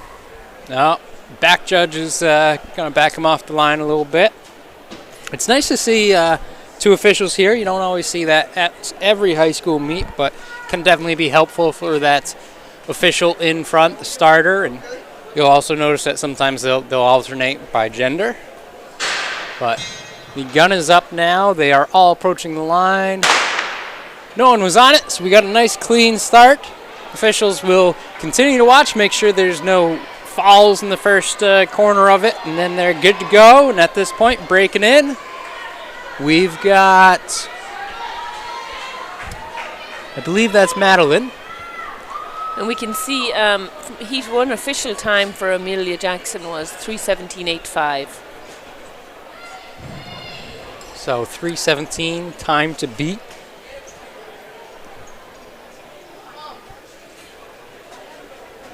For her slap, coming through the split right around 40, a little bit before.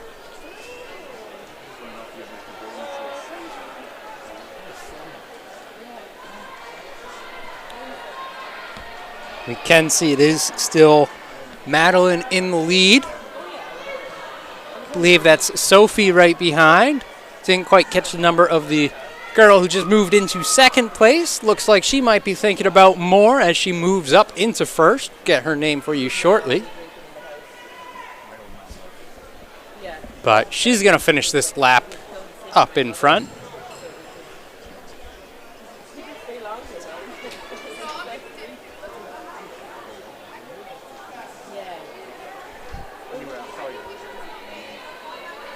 And her gap has continued to increase, about 10-15 meters now.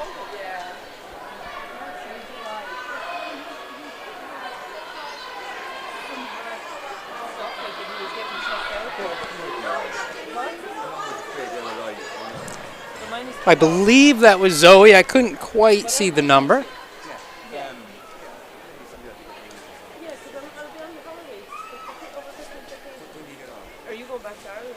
Still leading it, and she comes onto the straightaway again. This lead has shrunk some, though.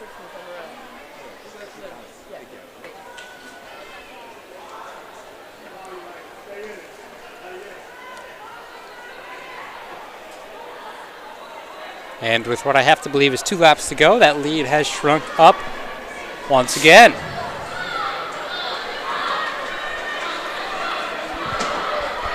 Scarlett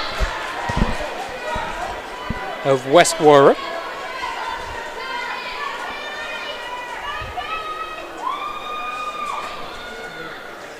Girl Saints takes over second. She looks for first as well.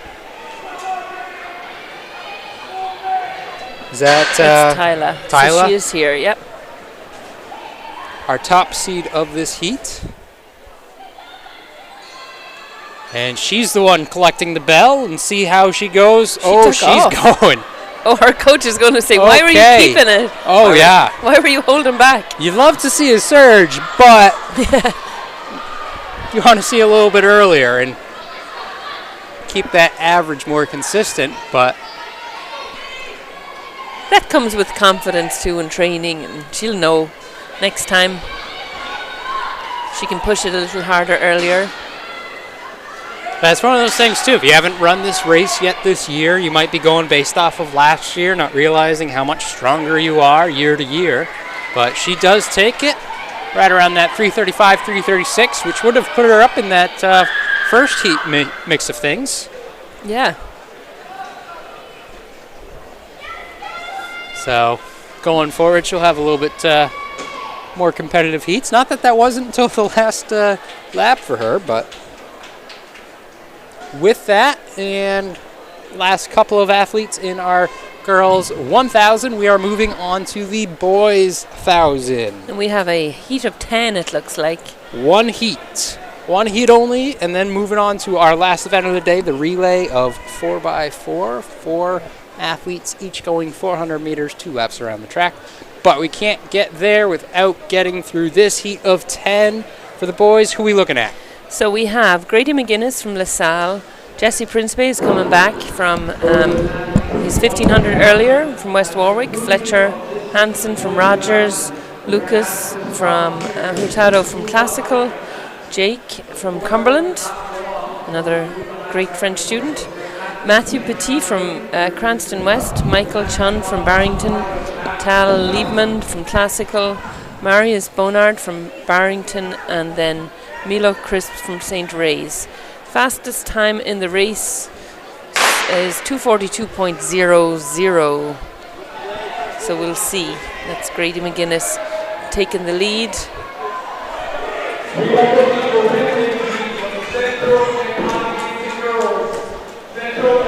Followed closely by Jesse from West Warwick, and then Jake from Cumberland.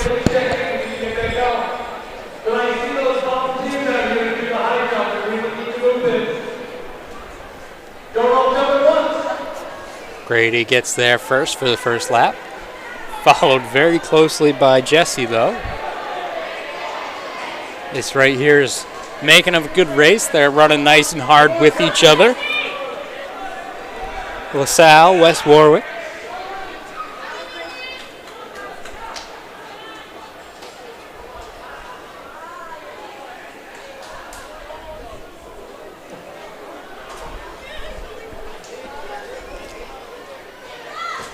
About a 61 there for their first 400.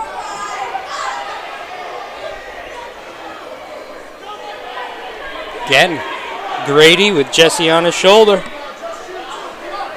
2-man race at this time. Jesse does have another race in his leg, so we'll see how his kick is at the end. Do see Jake in third. A little ways back, but he is all by himself. Grady again, taking the lap. So it's 2 laps to go.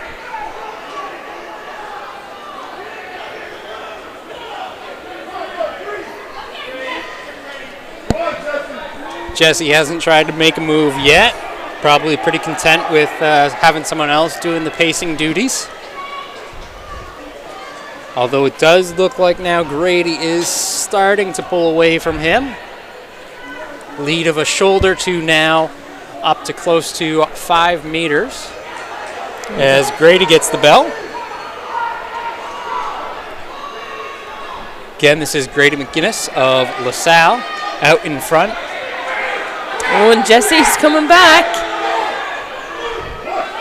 Jesse is a senior who I believe just committed to UMass Lowell.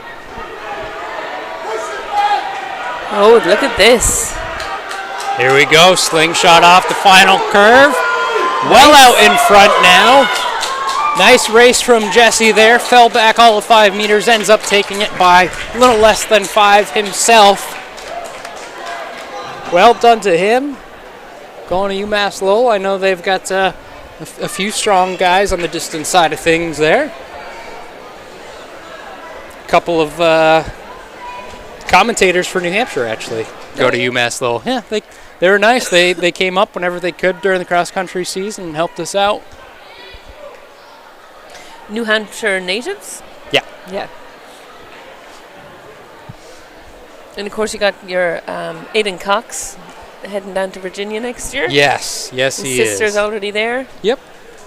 She had a pretty good season for cross country. She did, yeah. I think it was nice to her, you know, she's her entire life she's been like that #1 runner. Yeah. And then she ended up transferring to Virginia and no longer #1, and I think it's only a benefit for her. Yeah. And that's one of those things that a lot of people have to realize. It's like, why would you want to go somewhere where you're going to be like number 7th, 8th, right on the bubble? And it's like, well, actually, That's going to make you better. if You're you're gonna chasing that yeah. pack.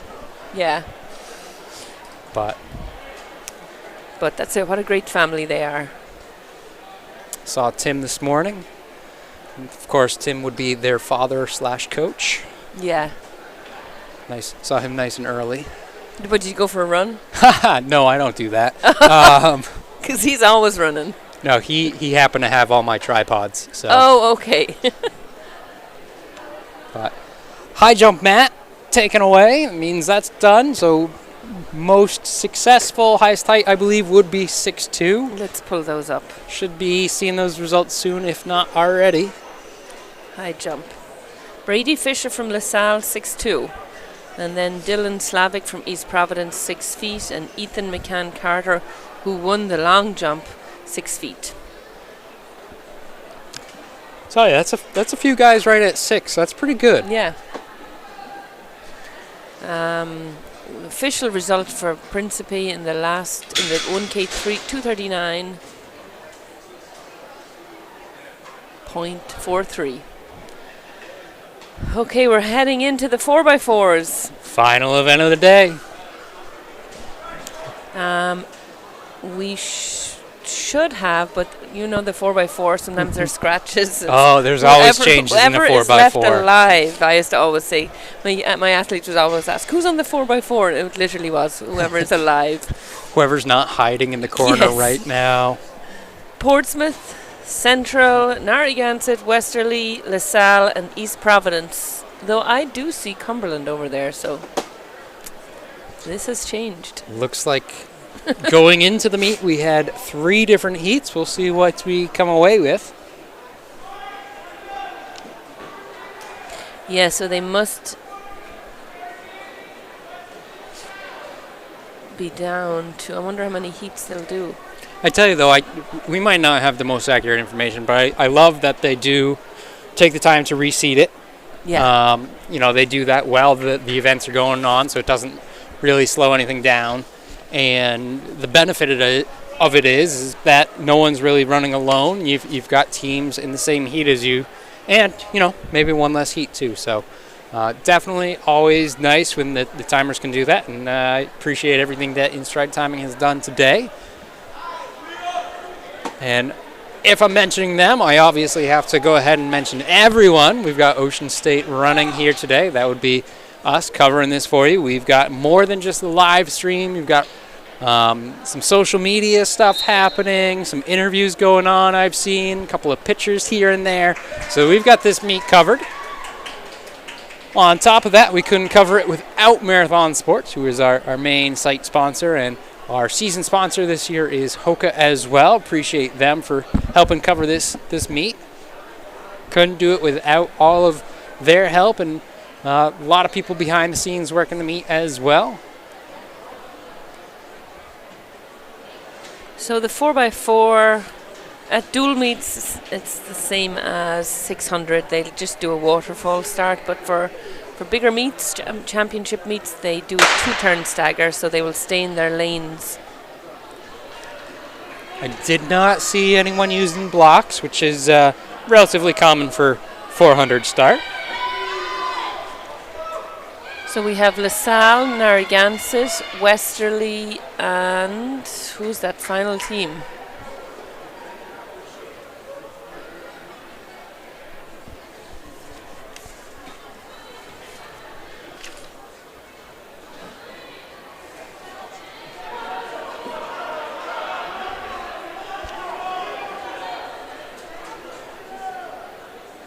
So it's Narragansett, LaSalle. Oh, is that South Kingston? Could be. I believe South Kingston is navy blue, if I can remember correctly from, I want to say, outdoor New England. Yeah, they are, but I thought they had some white, but that might be the boys. It's all right. I went through 2 or 3 different team names from Massachusetts and New Hampshire, and it wasn't any of them. So, but here we go. That was a clean-looking handoff from all 4 of these teams.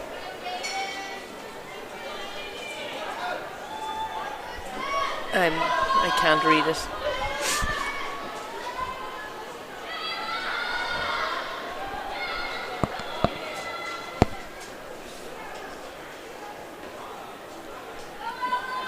This leg looking at 200 more meters.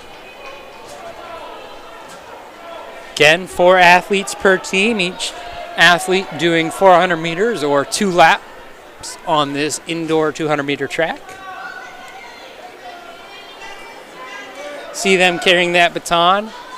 Very light. If you've never picked up a baton before, I encourage you to try and find one. Don't steal it, but find one, pick it up. It always surprises people when they pick it up for the first time. You don't really notice it when you're running.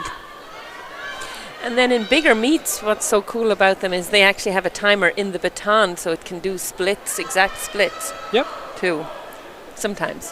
What is that?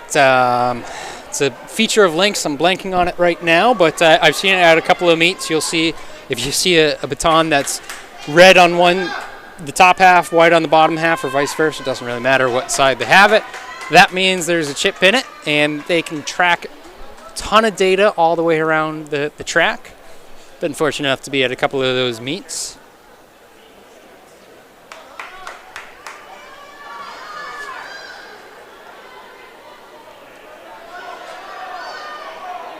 I want to go ahead and say ISO Lynx.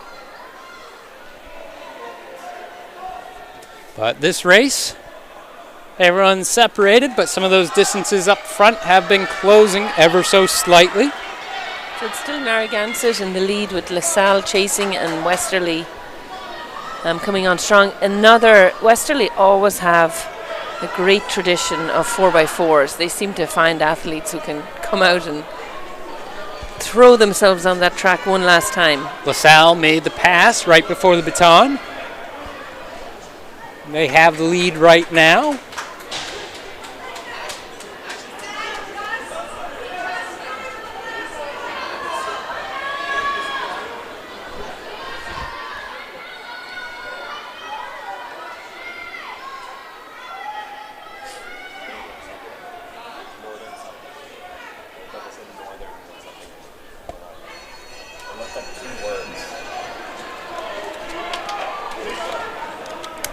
So there's the bell. So we're in our last 200.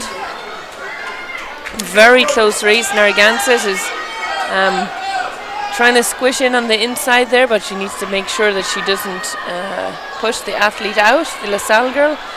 Sometimes athletes do wander out, so you can squeeze by. LaSalle are pulling away on the final straight, with Westerly coming on strong. But it's going to be LaSalle Narragansett, Westerly. So LaSalle takes heat 1, the fastest heat. And we'll have official times on that in 1 minute. We do have another heat of girls over there. Yeah, with reseeding, my guess is we went from 3 to 2. So I'm going to go ahead and go out on a limb, say this is our second and final heat of the girls 4x400 meters. And with the luck I've had today, I'll probably be wrong. I know, it does seem like there's full teams. I'm looking and I'm like, I feel like there's more teams waiting. But they just didn't do the same heats as they started with. Maybe they reseeded based off of alternates. Yeah. Be a first for me, but I'll go with it. So okay, I'll say that there is a third heat.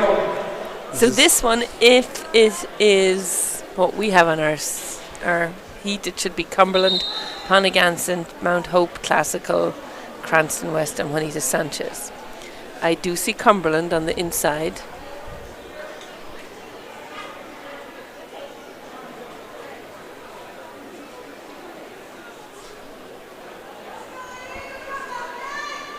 Again, LaSalle winning heat number 1, 4:26.93. Narragansett did get second place in that heat with 4:27.33, 4:28.86 for Westerly, followed by Portsmouth. And it's Portsmouth who are throwing me off. Why are they wearing black uniforms? Because they've got the red and the... I was wondering. And we only have 3 in here. Yeah, Portsmouth typically have red uniforms, but they have splurged and bought lovely black uniforms that are confusing us up here. So, now we know. So in this we have Cumberland. It looks like Cranston West, who aren't wearing red either. They have new uniforms.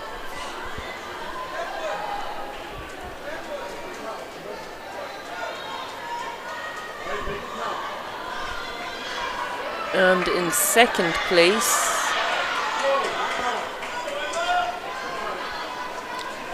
Mount Hope. First leg of this race, keeping it pretty close. I guess that's as good of a lead as you're going to get in most first legs.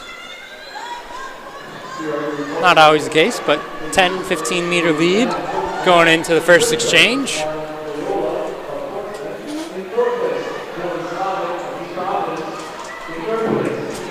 All right, so it's Cranston West in the lead, Falcons, followed by Cumberland. That's Charlie McHugh, who's a freshman.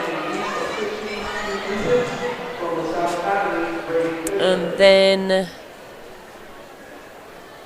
Mount Hope. So I wonder, will Jessica Deal... I actually think I do see her over there. It wouldn't surprise me. Yeah. A little bit of speed work at the end of the meet. I mean, she's looked smooth so far today, so I see no reason why not to crank it up a little bit, get a different gear going.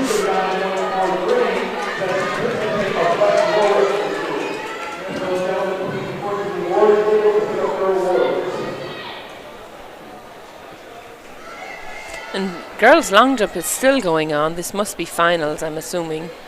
1, 2, 3, 4.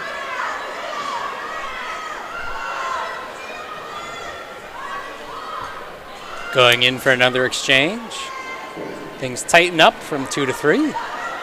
And might tighten up across the board here. So we'll see what the strategy is with this first lap of this leg.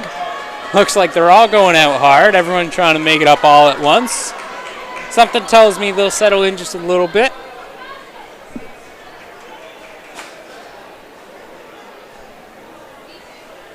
So that's Rose from Cumberland just took the lead.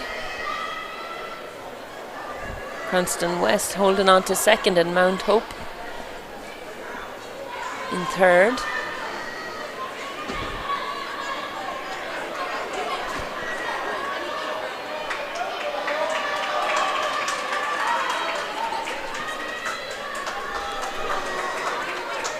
Second lap going to be a little bit slower than the first, but still holding together nice and strong.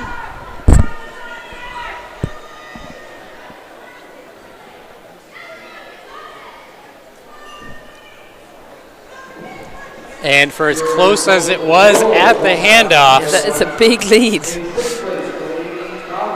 yeah, she was able to keep up a good pace and really open it up for her team, who was looking to put the hammer down early, making sure no one can catch her. And this is Emily Burke, who's the sister of Ryan, who won the 600. I'm sure we'll be seeing him back in the guys 4x4.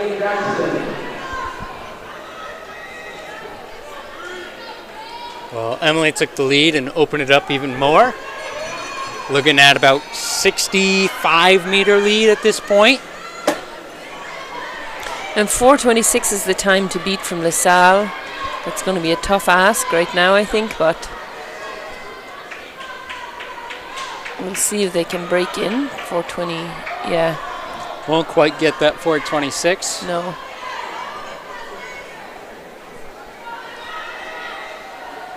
But still going to be a podium position.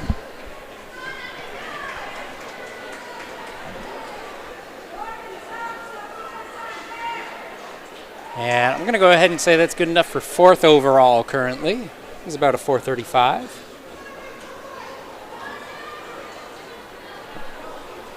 As we have our final 2 teams of this heat finishing up. And there's another heat of girls. 4 teams, it looks like. So, we have a red team, which there should be more red teams, but that I'm assuming is Lincoln.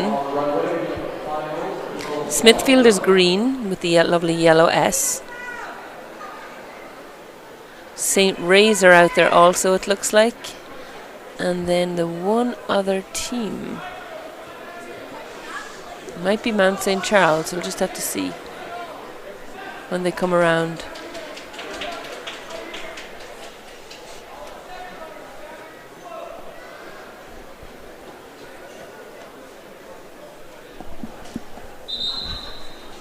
So later on tonight, when you guys are rewatching this, you got to make sure you head to oceanstaterunning.com, and you will be able to see hundreds and hundreds of pictures that Steve has taken today. He'll also link there interviews. He's done so many interviews with some of our winners today, some of our champions. They'll also be on the Ocean State Running YouTube channel, which you should make sure you hit subscribe so that you don't ever miss an interview. Because sometimes Steve does a sneaky interview somewhere that doesn't tell me. So, hey, if you were subscribed, you would have known that we went live. Yes. So, and then, of course, make sure you support Marathon Sports, who support us and support our sport and our coverage of this great sport. Even though they don't have stores in Rhode Island, they have a great online store, and they're always willing to give them a call up, and they'll help you out, and they ship items directly to your house. So make sure you do give Marathon Sports some support. yeah, Marathon Sports has got a few good deals going on right now. They always got some type of deal going on. Right now there's a pretty good gift card one. I think if you get $100 gift card or more, you can end up getting a free $25 gift card attached to it for yourself or to give away. That's good. Yeah. I might have to do some Christmas shopping there. I mean, you think of $100 being a lot, but when you start talking about running shoes, where either the trainers or the spikes, I can very easily spend $100 at Marathon Sports. All right, so it looks like that's probably Mount St. Charles in first, followed by North Smithfield, Lincoln, St. Ray's.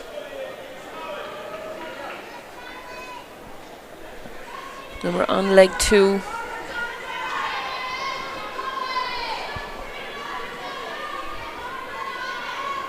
Does that say Mount on that jersey?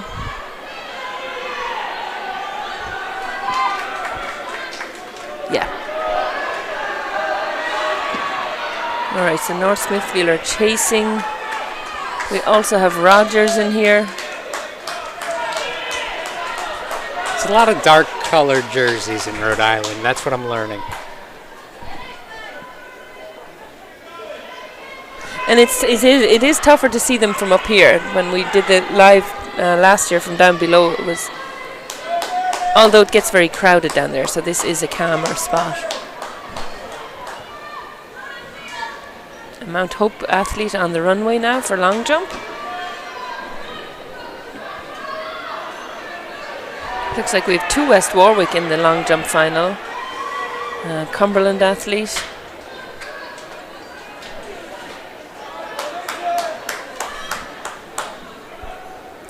Classical, Barrington, Smithfield. 2 Smithfield. Lauren Boyd is the state champion.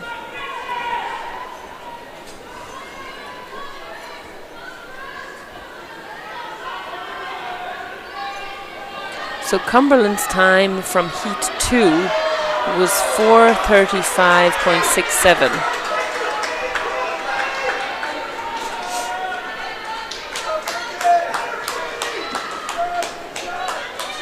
I believe that does move them into 4th place, like we talked about earlier. And as these teams passing off for the final time, see what the anchor legs can do.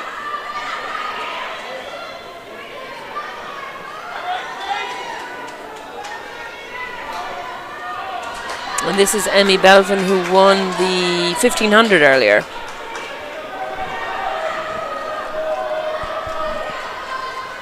She looks like she's been working on some speed. She was also an all-state cross-country runner. She's looking nice and quick. Coming across the line with a lap to go at 4:05.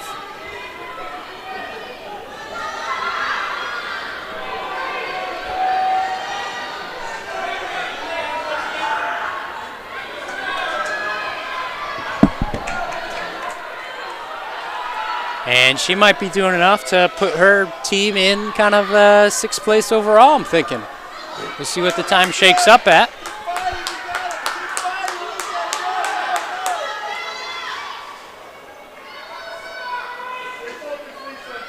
And unofficially crossing right around 4:39.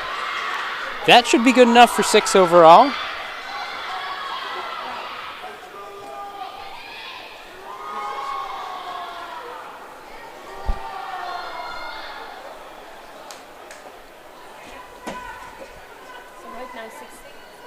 Right now 6th place is 4:45, so that definitely broke in, didn't it? Yeah. Yeah.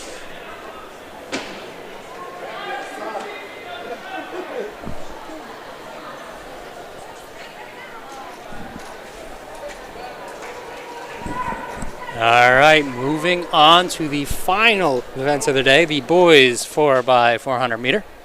We have a number of heats, couldn't tell you what that number is, but we know there's more than one. I was going to say we know there's at least one because there is one joining the track now, but I do see another one waiting in the wings.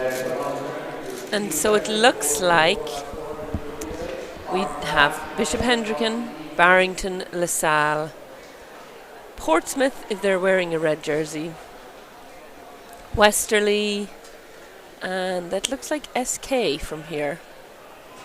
SK South Kingston? Yeah.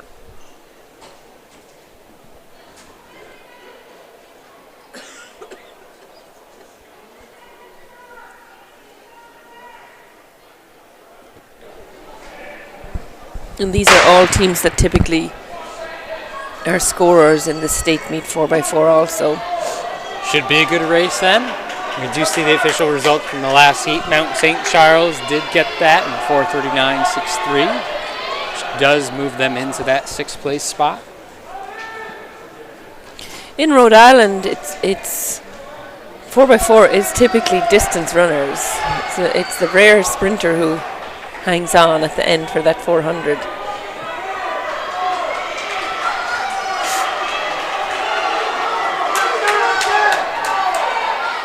New Hampshire typically see a mix. We'll see mostly distance, mid-distance, but you know, if you have a 300, 400 meter hurdler type person, yeah, you know, and then you'll get the occasional sprinter who thinks they got it until the second lap and realize, oh, there's another one to go. Ooh, Barrington are coming flying out here.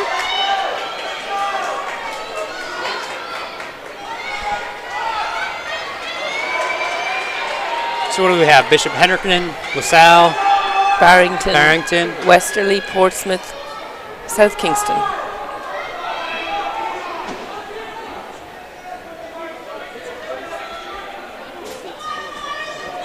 Oh, and there are the teams that are listed. All right. Wow.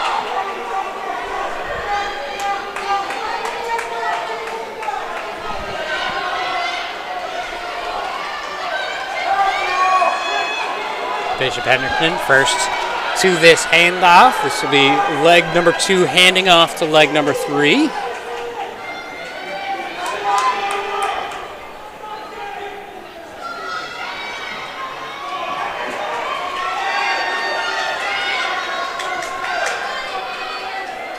These top 3 teams well under the pace to get under 4 minutes.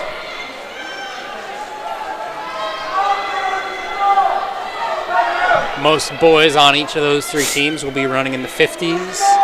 See a low to mid 50s most likely if you break it down.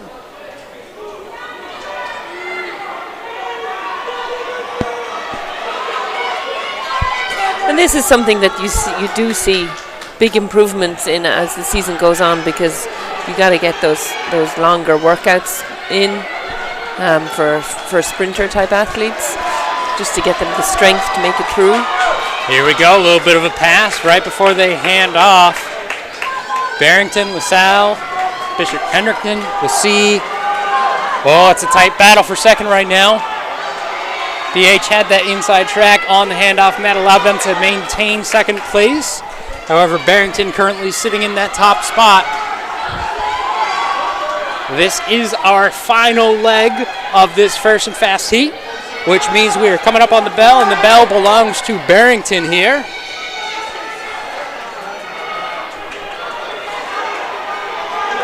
Let's see, can Bishop Hendrickson pull this off? Barrington maintaining a 5-meter lead or so.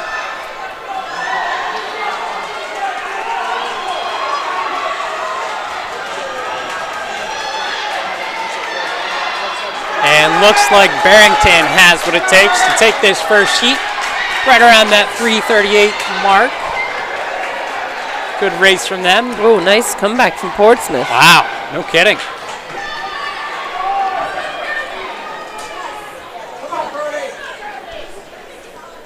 Now, it looks like long jump. Girls' long jump is completed, so we'll go look for results of that. They're not in yet, but that's okay. Girls' high jump. Oh yeah, we did go over that.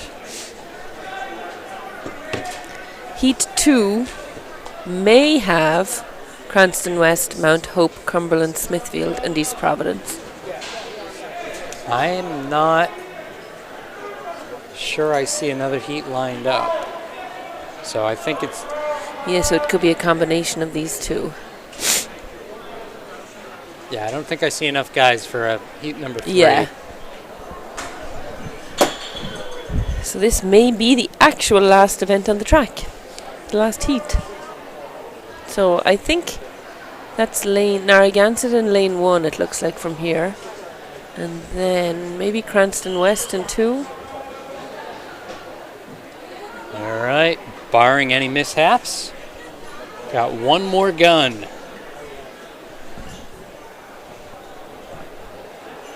And the starter now has it up in the air. We do have a team using blocks, so that's the hold up. Here we go, boys. Heat number 2 of the 4x400 meter. Each athlete 2 laps around. 4 athletes per team. Yes, so it looks like Narragansett, Cranston West, Woonsocket, Cumberland, Ponnegansett, and then the red is that Rogers are black. There's got to be one. Sometimes they do. Oh, East Providence probably. Townies, the Townies. Oh, yeah, can you use your zoom-in camera to... We're finally on the last heat of the day.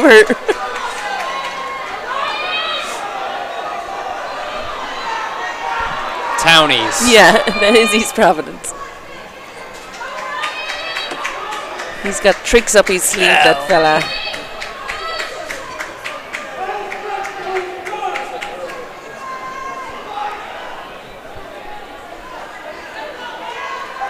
First series of handoffs looking pretty clean. Narragansett are in the lead. Oh, that's Charaho actually. Should be. Is Charaho listed? No. Okay.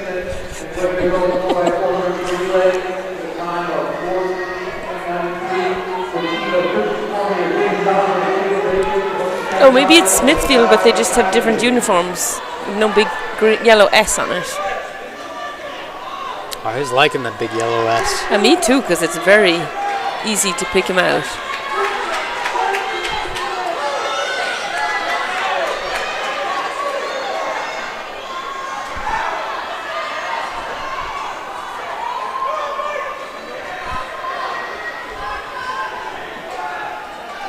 Legs 2 to leg 3 at the 2-minute mark now. One team on pace to be under 4 minutes. I'm willing to bet we'll get a couple of them there.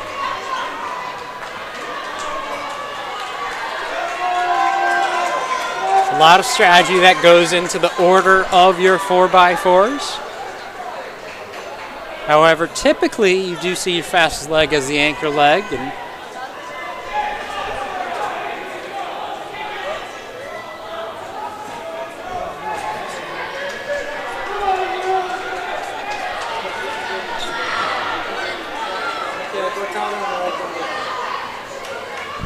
So it's Smithfield, Narragansett, East Providence, Cumberland, and Cranston West is our order, with Woonsocket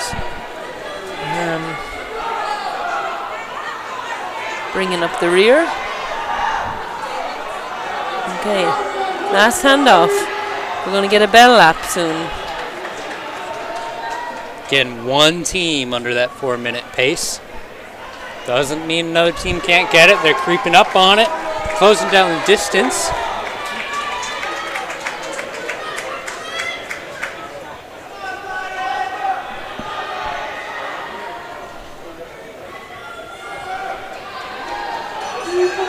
Final bell of the day. 200 meters to go for our leader.